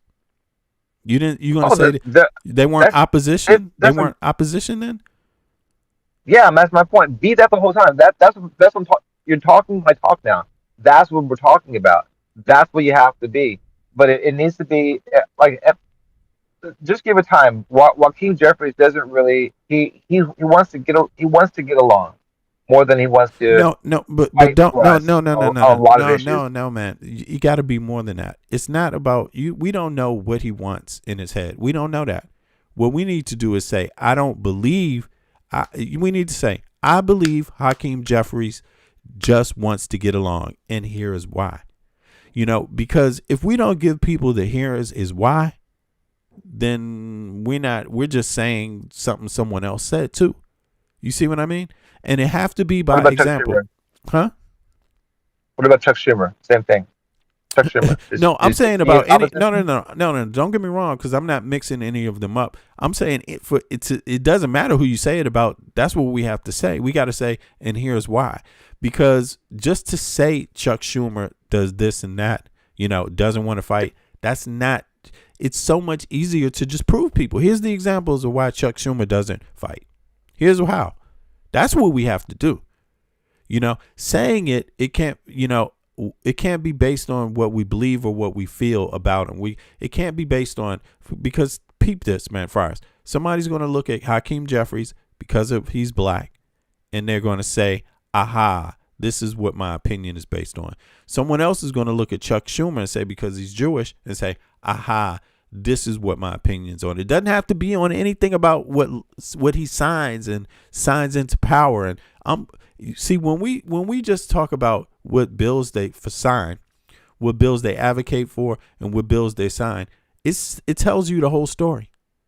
You see what I'm saying? That's what I'm talking about. I don't. That's what I'm talking about. Yeah, I'm not talking about. I don't say. I'm talking about what their actions are. Yeah, but I'm not going to say Hakeem Jeffries doesn't want to fight or isn't. No. I wouldn't go that far. But what I would say is that he's the House minority leader for the Congress. Schumer is the Senate minority leader. Their job is not the exact same job as the other members. That's not their job, because I'm just saying practically, and I'm not saying they can't do it better. I'm just saying a fact. It's not the same job. So they have to meet with their constituents, the other Democrats, Hakeem, right? He's got to listen to them and bring them together.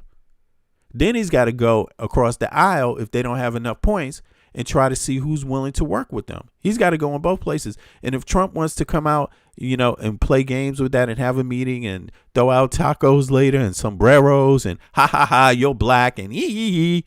Hakeem Jeffries got to look through all of that and say, I'm not bothered. He can spit on me. I'm not bothered, because I'm representing all these Democrats over here that have elected me to be their point man to go talk to this asshole.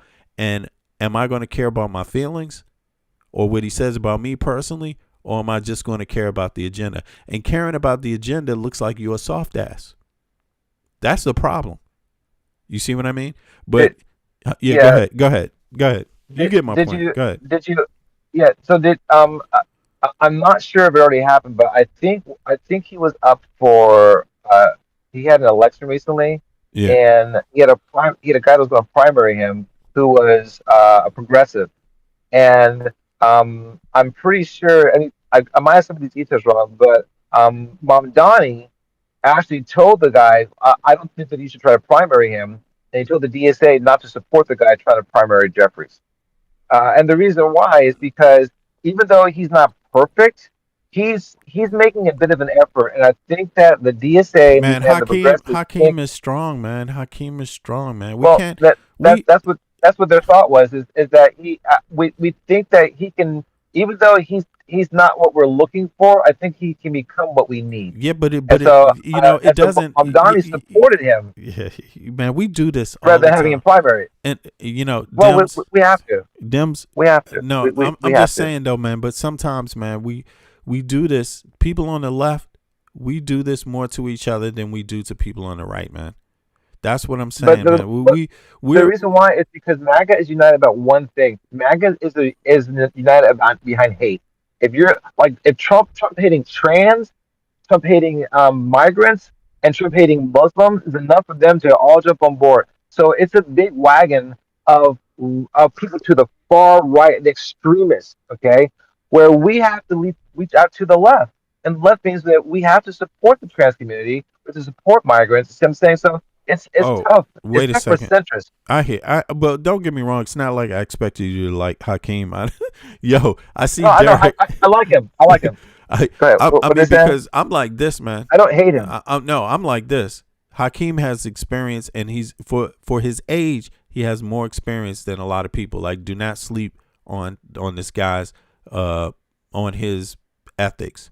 The guy is strong. His work ethic is strong, and he does care. But that doesn't mean someone else shouldn't be given a shot. But I was just saying, sometimes we, on the left, man, sometimes we cast out people so fast, like it's so easy. You know what I mean? And we got to be cautious, man. You know, but hold on. Let me say, Derek. Yeah, we criticize, and we need to be able to criticize, though. So we need to. Yeah, that's a little difference. Hey, Derek. What's the chat, man? Yeah, Derek Vincent said he downloaded the app, how it works, but he needs help on how it works for the first time. Okay, so look, Derek, you click that link. So look, you downloaded the app. If you loaded it in your phone, click this link one more time. If you loaded it in your phone, and then that's going to send you over to my server, and I'm waiting for you right here, waiting for somebody to chime in on the server. Once you chime in on that server, you're gonna Derek. Once you chime in on the server, you're going to be you are going to be in the list with everybody else. Are you in the list here? What does your name say? I have no idea. I think is his name something like him? Does it have him on it? Yo, Derek, does your name have something like him on it? Because if that's the case, I think I can see you. Unfortunately, Before it comes up, I want to give a shout out to Dylan. I want to give a shout out to Eric K in the chat, and all those always say hi to me in the chat. And where's Bits? Miss Bits. Always miss Bits. Bits, was she here earlier? I saw Bits. She said she was coming through today, but maybe she didn't come through yet. Yeah, I started up a little early. Okay, yeah, because I do have one new person in here, so I think it's you. If you're a black dude with a little beard and an orange vest. Is that you? Blue shirt, long sleeve shirt with an orange vest, or a tan color, something like that. If that's you, then it's good. I'm gonna add you then. I'm gonna let him jump in if he comes you can stay. I definitely want to hear some other voices. You can stay up though. Stay up. Because maybe I'm listening. I got to drive. I got to drive back. I'm driving home now from there, so I'll be in the chat listening to you guys as I drive. Okay, no problem. Yeah, let me see. All right, brother. Always good to chat and see you. Okay. Let me see here. So, I think this must be him. And again, let me just add. Last thing, just go on and take a look at what Zoran's doing, because that is the path for the midterms and for the future.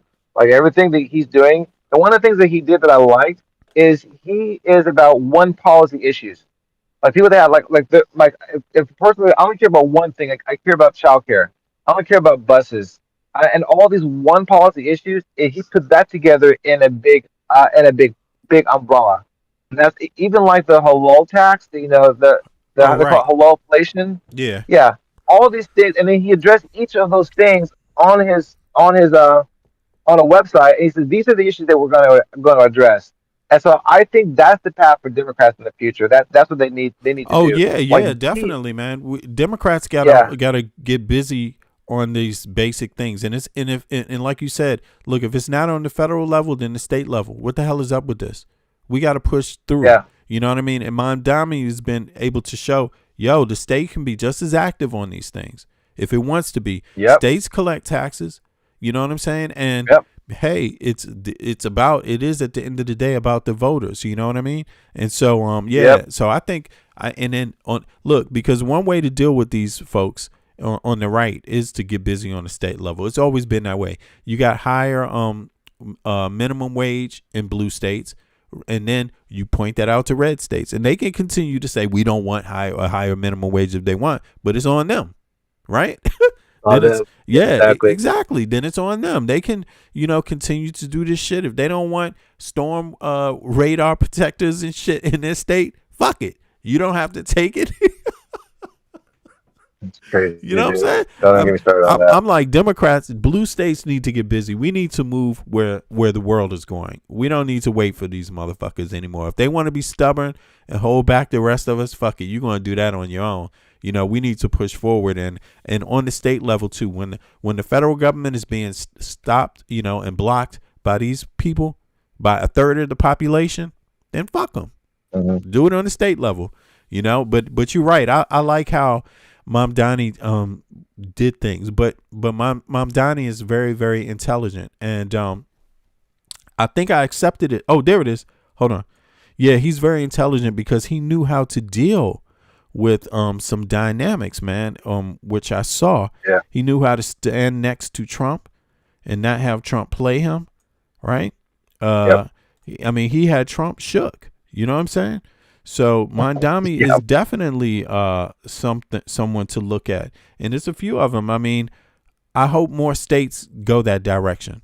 DC should be one of the states that go that direction. Washington DC, on a state level, right? In my opinion, yeah. he's an opposition leader. This is what I'm saying. So we can definitely be in charge, but if you're the opposition leader and you get in charge, you can't change. You still have to bring those things to light. What you were saying. This is what we have to support, and I think that's what he did. He goes and sits right next to Donald Trump and takes pictures of it, and he hasn't eaten out of the palm of his hand. So you can be the opposition leader and tame the savage beast at the same time. Yeah, I think so. And I mean, it's possible. I think he's just the best example of it. He's just the best example of it. Yeah, but he had support. He has support, man, and I think I think that's another lesson, though. How he did his grassroots is another lesson. Yeah. In it. Didn't take big money. Yeah. He says, I'm not taking big money. I'm not taking money from any PACs. And so that's also I'm concerned with Gavin Newsom because I like Gavin a lot and I really want him to be in there. But the truth is I'm going to support in the next primary whoever is saying all the right things that Mamdani was saying. He told us the path forward. I'm a Bernie guy. I'm a hardcore our revolution guy. I'm a progressive to the end. But I wasn't always that way. I had to learn what progressivism is, and I realized, I do like this. I do like this. I do like this. So I just think there's a lot more independence because that's who we should be concerned about.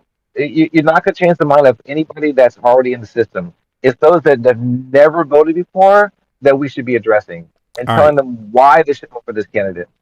True. I feel you. I feel you. I agree. Yeah.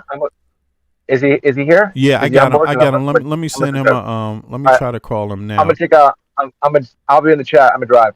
Okay. All right. Well, just hop back up when you're ready. All right. Derek, I see you. I see you now, Derek. So did you see me? Did you message? Hold on. I see what I got to do. I'm gonna message you, and then can I go here? Hold on, this is the wrong one. Where is he at? Let me see here. Derek? How do I? Is it here? Oh, right. I go here. Here. Now, where do I see Derek at? Oh, here you go, Derek. All right. So you accepted it. Now, why can't I? Oh, message. Message. There we go. Is it right here? Go to server. How come I don't see Derek? Oh, here we go. Derek, why don't I see you on the list, man? I don't understand that. I see you added me and I added you, but I don't. Is it this one? Oh, there we go. There we go. Now I got to invite you. Now accept the invite, Derek. Accept the invite and you will see it now. You will be up. You got to click the server. You got to say go to V's server, vMedia server. All right. And then you in here. But I see you on my list now. So that means you in the system. Yeah. And hopefully I see your message pretty soon so I can click on there and call you, man. And anybody else that wants to hop up, yeah, feel free. Let me see here. Fries, Dylan, Purple Groovy, Eric. Let me see here. Karen, what's up, Karen? Yeah, Jazzy Music, what's up? Jazzy Music, Harbo Nip, what's up with you? Okay, just waiting for Derek to hop up here. Let me see, where's Derek at now? All right, let me do this one more time. Derek, do you see the invite to the server? I just sent it to you. It should be inside. You should get some notification in the app. See, it won't let me. Oh, there it is. Hold on. I think something happened here. There we go. I see you now. So now I think I can send you a message and then I can call you. Right, there it is. So let me call you now. There you go. Now it's coming up. Yeah, there you go. Boom. So let me call you right now then. Is it coming or what? V server. Derek. Hey.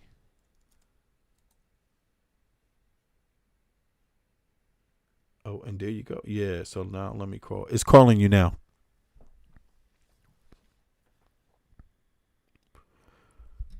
You there, Derek? Derek, you there? Hey, how you doing? There you go, Derek. How you doing, man? Glad to have you up. Glad to have you up. What's on your mind? So let me know. What's your thoughts, man? Any questions? Well, I was hearing a lot of things. Yeah. So you're a Democrat or a Republican? I mean, I'm a member of the Democratic Party. Okay. Yeah. No. So yeah, my thing is, are you a Democrat or are you a Republican? I'm a Republican. Okay. I'm a Republican. I voted for Trump. A lot of his policy, a lot of things he's doing, I do stand for. I'm not with us going to war with Iran and support Israel and everything. So let's start there then. What don't you like about that? I mean, how you feel about that? You don't like that, you know? I feel like, I feel like we should be concentrating on America, but I feel like Israel got something. I don't know. I feel like they got something on America because supporting them, and they've been doing a lot of things a lot of bad shit, man. And it's like I'm hearing about when they was like killing people, all this kind of other stuff, and then who was killing people? I mean, well, Israel, the stuff they was doing to right. some of the people in Iran, whatever. And as I read about it, I'm like, damn, why are we supporting them? Right. And then one guy was saying that the reason why we supported the war because Israel told them if you don't help us, we're going to nuke them. I don't know how true it is, but I mean, and that's something I'm against that. Yeah, but if Israel nukes them, then what the hell they got to do with us? I'm a Democrat, and sometimes when I talk to Republicans, they don't even sound like Republicans because even me as a Democrat, I'm like, what the fuck that got to do with us? I don't want anything to do with it. I don't understand why I'm a Democrat. I don't understand why we keep supporting Israel. That's always a question. That should always, anytime our money is on the table and it's taxpayer dollars we talking about, taxpayers have the right to ask questions and want to know. You know what I'm saying? It's our money.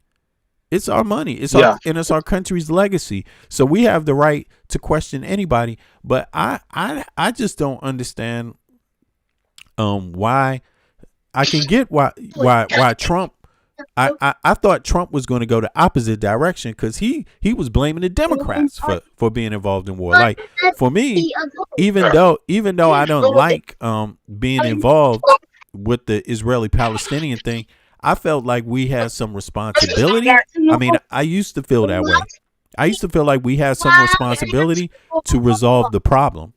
But lately, like maybe a year ago or so, I started thinking like, or maybe 5 years ago, I started thinking, or maybe not so many, but 2-3 years ago, let's say that, I started thinking like, man, nobody's going to listen to us anyway. This problem is bigger than us, you know? So why are we going to continue to invest in it? Because we can't solve it. The only people that can solve this situation, in my view, is the people in that region. I don't believe we can solve it. And I'm a Democrat, you know? Now, I don't mind providing aid to either one of them if they need it, but to fight each other, I don't want to support either one of them fighting each other, you know? Yeah. And one of my biggest thing is, out of all the candidates that's been for years of the president, it just has so much attention, I feel, it's my opinion, towards Trump, just personal hatred towards him. And like before he became president, they loved him on The View. Oh, Whoopi Goldberg, all of it, just gave him all kind of praise. Yeah. And then now all of a sudden he's racist, but he's a Nazi, but he's supporting Israel. And it just don't add up. You know, there's a lot of things. So for me, I did my own personal investigation. I heard about a lot of good things that Trump did. You know, and it's like, okay, does he say asshole shit? Yes, he does. You know, he says things out his mouth. But far as when it comes to the schooling, I'm big on this. When it getting the transgender things out of school, I'm big on that. Not men and women sports, I'm big on that. You know, especially me being black, and I'm from Miami, and in Miami, the Cubans run Miami. Okay. They job applications telling you got to speak, you got to be bilingual to get a job. Right. And they don't even speak English and they get the job. So for me, I'm big on that because immigration affects black people a lot. Right. In South Florida. Yeah. And it's like, man, you go to a Walmart, and a Walmart is completely Spanish. Nobody speaks English. You go apply all you want to, they won't even hire you. You know what? My best friend is Cuban, so I have nothing against Cubans. I think you know what I think is happening though. I agree with you. I don't think there's anything wrong with people. If you live in a situation where we talking about population size of different groups, right? And the power that brings, essentially, right? And so if you live in a place where you're being, you know, no one is, or people are treating you different because of how you know, the language you speak, or, you know, how you live, and maybe you feel like you're in the United States of America and you feel like, wow, do you speak Spanish, for example? You don't speak Spanish. You don't. You gotta learn it. I don't really speak it, but I know it. I know a few words. Right. But it's not it's not your first language, right? It's not your first language, and so and you're in the U.S. and then you dealing with issues like you want a job and things like this. And if people are hiring based on ethnicity, right, and you don't feel like you can get a job, I understand that's a issue that is going to become politicized at a point. It's going to become politicized because it affects people. Any issue that affects people is going to become politicized. But I think also what you're dealing with there is like the state level, you know, the state in Florida. That, you know, right? Yeah. Isn't that, you know what I mean? And so when I look at the federal policy, I look at federal law as something we all have to comply to, but we still have state laws.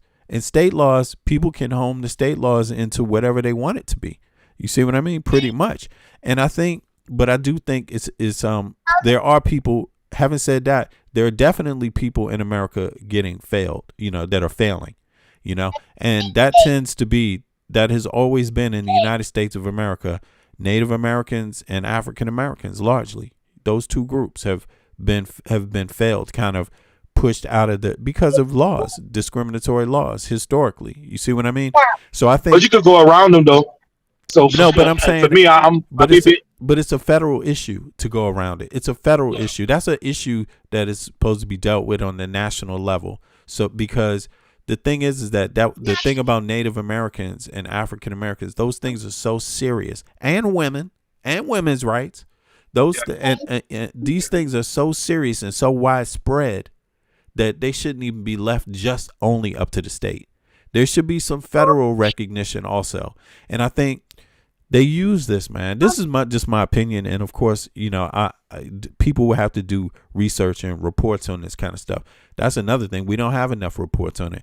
But I think in some way that has gotten used in politics. You know what I mean? Like sometimes groups don't do anything with stuff, so it can be used later for politics or somehow. And I think, for some reason, people, the majority, when it comes to votes, people are willing to look over and pass Native Americans and African Americans. So, getting Congress, getting a Congress and a Senate and a president and also a Supreme Court that understands that right now we got a bigoted ass Supreme Court. It wouldn't even matter who is in Congress, who's the majority in Congress. It didn't matter who the majority in the Senate, and even Joe Biden could be in the White House. Do you know what kind of bills this right wing Supreme Court shot down? They shot down some bills that are for not reparation, but reparative bills. They shot down the Minority Farmers Act. The Supreme Court shot it and said it's unconstitutional. The Minority Farmers Act, which is an act done through Congress, through the Senate, signed by the president, and it was done because they were discriminated against. They were discriminated against, the minority farmers. So when all the other farmers got money from every other taxpayer on the state level, they didn't distribute that money to all the farmers. They discriminated. And so the Minority Farmers Act, that was passed. Then Joe Biden signed it. And he went, and then he went to the Supreme Court, and the Supreme Court said it was unconstitutional. Same thing with student debt relief. Supreme Court said it's unconstitutional. You see what I'm saying? And it's a Republican Supreme Court. So how are we going to deal with groups like yours, Native Americans, African Americans, when we got a Supreme Court that is totally against that stuff? It means we got to get a Congress and we got to get a Senate that's going to impeach these Supreme Court justices that are unfair. That's what's got to happen, because they're the blockade. They've been the blockade for a minute, man. It's very important to be on top of who's getting, when those spots get finished, what president adds into the court system, not just in the higher court on the Supreme Court, but the lower federal courts too, man. It's a problem right now, but particularly the Supreme Court is totally biased. You know what I mean? And nobody should be against student debt relief. Nobody. You got money for bombs. You got money for bombs. It's $8 billion a day. Is it between $1 billion or $8 billion a day in this one war? And people are against student debt relief. Who's going to get hurt from student debt relief? How come people don't have money for student debt relief, but they got money for these bombs? I mean, come on. Why? It makes no sense. It makes no sense. So I think a lot of this stuff, to be honest, it's not really Republican or Democrat necessarily. Like people, the stuff we talking about is people shit. Republican, anyone who's a citizen should be concerned about that, because it shouldn't be a right and left issue. The issue of education in America, healthcare shouldn't be a right or it shouldn't be right or left. What the hell is that? Every other Western country got universal healthcare. Go ahead. Yeah, go ahead. Greed and power. And one of my biggest things that I wish my peoples would, I mean, even myself, that I do want to get educated on the things you're saying, is like, we don't have anything, man. It's like, I'll give an example, Martin Luther King Day, right? I see people go out there selling food, dudes on the block, gambling, showing off their cars, riding dirt bikes. And I'm saying, man, why ain't nobody out there doing some stuff to get us ahead, like education, or get us to know about these certain laws that you were talking about? Nothing, man. It's just like a waste of time. To me, it's just a waste of time, man. Nothing comes. You know what they do, man. I think a lot of us are plagued with. Somebody got a question for you though. Jazzy Music got a question for you, but let me ask you this real quick. Let me say this. I think what happens I think number one, it's not personal, but listen, every group of people, if you are not wise enough to do certain things yourself, nobody else is going to do them for you. And we got to be better at the things we put our time in, invest our time in, period. Like you said, sorry, but the fancy goddamn car shouldn't be a priority. Like you said, and even some of the negative, I'm sorry, but even this rap music, this negative shit that's in rap music, man, what is this shit? And and look, this is violent. This is done voluntarily. Nobody makes you listen to this shit. You see what I'm saying? Nobody's you have the freedom to say no, but we got people that listen to it, and it's a reflection on what's going on in their lives, And I think when we listen to like some of these exploitive podcasts, there's a lot of podcasts that exploit us, man. And I don't like to call out too many names because maybe they change in times and they get a little better with what it is. But TV shows, TV shows. One particular that I sorry, one particular I hate. I swear to God, to make black women look bad is the show East Patty East. I hate it. I hate it. I don't even know if I see it over here, man. Man, it's terrible, man. And I'm saying like why black people, a bunch of educated black women should be boycotting that stuff because you got young women looking up to that, thinking not just how they should act. How they should, this is be what out I mean. In the world, man. But this is what I mean. I don't want to. I'm not into trying to tell people how they should dress or their interests necessarily. But what I mean by priorities is like this. Look, those things are all individual choices. If you're involved in the other things, if you're engaged in your pockets, who is getting elected to spend your tax dollars, then the other things are a little different. But when you only got time for these other things and you have no time to be worried about how your tax dollars are spent, I mean in a deep level in your own community, because that's how these other communities are getting the things that they get, is because they're engaged. They're engaged with the I'm not saying there aren't bigoted politicians, because there's plenty of them. But what I mean is that when a group of people are engaged, it's hard to deny them. It's hard. You know what I mean? And other people have figured out that they need to go where the money is, and that's downtown where the government office is. And they need to demand that their taxes, some of that taxes that they pay goes into their neighborhoods.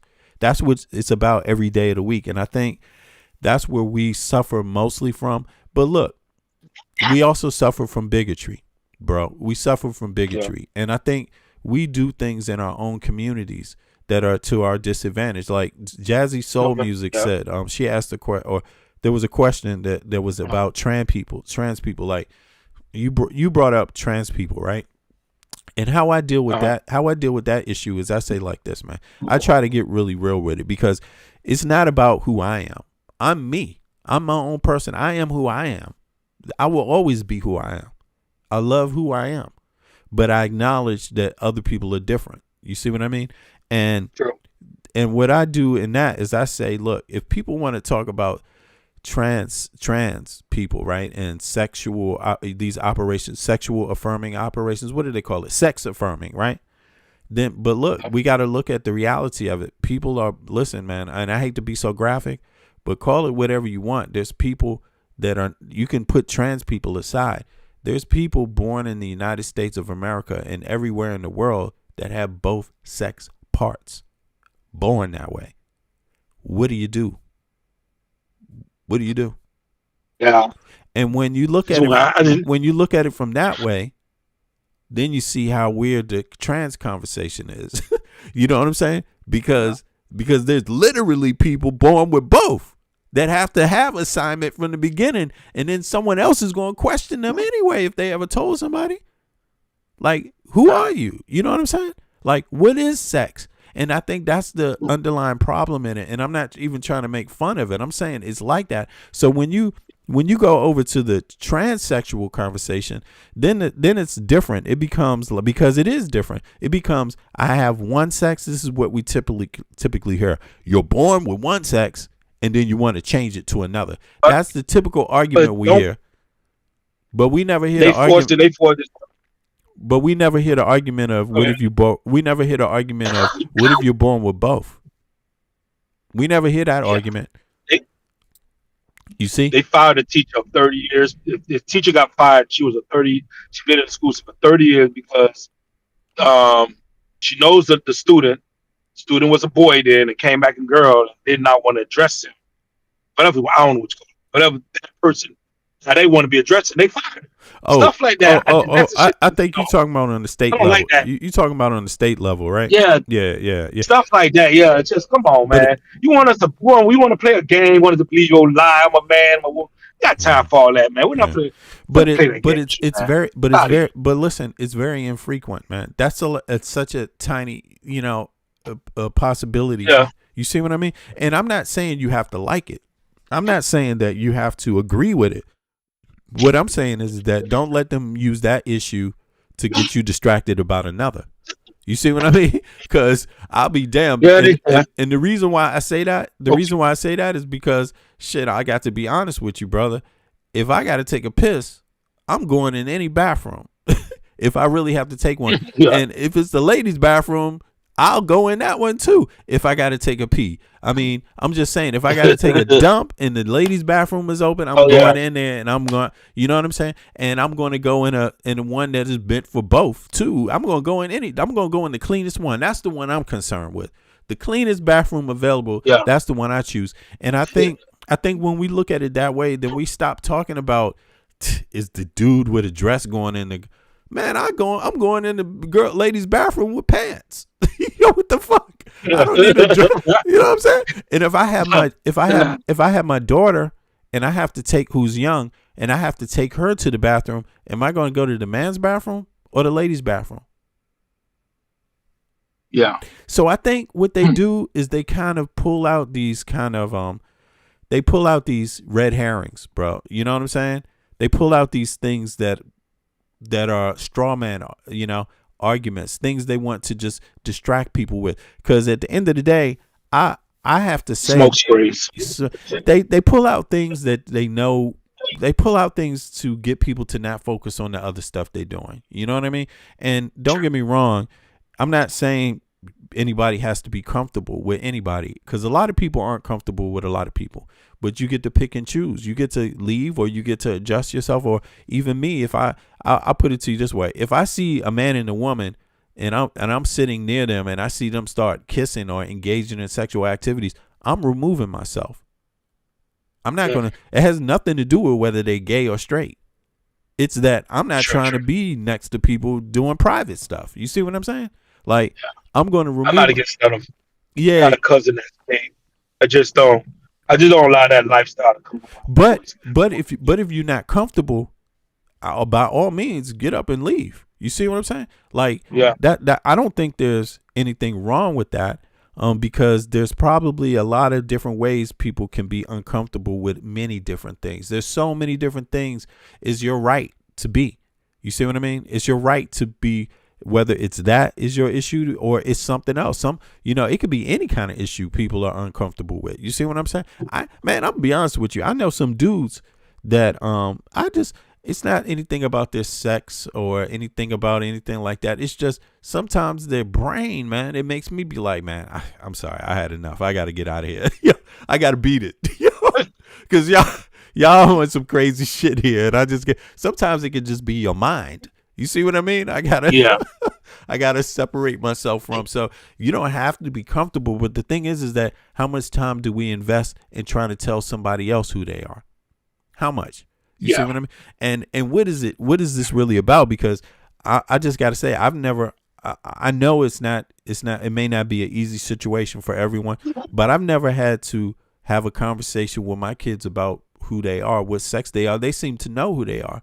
So I never had to go through that. Yeah. You see what I mean? I never had to go through it as a parent, but I can imagine if you are a parent and that happened to you, you're in that situation, you would probably want to love your kid and support your child than to make them feel like you don't care about them or make them feel like you don't hear their real feelings. You know what I mean? It's tough. I know it's a tough situation. I imagine how the way took it, but so I don't know. Yeah, I don't know. Yeah. Happy I'm not in that situation. I wouldn't know how to deal with it. So I'm comfortable to say that. Caleb said, I'm gay and straight publicly. Okay. You know, but people can be whoever the hell they are, man. I don't even be thinking about that shit. That's what I'm trying to say. It's like, yo. Yeah. You know what I'm saying? Like, I don't know who's doing what anyway, and that's what I try to tell people all the time too. I can't vouch for anybody else. I can't vouch for anybody else. You know? I worry about what's in my household. I can only vouch for what I do and who I am. You know what I'm saying? But if someone who knows to what extent people, you don't know, and you don't know what the elected officials either, man. These elected officials, they on some shit, bro. They will run for office and run on this platform like they conservative Christians, and they not. Right? You know what I'm saying? I mean, they have undercovers. They got undercovers. They got people on the low, the down low. You know, would you rather have people on the down low? I mean, for me, it's just most of the time I don't think about it, but it only concerns me when I think there's a politician that's trying to restrict people's rights, and then you find out that they phony them their damn self. You know what I'm saying? I'm the type of person that's live and let live, but myself, I'm very conservative. You see what I'm saying? Myself, I'm concerned. My lifestyle is not the most. It's not, it's pretty just regular, normal. It's not a whole bunch to it. I'm pretty conservative. My values. I don't have no tattoos. I don't wear earrings. None of that stuff. Never had an earring. Never had a tattoo. I want to die the way I came into the world, and I'm happy who I am. Yeah, man. But I don't legislate other people's freedoms. You know what I mean? I don't believe in telling other people who they can be, because I'm more about like, shit, you just can't tell me who I am. You know what I mean? I'm more like that myself. But listen, do you think our peoples are more? Do you think our people are easier to influence when it comes to negativity? It's like some of the stuff even now, like as soon as Facebook Live and all this stuff start happening, people say, oh, they always exploiting black people, and I'm telling them nobody's forcing them to do what they're doing to put this stuff on TV. So how we being exploited? So I just think sometimes we got to take credit, man. We got to take credit for what we do, man, and stop pointing the finger at the white man, racism. Man, I've been in, I got shot in 96. Yeah. I used to run the streets. I changed my life. Ain't nothing stopped me. I'm taking care of my kids. I'm doing right. I ain't doing no wrong. So when people say, oh, it's this and that, that's an excuse, man. If you have the determination, and once you have kids, you got to make sure that you can provide them kids whatever they need and teach them better, man. I don't want my kids to just do the basic things. I want them to explore life and just grow and be productive, man. And don't judge nobody by the skin color or nothing. Like I say, my best friend is Cuban. I love the Spanish community. My parents are immigrants. They from Haitian. We Haitian. So, okay. And I'm just a loving person, man. So, and I'm just happy to be alive, man. I'm supposed to be. You know what I think, bro? I think like really, I think what's going on, and I can say this because I grew up in the U.S. but I moved out when I was 30, right? So I've lived abroad for over 20 years now, and I came to Europe when I was like in my 30s, right? But I'm born and raised in Washington D.C. in Northeast, on Capitol Hill, Northeast, Capitol Hill and Capitol Hill East and Anacostia, those three neighborhoods, right? But I'm from, my family's from the whole city, right, uptown, right? If you know anything about D.C. But in any case, having said that, my experience has been Americans. The U.S. is a rough country. It's a rough country, and it's rough in the sense that people often don't get a fair share, bro. Like seriously, Americans haven't been getting a fair share, and I think what that does is that makes us turn against each other. That makes us start looking more at other things, what your color is, what your religion is, what your sexual orientation is, or what your all these different things play into it, because really underlying a lot of people are looking for someone else to blame. You know, but I think the truth of the matter is that we don't hold the people accountable. We don't hold the politicians accountable, man. That's who we need to hold accountable. We need to hold politicians accountable for playing the poor people. The politicians, they have lost their mind. Like, they are totally for the rich, you know, and have forgotten. Like, now they got it so the poor people and the middle class people are subsidizing the rich. We're subsidizing them, man. We got a system right now where we're paying everybody. You middle class, you got a job, you're paying taxes. 28%, I think, of the tax, your taxes go to the Medicaid, go to Medicare, and you may not even be able to afford to the deductible to access it. Yeah, on your end, your tax money is already used for it, but then they want you to spend more, and then a lot of people are cut out of the system that way. So we're getting exploited a lot just because we're not unified across all these lines. You see what I'm saying? We're say not educated to know these things either. I think we just put our efforts towards the wrong things, man. Like, even when it comes to spending, I think blacks are probably maybe one of the number one consumers in the world, but we spend our money on things that necessarily we don't need.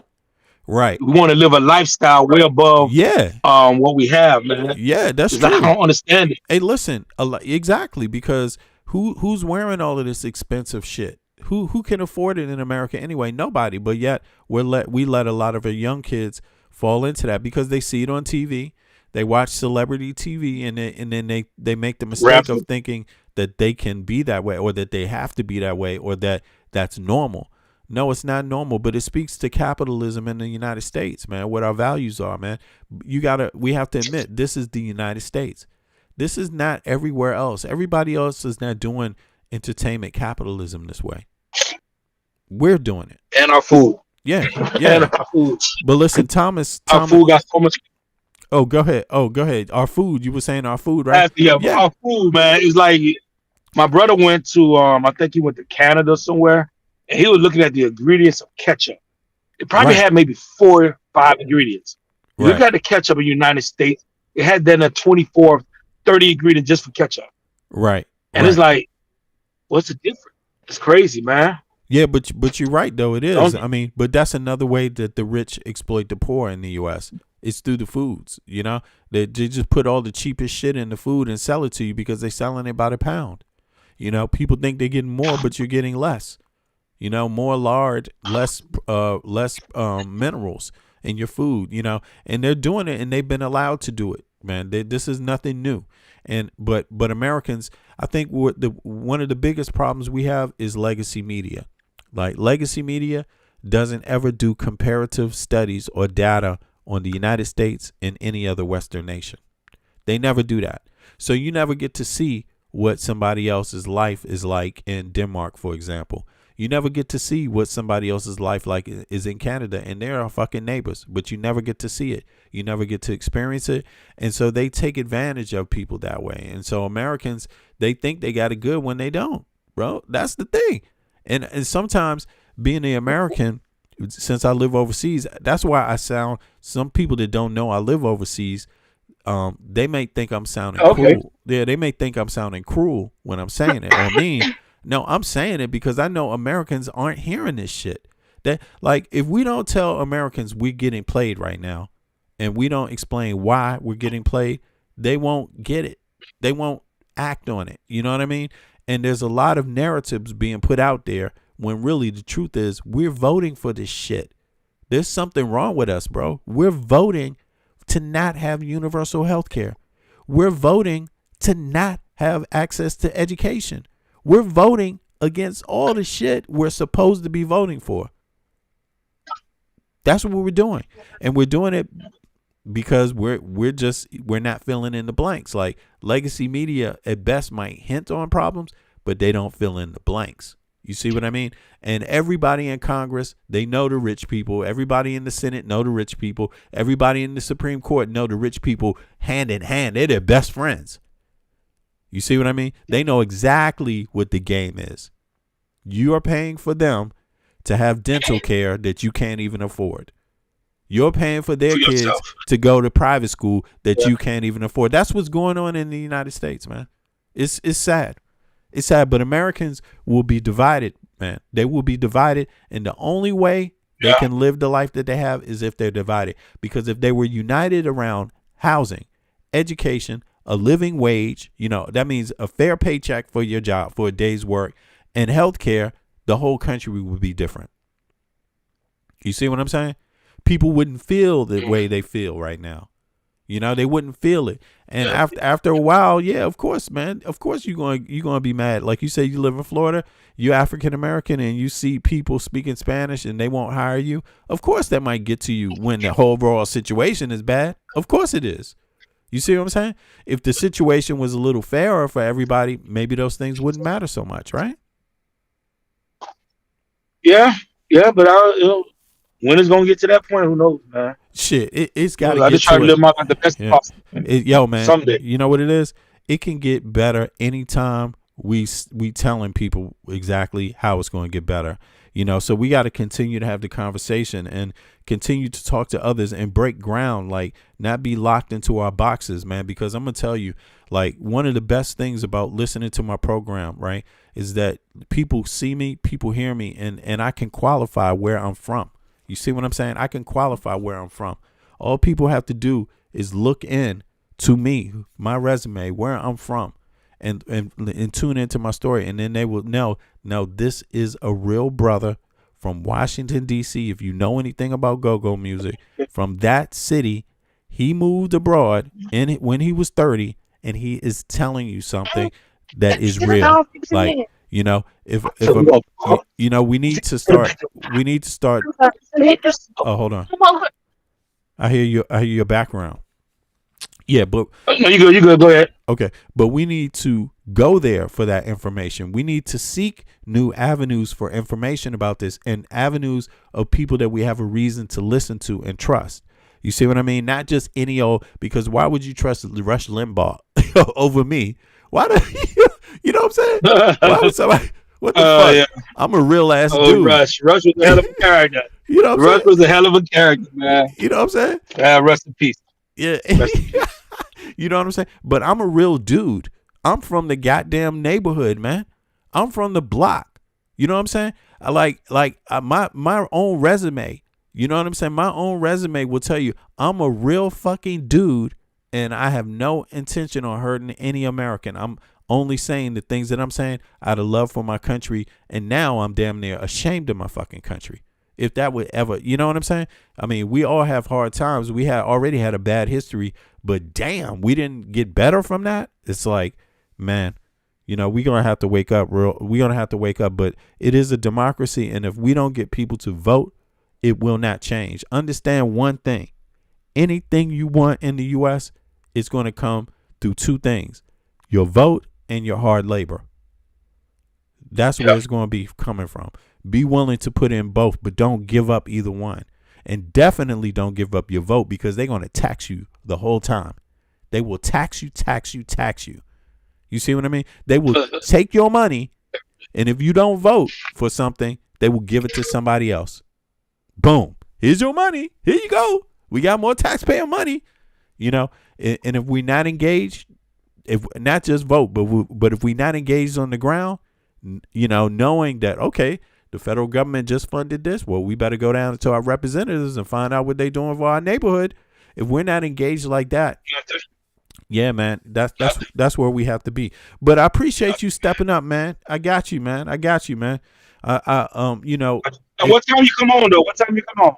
I usually come on in the late night. I usually come on in the wee hours of the morning. That would be, let me see, Eastern Standard Time, USA. That's usually 3 a.m., maybe between 2 and 3 a.m. That's when I start. And it's the same. Yeah, I'm going to put my boys up on you, man. I'm going to put my boys up on you. I'm definitely going to be a listener every day, man. I appreciate the content, man. Open dialogue. I love that, man. There's a lot of things I I want to learn, and also, I want to get other views. It maybe change my mind about certain things. I ain't perfect, but at the same time, I'm still learning. Bro, you ain't got to be perfect. All you got to do is be real. Yeah. All you got to do is be real. Everybody knows themselves and who they are. You know what I'm saying? And just keep it real. Just keep it real with yourself, and don't lie to yourself, because look, I'm not perfect. I got a whole lot of friends I grow up with that's not perfect, but you know something, we learn as we grow, and that's what life is about. We learn it. That's the best thing about not being perfect. You're not scared to learn. You're not scared to change. People that think they're fucking perfect won't change. Yeah, exactly. You see what I'm saying? People that come. I'm 49, man. I wouldn't have been here, man. Supposed to have been gone in 96, man. So I'm the most joyful, exciting person. Every day I wake up, my kids get tired of me. They say, "You always waking up too happy." I ain't supposed to be here. So I take every second, man. I'm loving life, man. I'm high off it. Right. Yeah. I got you, man, and I appreciate that, man. I appreciate you calling in, no doubt. And now that you're in the system, you don't have to do all that extra signing up shit. Now you just click the link next time. All right. Facts, man. Facts. Yeah. Good looking out. I appreciate that. 100. Yo, everybody, see, this is how we do it, man. Because look, at the end of the day, we're all Americans. And this like Republican Democrat thing, you notice one of the first things he asked me is, was I a Democrat? But I am a Democrat, so I should have to answer, right? I answered that no problem. And then he told me it was a Republican. But actually, our conversation ain't really have shit to do much to do with Democrats or Republican. It has something to do with our situation. And I think American situations should bleed through whether you're a Democrat or a Republican. It should bleed through. You know what I mean? We should be able to know that we got problems in the U.S. and we should know that it starts from the ground up. Like, we should be honest. Whether you're Republican or Democrat, be honest. Why do we come from the richest, most powerful country that's ever exists, yet we're the only ones that don't have universal health care? Why? Everybody should be asking that question. Same thing about education. Why do any teenager have to wonder how he's going to get financed to go to goddamn technical school or to go, you said, why? Or to university? Why is that? And why should it be something that hangs over your head for the rest of your life? Why does that have to be? Why does that have to be that way? You see what I mean? Why is it that you can go to work in a state and not even afford to live within an hour's range from where you work with the money that you make? How's that possible? And this is what a government in a country is supposed to actually be managing for its citizen. It's supposed to manage those things so that you take what folks have and you make it last. But instead we got a government that's blowing money. They taking what we got and ain't even, the shit is not even meeting. The ends aren't meeting, And I think that should be a problem for all Americans. Like, we just got to accept that, wait a second, we need a serious overhaul. And it's nothing like a civil war. It's like vote people out that aren't for these things. No matter who is Republican, no matter who is Democrat, all of them should be for universal health care. They should all be for elder care. It's not a matter of it costing more. It's a matter of mismanagement of the funds. That's what's happening. The U.S. got like 4 different administrative companies charging whatever they want, driving the price of the fucking health care up. Most of the money is not even going to goddamn health care. It's going to administrative fees and shit. And it's taxpayer dollars. That's crazy. So there's total waste going on in a key industry that could lift people up, or it could just, be a total chaos. You see what I mean? And it, people got to deal with that one. Sorry, I got a little cold. But in any case, I was glad to have the brother hop up because, listen, y'all, we're not just Republicans and Democrats. We're Americans. And we live in the world, and we want to make things. We want to make sure that our lives are making sense. You see what I mean? And structured so they make sense on a basic level. And we can do that if we stay engaged and we keep speaking the truth to each other. You know what I'm saying? With a caring way, because we not so different as Americans. We not so different. Hold on. Danovich said, Harbonip, in Denmark, you are called by your first name. Nobody is better than others. You can call me Danny. Yeah, that's true, man.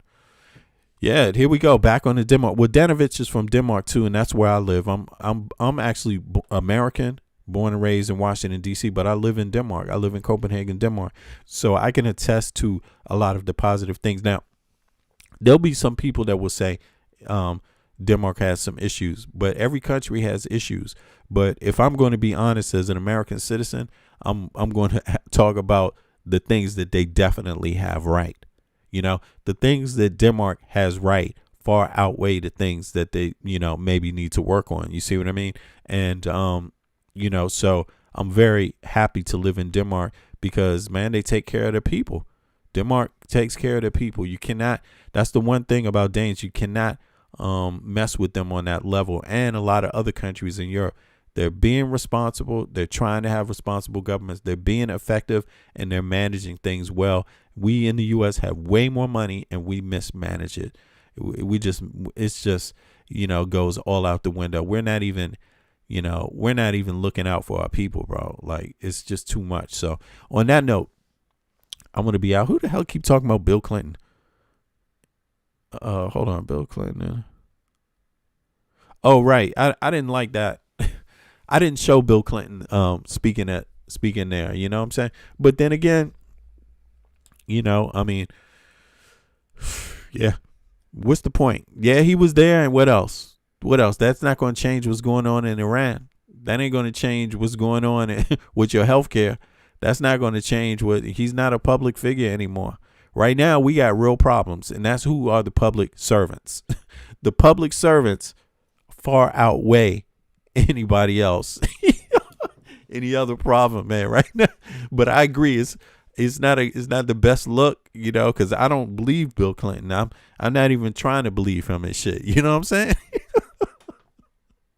But I'm not stuck up on him either because he's not in the government. Right now, I'm on Trump's ass. Elon Musk, Trump, the rest of these people, because they are ripping us off. And Peter Thiel, they mean American people harm. They're trying to kill you. Look at the farmers, man. These people, they want to buy up all the farmers' land, yo. They want to drive them out of business and buy up their land. I'm telling you, it's not looking good. They're on a scorched earth thing. Scorch the earth and buy it up for pennies. Like, and they're approaching everybody like that, you know? So, the rest of the world, take note. It's going on in the U.S., man. You know what I'm saying? Oh, you sent me one? Oh, flipping out. Okay, hold on. Okay, I'm going to take one more person. Let me see you. Flipping out. I don't see you. You sent me a message? What's the username? I only see Derek Friars. What's your username, Danovic? Hold on. Who was that who sent it? Flipping out. What's your username? Here we go. Let me just put this back. Click on, if you send it again. I didn't get it. Click on this link right here. For some reason. Yeah. I didn't see that one. I didn't get it yet. You got to click it again. Did you log in? Did you add it to your phone? What's up, Don Stanley? Ha ha. Yeah.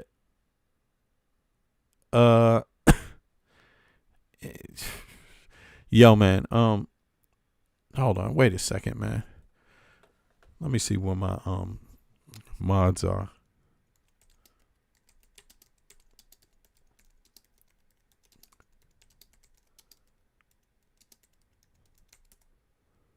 All right, try to hit on that link. Anybody can hit on the link. I got 5 more minutes. I'm going to try to hang on for a minute.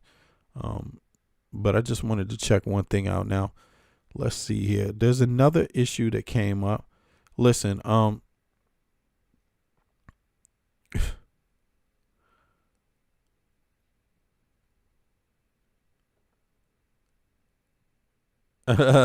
yeah. Anyway, some people just don't want to be accurate about the things they say, man. Sometimes it just makes me wonder, you know. But sometimes it makes me wonder. It's not even worth addressing. Look, somebody said, Obama said black men need more gay, or boys need more gay models. Let me see. Obama said black boys need gay role models. My thoughts are, look, I can only read to you what he said and then go from that. I can't go from what you said. It says here that Obama did not say black people need gay role models as a specific mandate for one's race. Okay. However, he recently made headlines for saying all young boys benefit from having a range of role models, including gay men, to help them develop empathy and emotional intelligence. Okay, that sounds different from what you're saying. So the comments that sparked discussion came from 2025 appearance in the podcast IMO, My Opinion. Okay, hosted by Michelle Obama. Okay, what Obama actually said during the conversation about the male loneliness epidemic. Okay, so that's what it was about. And raising emotionally intelligent men. So it was about male loneliness epidemic and raising emotionally intelligent men. So in line of that conversation, Obama shared a personal story about a gay professor he had in college. Okay. Diverse mentorship. He argued that a single father figure can't be everything and that boys need various perspectives. Okay. His experience, he credited a gay professor for being one of his favorite mentors, noting the professor would call me out when he said something ignorant. He's talking about himself, his experience. He said something ignorant, Obama, the professor would call him out. The goal, he stated, that having a gay friend or mentor helps the boys grow empathy, kindness, and ensures that if a child in that group is gay or non-binary, they feel they aren't alone. Okay, reaction to the black community. And how do I feel about that? I mean, I think it's relevant, you know what I'm saying? Even though I think what sparks it off is that Obama's saying it. I think that's what the issue is. And so, you know, but for me, I got to tell you, my relationships in my life, they're not based on who's straight or gay. You see what I mean? I do have gay friends as an adult, men and women, you know. I think, let me see. Yeah, exactly. I do. I have a couple. And a couple of both sides, maybe one or two from both men and women that are gay too. But I got a big network, you know. But also I got a family member who's also gay too. A man who's gay. You know, he's a family member. You know, grew up with him my whole life. Let me see. Let me check the message again. Hold on. And then I think the thing about mentorship, yeah. Now keep in mind, I don't think Obama is telling you to have sex. I don't think he's telling you to hold hands. He's not telling you to kiss the professor. He's talking about mentorship and friendship. That's just regular discussing stuff. That's conversation. You know what I'm saying? So I don't think conversation hurts people. I don't think conversation should be a problem. I think, is it Kaon? Is it Kaon? Let me add Kaon. Is it you, Kaon? Flipping out.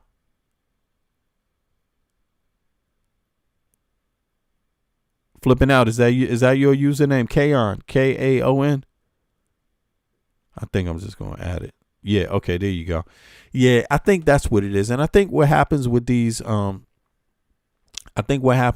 conversations is that they get taken out of context and, people, you know, don't understand it. And if you do, it's easy to take out of context. Right. You know what I'm saying? So it's, I think that's the thing about it. Now, I don't really think that it's appropriate with kids myself. If you ask me, I think what Obama is saying is different from what, who is this person that keeps asking that question? I think it's different from what Herb thinks it means. I think that's the problem. Herb is hearing something else that I'm not hearing. You see what I mean? Again, I'm just going to say, I didn't hear the conversation about kids or my son and sex. I didn't hear that part. You know, I think he's reading into that maybe. No, he did say what he said, but he wasn't talking about sex. I think you're kind of crazy. And I think that's the problem, man. You know, and you won't get the right answer if you go in saying the wrong shit. You know what I'm saying? Like, I didn't need to change the context or what Obama said to understand him. You did. So, of course, you're going to understand him different. Kaon, I see you there. Let me, I added you now. I see you in, oh, there you go. Hold on. Wave to Kaon. Right now, you see me now. If you wave back, here you go. I can call you now. Now I'm going to call. There you go. I mean, it doesn't matter if you talk about mentors are usually older. I'm not talking about kid. You know, Obama, he was talking about a situation with him in college, man. So, I mean, again, you can stretch it however you want to stretch it. Then you get you're not asking me to stretch it. I'm only going on what you asked me about what Obama said. I read what Obama said. That's what I'm replying to. I'm not replying to any other question about it unless you ask a question. You need to ask questions like, do you think adults should have sex with kids? No. I'm against pedophiles. Are you? So let's just remove that part totally out of it, pedophilia, because that sounds like the conversation you having, and that shouldn't have anything to do with whether somebody's gay or straight. Pedophiles should be looked down on, even you, Herb. Herb, do you look down on pedophiles?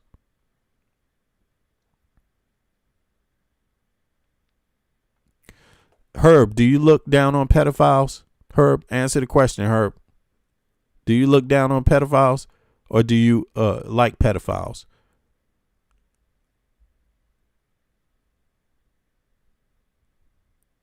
He's like, do I think my son needs a gay mentor? Yo, bro, maybe my son has one already. How the hell do I know?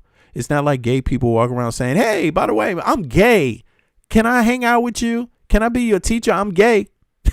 You know what I'm saying? That's a dumb question, man. You don't know who the hell is gay because nobody got to tell you, man. You never figured that out?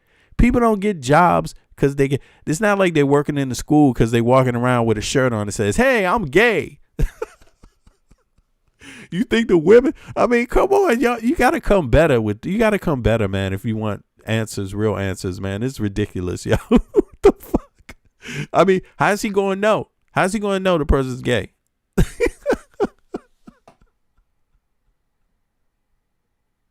Yeah, who's your healthcare provider, bro? Herb, what state do you come from and who is your healthcare provider? Keon, I tried to call you, man. Let me try to call you again. It said you answered. I don't see you, man. Let me try to answer again. Oh, my God. Yeah, it didn't get here. Look, all right, so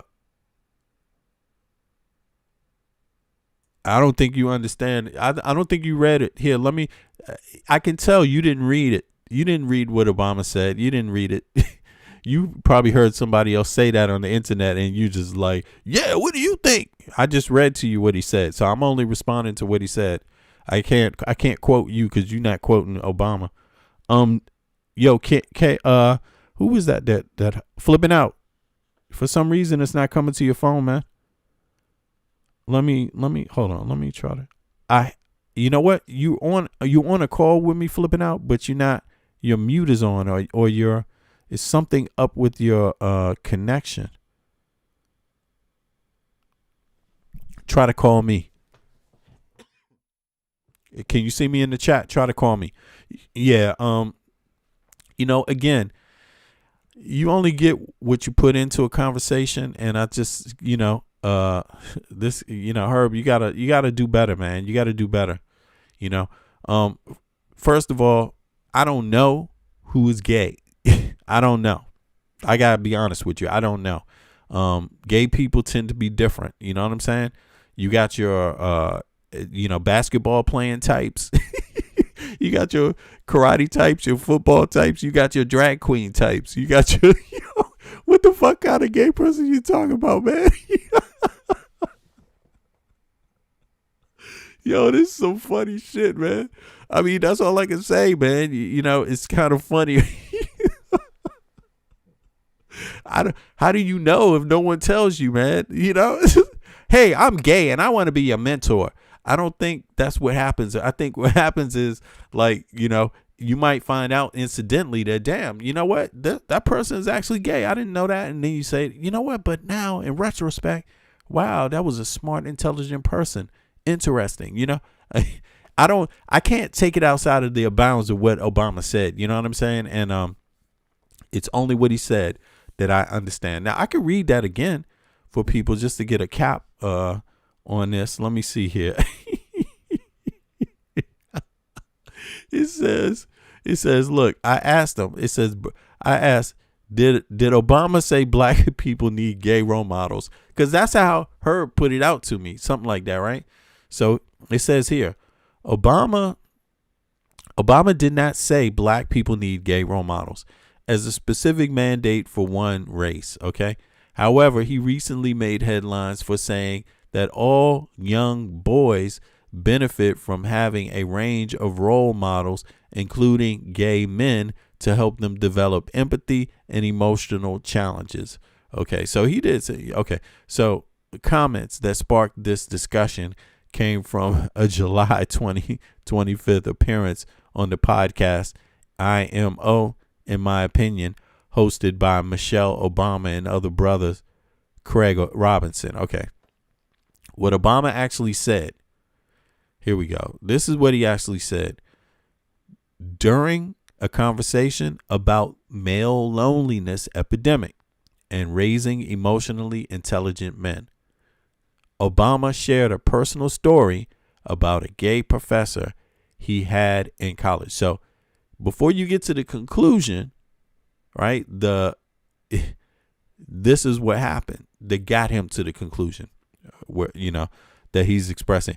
During a conversation about the male loneliness epidemic and raising emotionally intelligent men, Obama shared a personal story about a gay professor he had in college. I mean, this is the context of it. Diversity mentorship. He argued that a single father figure can't be everything and that boys need various perspectives, right? Okay. I think there's something to this though, and I'm gonna go into it after, but his experience, he credited a gay professor for being one of his favorite mentors. Okay. I'm not too sure. I'm pretty sure when he says mentor, he's talking about in a scholastic manner, in a collegely like manner, right? Noting the professor would call me out when he said something ignorant. Okay, when Obama said something ignorant, the professor in class or whatever, or in general, the professor would call him out. Challenge him, right? The goals, he stated, having gay friends or mentors helps boys show empathy and kindness, and ensures that if a child in a group is gay or non-binary, they feel they are not alone. That's the context I got it in, and I just gotta, add my own 2 cents into it. Like, for me, again, I think people's minds, when people think about sex, people that have sex on their mind all the time, I think that's the problem. So if what's in your mind is you're thinking about sex, then you put it in that context, right? I'm talking about having sex, sexual relations. So maybe that's why you're talking about, there's an issue there, because when you read this, you're thinking that when he says mentor, he means having a girlfriend or a boyfriend or a date or something like that. But that's not what he's talking about, So I think that's the problem. You need to be around people without thinking about sex. And you need to know how to be around women without thinking about sex. You need to know how to be around men without thinking about sex. You do. I'm talking about you, Herb. Herb, you need to stop thinking about sex when the conversation is men. I don't know why you take it there, my man. I don't know why you take it there, man, because that's not what popped in my head. I'm just thinking a gay person, you can still talk about other shit about. You can still talk about stocks. You can still talk about politics. You can still talk about all kinds of shit. What the fuck?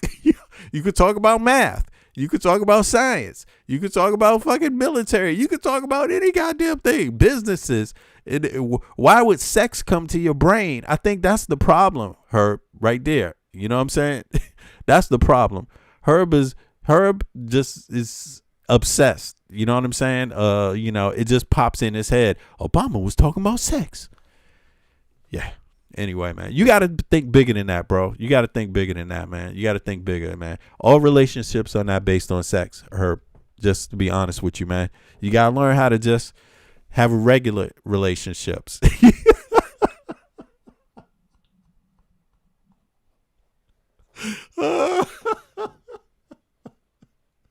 Just regular stuff, bro. Just regular, man. You know what I'm saying? You ain't got to go there, man. You know what I'm saying? It's 2026, man. Okay.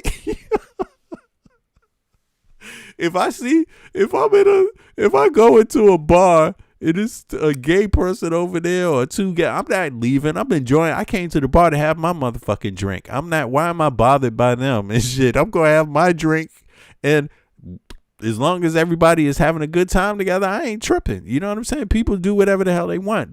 I do what I want. I'm not worried about that. And I think that's another thing. Just being overly obsessed with stuff in that way. But yeah. And if your kid is gay, Herb, you should support him.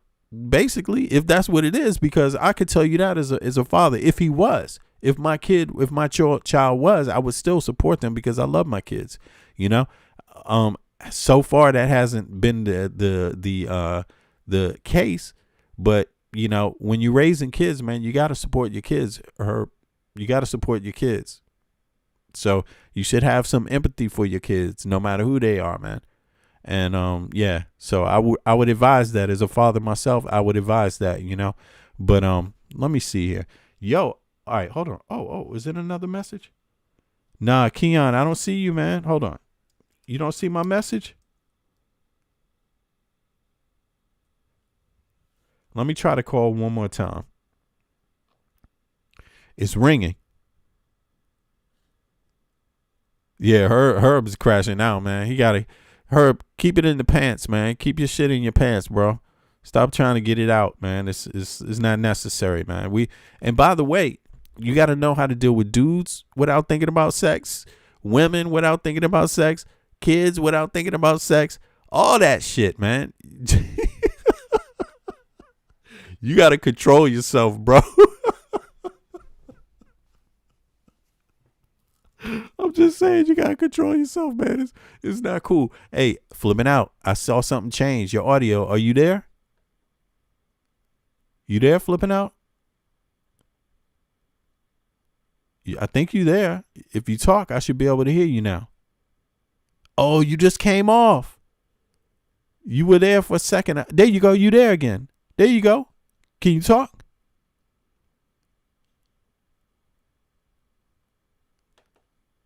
Oh, it went off. Hold on. You're there. The green thing is there. You're there, man. You're almost there. I don't know what's happening. Let me see here.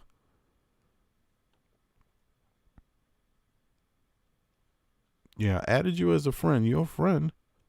But when I call you, it doesn't happen. It's not happening.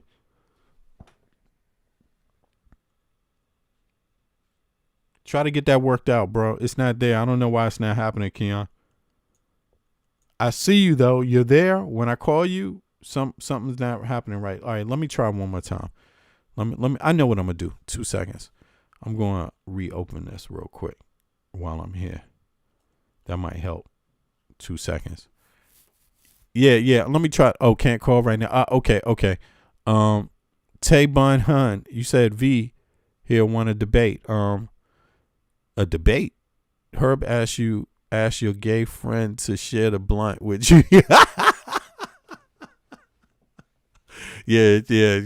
I don't understand them, man. You know what I'm saying? I don't understand them. There's a lot of things.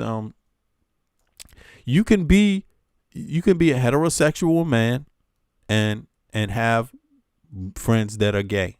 Like you can be. It happens all the time. Herb, sorry to say that. You know what I'm saying? But it is what it is, man. And to be honest with you, that's just, I'm surprised how old are you, Herb? I'm surprised. How old are you, Herb? Let's get another qualifying thing. I'm 55 years old. I'm born in the capital of the United States of America. But I've had a pretty, a pretty cool ass life. You know what I'm saying? And I can't complain about the ladies. Like, you know what I'm saying? I'm not the most unattractive dude. You know what I'm saying? And I've had some excellent a couple of girlfriends that I really, really, really love. You know what I'm saying? But having said that, you don't choose who you are, man. I'm the way I am because that's how I am. You see what I mean? Oh, you in the meeting room right now? Okay, let me open it again. But I think it's I think it's wrong to be prejudiced towards other people just because of who you are. You know what I'm saying? That's not what I do. You know what I'm saying? I'm happy with myself. So I don't need to be prejudiced towards somebody else, man. And like I said, all your relationships can't be based on sex, man. So if you're getting at sexual activity when you say gay, I don't understand why you're doing that, because, you know, having friends that are gay has nothing to do with you having sex with them. You see what I mean? So it's like, just like you having any kind of friend doesn't mean you having sex with them. I hope it doesn't. I mean, how many people you having sex with? Herb, you having sex with a lot of people? I mean, you know, do you get around? You know?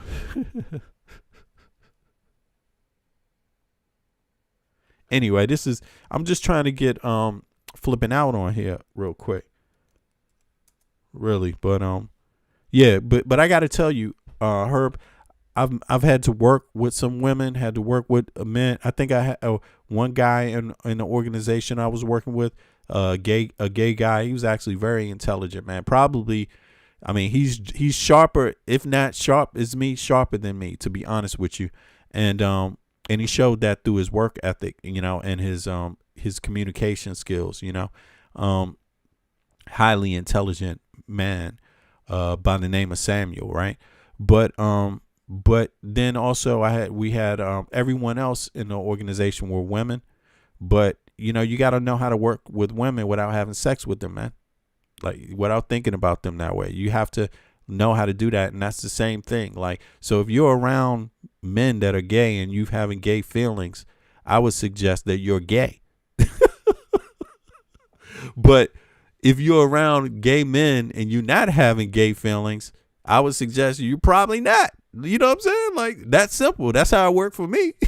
I'm not around gay men having feelings about them. What the fuck?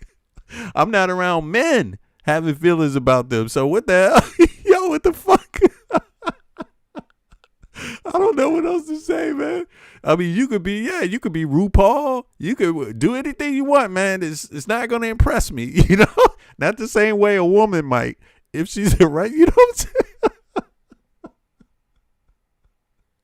You know, sometimes, man, people just gotta have conversations, you know what I'm saying? Just to get it out there, man. This shit is wild though, man. I mean, I'm just trying to be as frank as I can be. You got to know how to be around children without having those thoughts too, man. Come on now.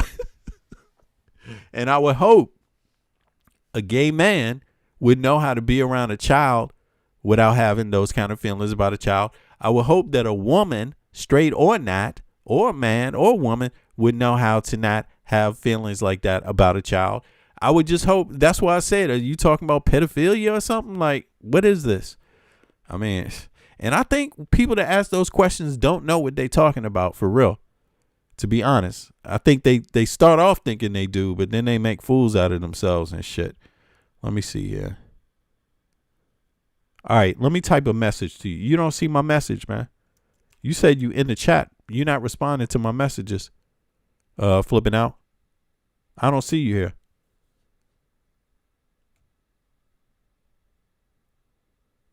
Okay, nah, flipping out ain't here, man. All right, well, I can't get you up right now, flipping out, but I'm gonna be back later on, because I'm free today, so I'll be back. Listen, I appreciate everybody for coming out. Man, anyway, yo, Herb, man, relax, bro. This is not StreamYard, okay? In any case, but just relax. It's all right, man. Take it easy. I'm not dissing you. I'm just saying you should, if you want to talk to me, you should consider what I said too. Don't just, start repeating the same things. Listen to what I said, man. We don't, for me, that's just a ridiculous conversation to have, but, I tried to illustrate that by some of my points that I offered you, you know what I'm saying? But in any case, if you don't get them, then hey, man. But listen, somebody said you're a simp, you're a racist. You are a simp. Yeah, who's a simp? I haven't heard that word in a long time. Who's a simp? But okay, let me see. Dinovich said my niece are gay and have 2 wonderful boys with her girlfriend, well-functional, normal boys. I mean, yeah, I think people that I don't know, man. I just think it's homophobia, to be honest. You know, I don't want to put too much time in it, but I think it's just homophobia. People fear what they don't know. People fear what they don't know, man. Same dynamic with a lot of shit. You know what I'm saying? It's easy to fear things people don't really know anything about. So, but I would just say, whatever it is, learn how to ask good questions, because good questions get to take you a long way. You know what I'm saying? You know, like, really, man, they might save your life too. They might save your life. Good questions will save your life. You know, stop you from looking like a fool too, man. Because you know, sometimes it's crazy. But in any case, yeah, I appreciate everybody for coming out. I'll be back. I'm gonna see you all soon. All right.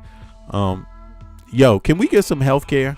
Can the United States of America, like the rest of the Western countries, get some goddamn normal functioning health care that benefits the taxpayers, the citizens of the country? Can we get an educational system like that where it's not based on who's rich? You know, just anybody can go to school if they pass the entry exam. Can we work something else like that out, you know, in the USA? I mean, they have it in other countries, you know what I'm saying? I mean, let's get to the real issues, the things that we all have in common. You know what I'm saying? And then, you know, see how we do when we do that, all right?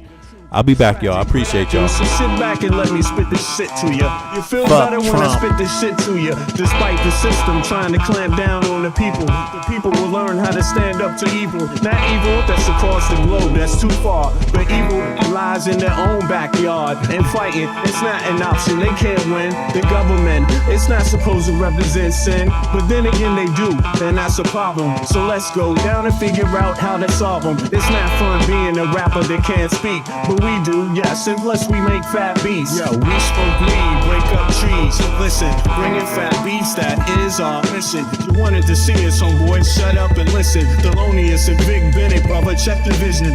Mentalities of different realities. Enter the Star Trek room when you hear the boom. I be the Walkman with the super bass. Automatic stop, yes, stereo cassette player. With the delayer, freaky lyrical sprayer. Extraterrestrial rhyme sayer. I be the poetical VIC/master of the ceremony to the bony. Won't you come step with me? I'm on a historical journey, kinda like Sigourney. Implore me to represent the attorney that represents my niggas. Go figure. Here's the card. They call me Uncle Vigor. Niggas love your blunts, down your liquors. I'll be the parallel to the fiction. You're fixated on this brother's nature. Relax behavior, I might save your change. Flip it, rearrange the whole concept. You must good for all your brain. Insane, psychotic, neurotic, black onyx, and hooked on phonics, just atomic. It bleeds like a bonnet. Cut with the Asiatic, they all up on it. Rhyme static with the robotic type of skill. You wonder, is this nigga Vic really for real? It's still, but only necessary in the berry. I'm milk like dairy, they quite contrary. That's scary, but I'm a dog in the prairie. I scurry to grab my bones and just bury. Lyrical flurry, go get your secretary with impeccable dictions. My style might vary. So get a hold of your own shit real fast. Fucking with us, we take it right out your ass. Every dog chill while the other dogs howl. Too many dogs get sent to the pound. Back on the hill, me and my peeps just lounge. Prairie dogs, we keep it on the down. Splatter, don't like gun splatter. We try to climb a ladder, wicked men get better. They make it like slatter, but it really don't matter.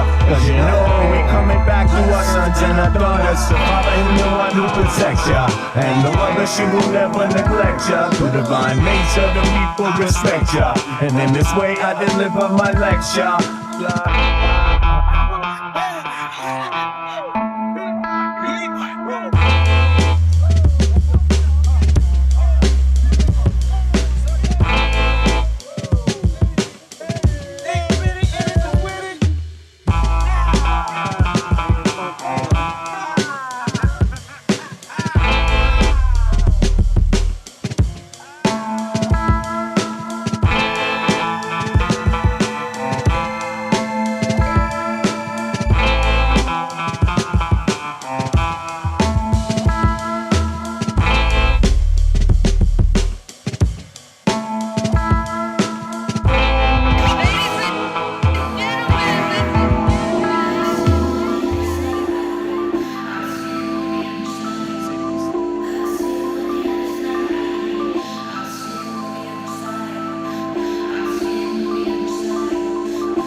looking for food, starvation, the recipe, people subdued. When the people you trust got it in for you. Deceit is the word of the day in every crew. Don't let it go. It's from the days of old. Time is up, but some still do not know. Can I make up my mind? Is it worth the dime? Do I have to take a minute just to make it mine? Life's never fair, but don't listen to the TV. Go out and take a listen to the streets with the people in the slums and the homeless bums with degrees and degrees sitting under a tree. It's not easy in the world for the poor man, the one that brought you to reality. See, they don't want you to know about the black sheep. Even 7 rows to the 12 families all around the globe with an ancient code. Is it really asking a lot to say a death old? Cause we sitting on the earth looking back at extinct, and I'm standing on some ground that's about to sink. I ain't scared for a minute, I ain't about to blink, but I documented for the world what I see and think. Feel we on the call and up and we on the brink. All Congress gonna do is waste paper and ink. Vote or die, you voted and you'll die. You can have it both ways, can't say it's a lie. You can march all you want, but they playing you wrong. They only understand war, it's the same old song. They want war, all they really want is a war. Diversionary tactic to make the pigs fall. The diamonds in the morning, you know they want more, but they wanna keep it low, so they manifest the war. All they really want is a war. Diversionary tactic to make the pigs fall. The diamonds in the morning, you know they want more, but they wanna keep it low, so they manifest the war. Like the lotus coming out of the mud with colors, I create envy in those with power but jealous. I unify the poor with my song, the hell with the others. Descended the way they treat indigenous brothers, cause I understand we link forever. They try to hate us even though that we keep it together. I'm not talking about controlling the air or the weather. I'm talking about maintaining the truth, the high endeavor. A rebel drops bombs in the midst of trouble. The free world counterattack and now there's double. But nature gets the shit in a way to settle. If you stop the machines for a minute, you might hear, but they won't, cause the TVs whisper in the ear. And capitalism has eyes that don't dare, and they cloud up and get crazy and won't stare. And like an ad, it's hard to get an ass to listen. Living like this is like living in prison. It's hard to keep hope when you're living in prison. The spiritual thoughts, so yes, the mental prison. The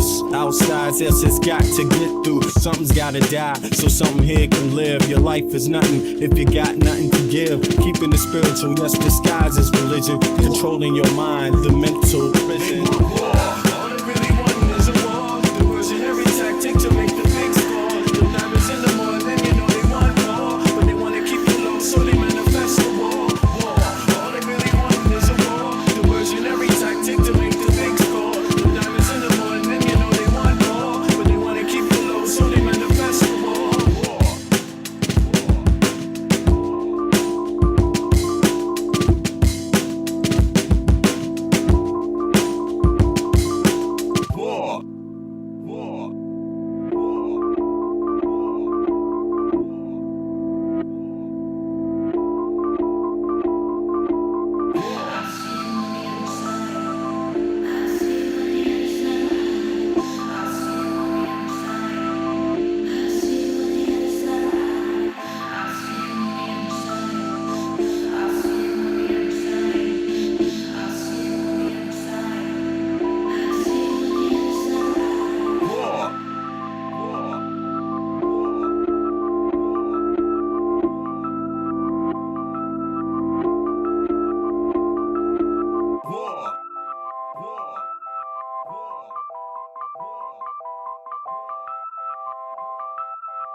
Sometimes I think about, does love still exist? Yeah, I have my doubts. On the street, I check out how brothers be living. Yo, let's just say, kid, it ain't no Thanksgiving. We got people shooting dope, ain't never heard of hope. We got others with the gat and the brothers with the fucking scope. As I enter the project center rec rooms, some brothers might see the doom. I see my nigga Paulo, fat pockets of papes. He knows the neighborhood biddies with all the dopest shapes. There goes Rollo with the blowout fro. He's got a gap, hey yo niggas gots to gold.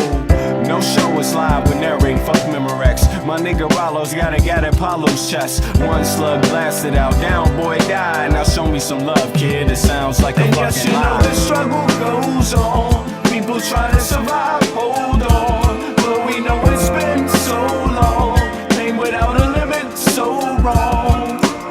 Sometimes I think how the world come to this, a place where every man and woman needs a therapist.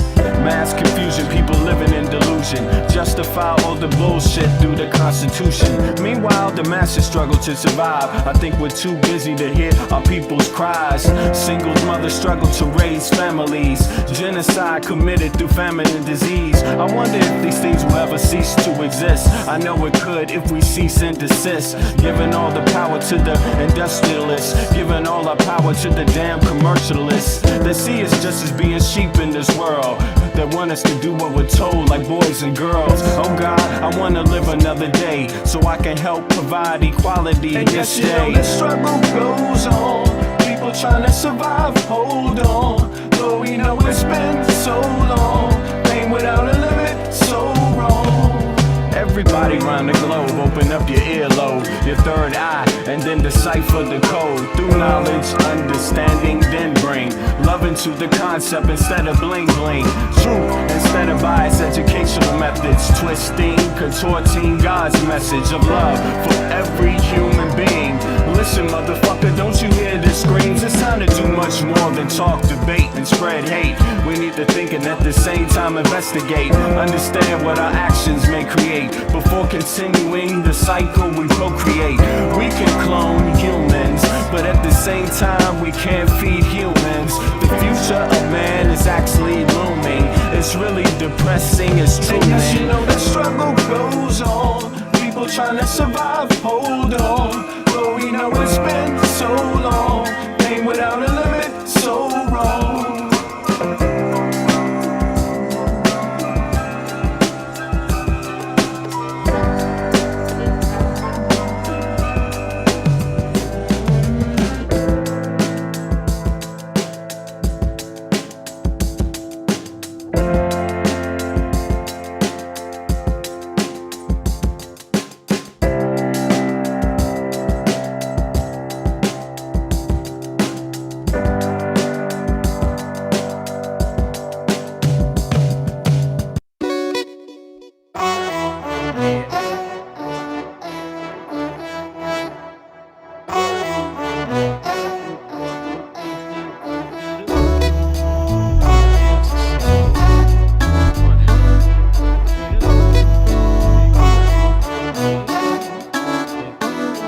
Can you feel it? Nothing can save ya, cause this is the season of funky behavior. I came to relax your mind, you can recline. On what? On this here rhyme. I like the style, I'm staying for a while. It helps me show cats that I'm versatile. I'll touch your dial, turn your frown to a smile. I'll make you feel like you're having a child. So relax and open up, child. I'm about to make you walk what? Pimp style or pimped out style. You don't understand the logic. See, if you don't have it all, I'll take a deposit. I got shit for you, it's alright indeed. It's like going to the garden and planting the seed. It might tickle for a second, but it won't bleed. So just relax, just hear a dope track. The vibes is real nice, everything is real fat. You don't have to do work, we do that. It's the type of place where you can wear your hat. Just relax and just hear a dope track. The vibes is real nice, everything is real fat. You don't have to do work, we do that.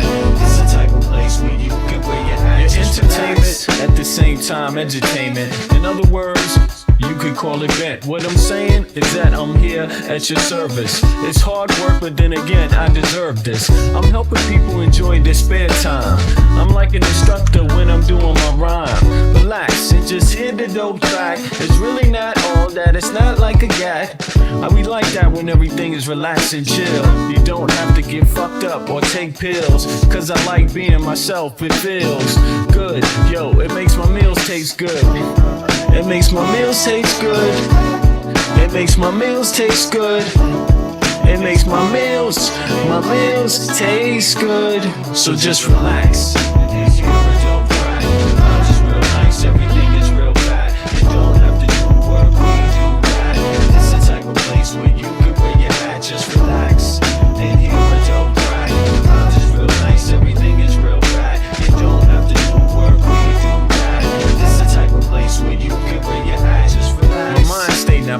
it won't inflate. Just take the buzz, this much wiser kid, fuck the shade. And take it to a lower level, and dig a ditch for a devil. Got some more kids and pass the shovel. Dig a hole, take them on a spiritual roll. Lyrics unfold, either that or unroll the scroll. Episodes keep reoccurring and stifling people's vision get blurring. Their hearts start murmuring. I'm about 5 times iller than a Sherman. Introspection is God's gift to the miracle. I freak material, lamb's milk without the cereal. When MCs say your booty, they mean venereal. Your fake material hip-hop killers, they more faking than fucking Michael Jackson and Thriller. The status of a hoe, Quanto Costa. They wanna know how much it costs, kid. I bet for keep tell So me just relax and just hear my don't cry. The vibes is real nice, everything is real fat. You don't have to do work, we do that. It's the type of place where you could wear your hat. Just relax and just hear my don't cry. The vibes is real nice, everything is real fat. You don't have to do work, we do that. It's the type of place where you could wear your hat. Just relax.